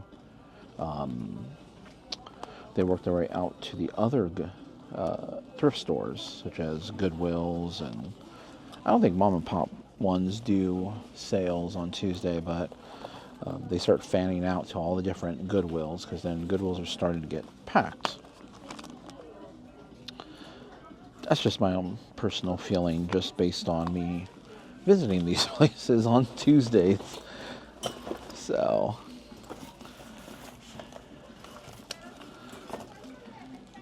I'm gonna look some of these up really quick. Okay, so we're back in the little baggy section, and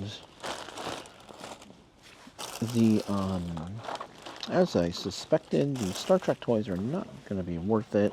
There's always something that kind of baffles me, and that Star Trek toys, for the most part, aren't worth it at all to pick up. They don't resell well, even in brand new condition, new in the package, vintage, modern. They just don't.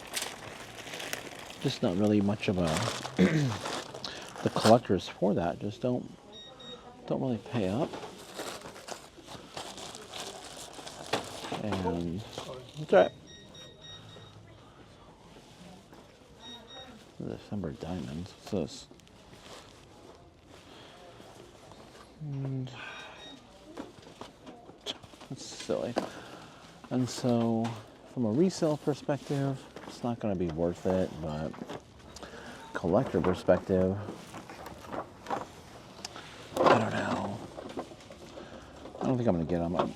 The thing is, I was never really into, I think the problem is, and I mean, if you guys are toy collectors, definitely leave a comment down below, is when it comes to Star Trek, there were really, I didn't really collect Star Trek toys when I was younger. I loved watching Star Trek, and I watched every single episode, but as far as the toys go, I was not really a collector of them. And when I was at Toys R Us as a kid, or KB Toys, wherever you guys buy your toys from, I really didn't see them out there. I saw Star Wars, I saw, Ninja Turtles, of course, stuff like that. But as far as Star Trek toys, I didn't really come across them, so maybe that's the reason. I just didn't, I and many others like me just didn't collect them when we were younger, so we don't really look for them now. I'm going to open this really quick. Oh, yeah. Let's open this up here and see. It says it comes with an AC adapter, so make sure everything's in there. Make sure it comes with an AC adapter. Let's see. I have a little tray here. Have that. That's the top to it.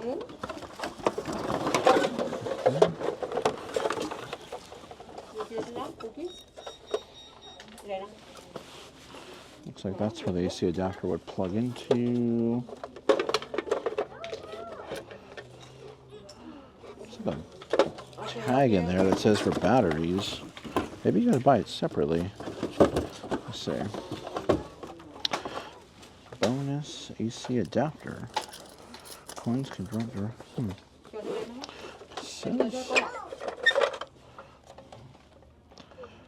Well, you know what? It does have a spot for batteries, so I think for, I think it's $4. $4.59. That should be a pickup. Obviously, we're going to test it. I'm willing to take a gamble on it. Let's move on out of here.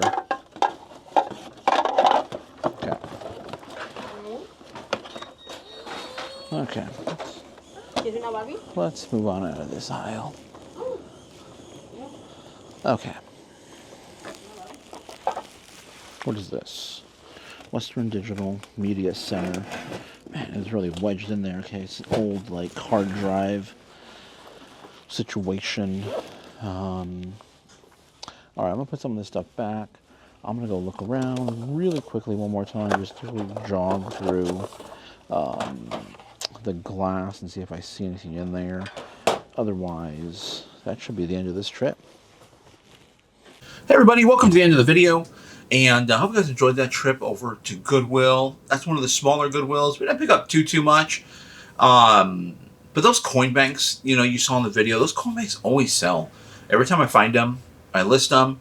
They sell fairly quickly within a few weeks. But just make sure to check the battery compartments. Some of them have plugs. That one I think said it came with a plug, but I think it was a separate adapter you had to buy. And but most of them work just with batteries. Usually C batteries, I believe. So make sure you have some C batteries around, because you're going to need that. And there's a lot of tools that you need, C, D batteries in general. You see me pick up battery chargers for cameras, and I've talked about this before, where always, handy they always come in handy. You never know when you're going to need one of those. There are different adapters to buy as well too. You can invest in. I have two universal power adapters that I use like for laptops and other devices that require, just a plug in the wall. So, I'm watching YouTube just like everybody else. I'm watching other sellers, resellers, everybody. Just trying to get latest tips and tricks. And what I really want to talk about today is more, kind of like the I still see a lot of negativity regarding reselling and or eBay. I see, a lot of new people making mistakes and, coming across as, I've been doing this a long time. I know what to do, but then like, oh man, I made a mistake, and now it's going to hurt my my reselling business right now. So just make sure you do your research. When you're watching my channel, make sure you do your research. I'm just a guy turn on the camera here just to show you guys videos, and I'm just trying to provide my expertise in the area that I think that is where it's needed in finding items to resell. That's what I'm showing, where I'm going, where I'm picking up items.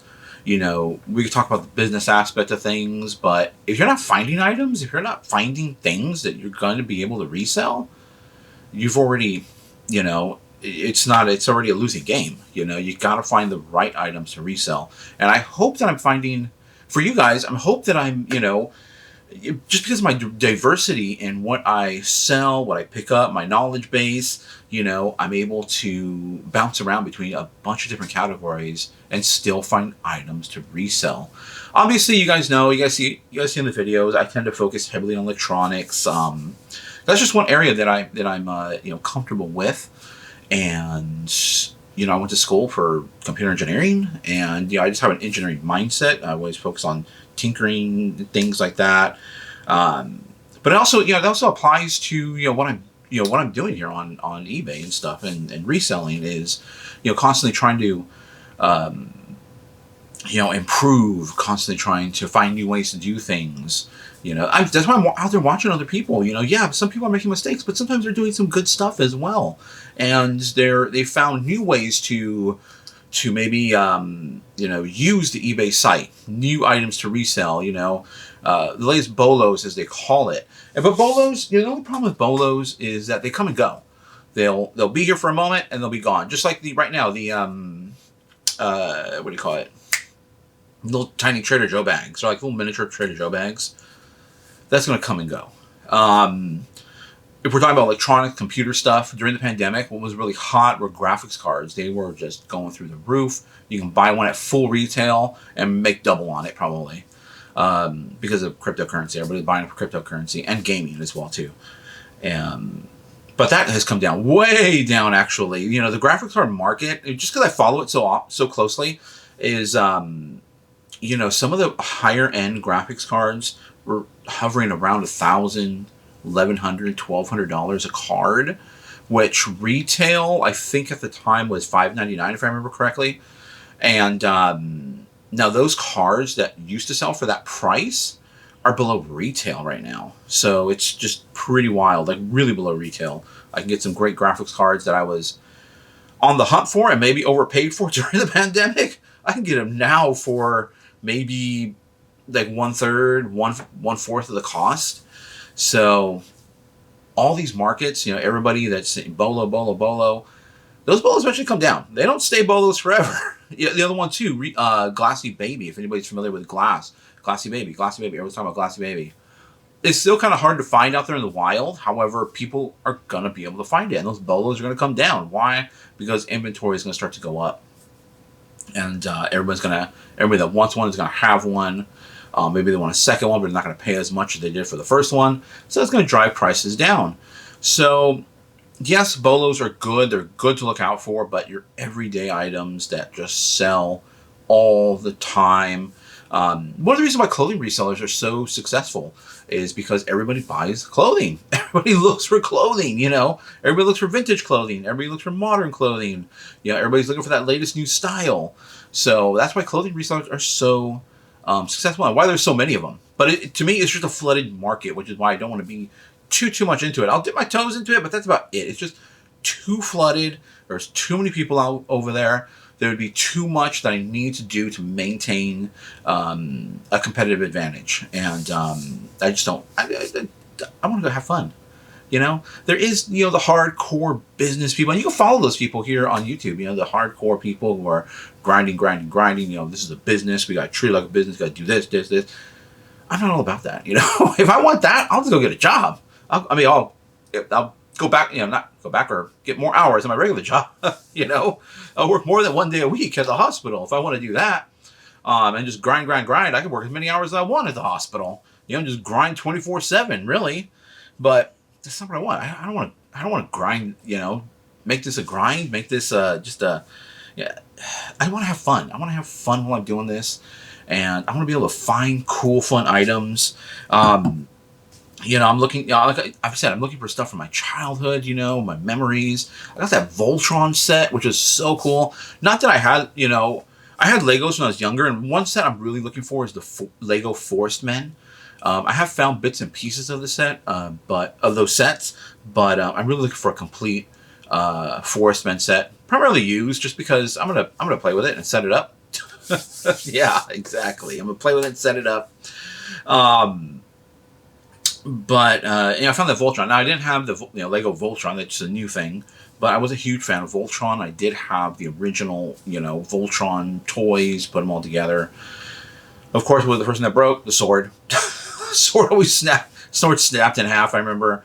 But I loved, the Voltron set. So I was having it in Lego, and I wanted to get it. I remember when it first came out, we were actually in Disneyland when they first launched the Lego Voltron set, and I saw it there at the Disney store in downtown Disney. Lego store in downtown Disney.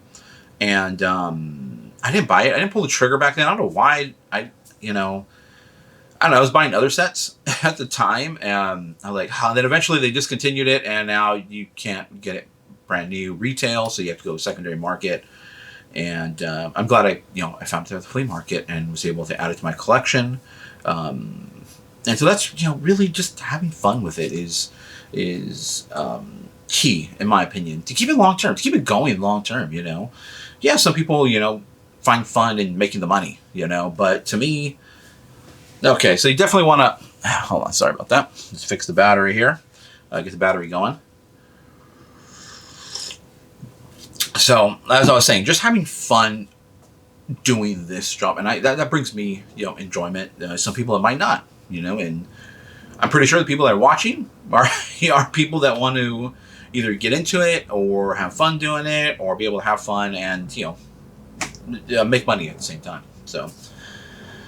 also too, don't get too discouraged about everyone on here. You're going to get videos recommended, and people are going to be talking about how bad it is. Prices are high. eBay is holding them back. All this other stuff, but I have an engineer's mindset. So whenever I look at something, it's like someone tells me you know, they present you with a project. You know, I need to put this, you know, square peg in a round hole. You know, then all right, cool, I'll make it happen. You know, that's what engineers do. You know, they make it happen. They make it work. You might be like, you kind of like, you know, not necessarily, I wouldn't say making the impossible happen, because if something's truly impossible, it's truly impossible. But just making things happen that you wouldn't necessarily think could happen. So when it comes to reselling, you know, there's all these challenges. I just make it happen. You know, I find solutions to make it work. And that's really, I'm just solution-based, solution-focused. I don't focus or dwell on problems. You know, focus on finding a solution. And there usually is. Usually is a solution. You know, most issues, there's a solution out there. So finding solutions to your problems and getting it done. And one of the ways I want to try to help people out there, if people want to do this or just enjoy the video, is shopping, finding items that resell well on eBay. Primarily eBay. You know, would you sell other places? Primarily eBay. I just pretty much what I want to focus on. eBay's the big dog in the, you know, in the yard. Okay. All right. Let's go over to the what solds, and I'll show you some cool items.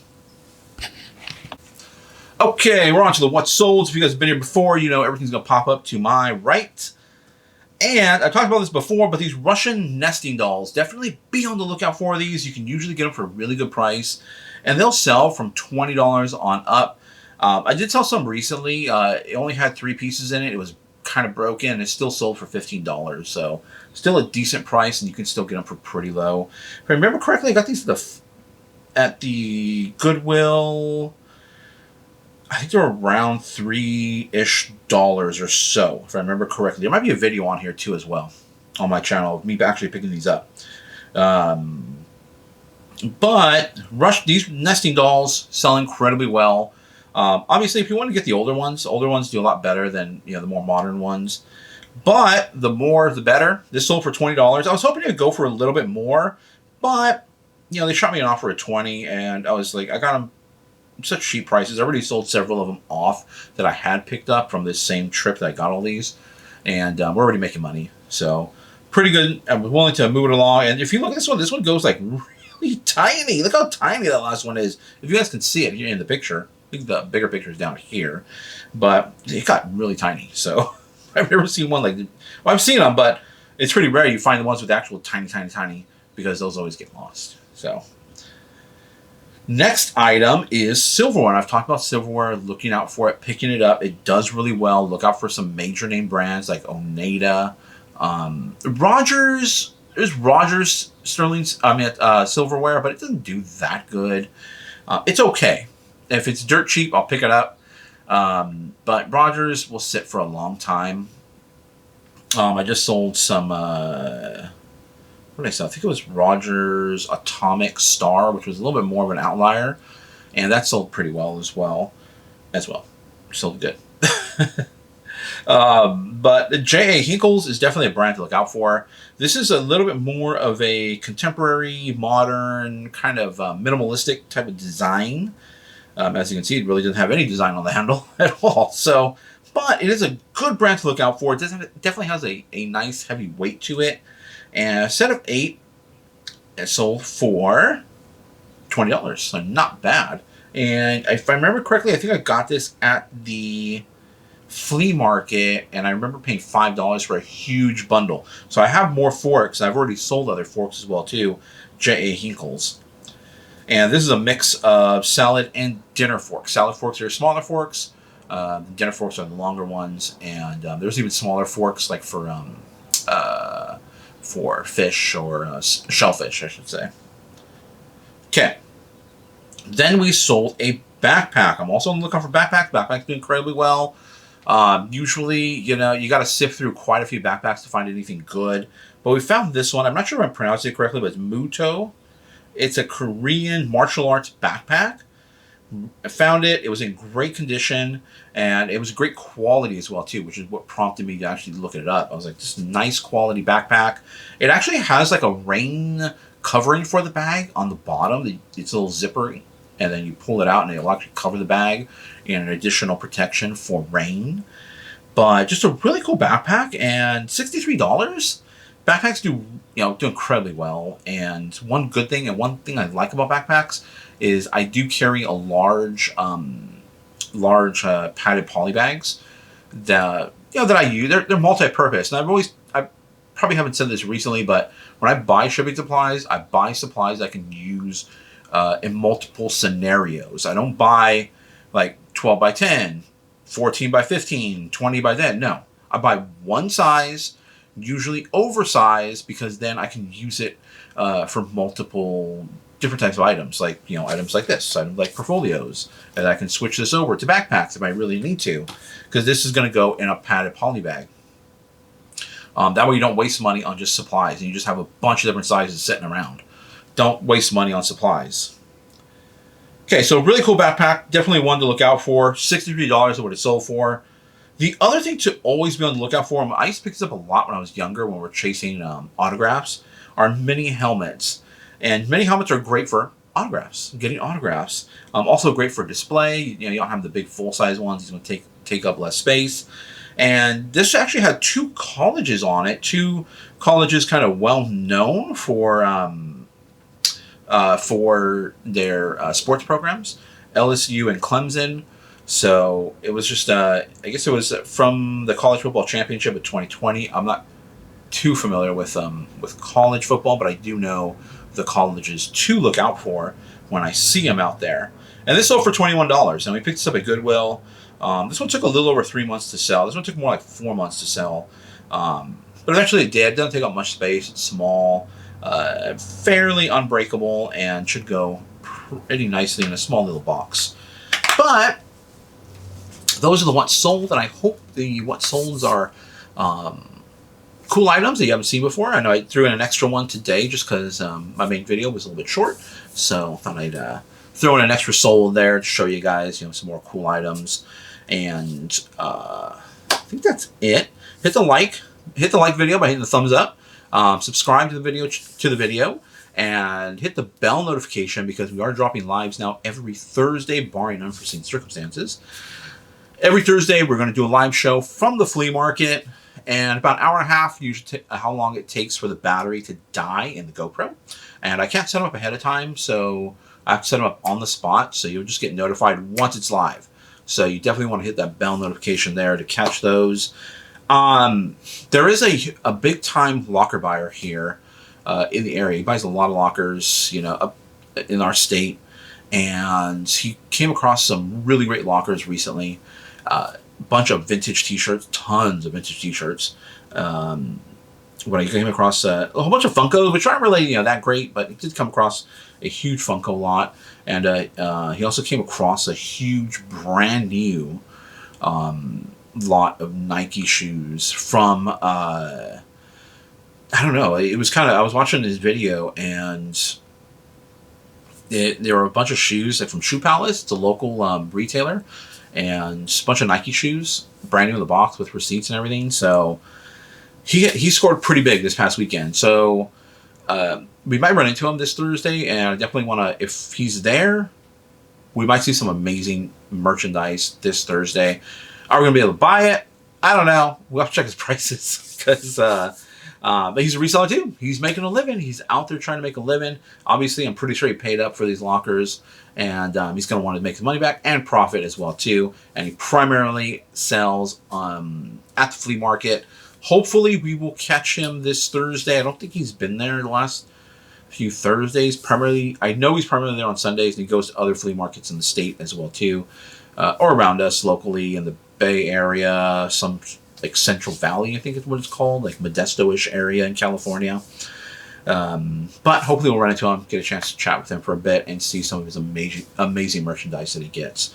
But stay tuned for that. That'll be on Thursday, but we'll have another video drop in on Wednesday. Every Monday, Wednesday, Fridays when we drop videos here. Otherwise, catch you in the next one.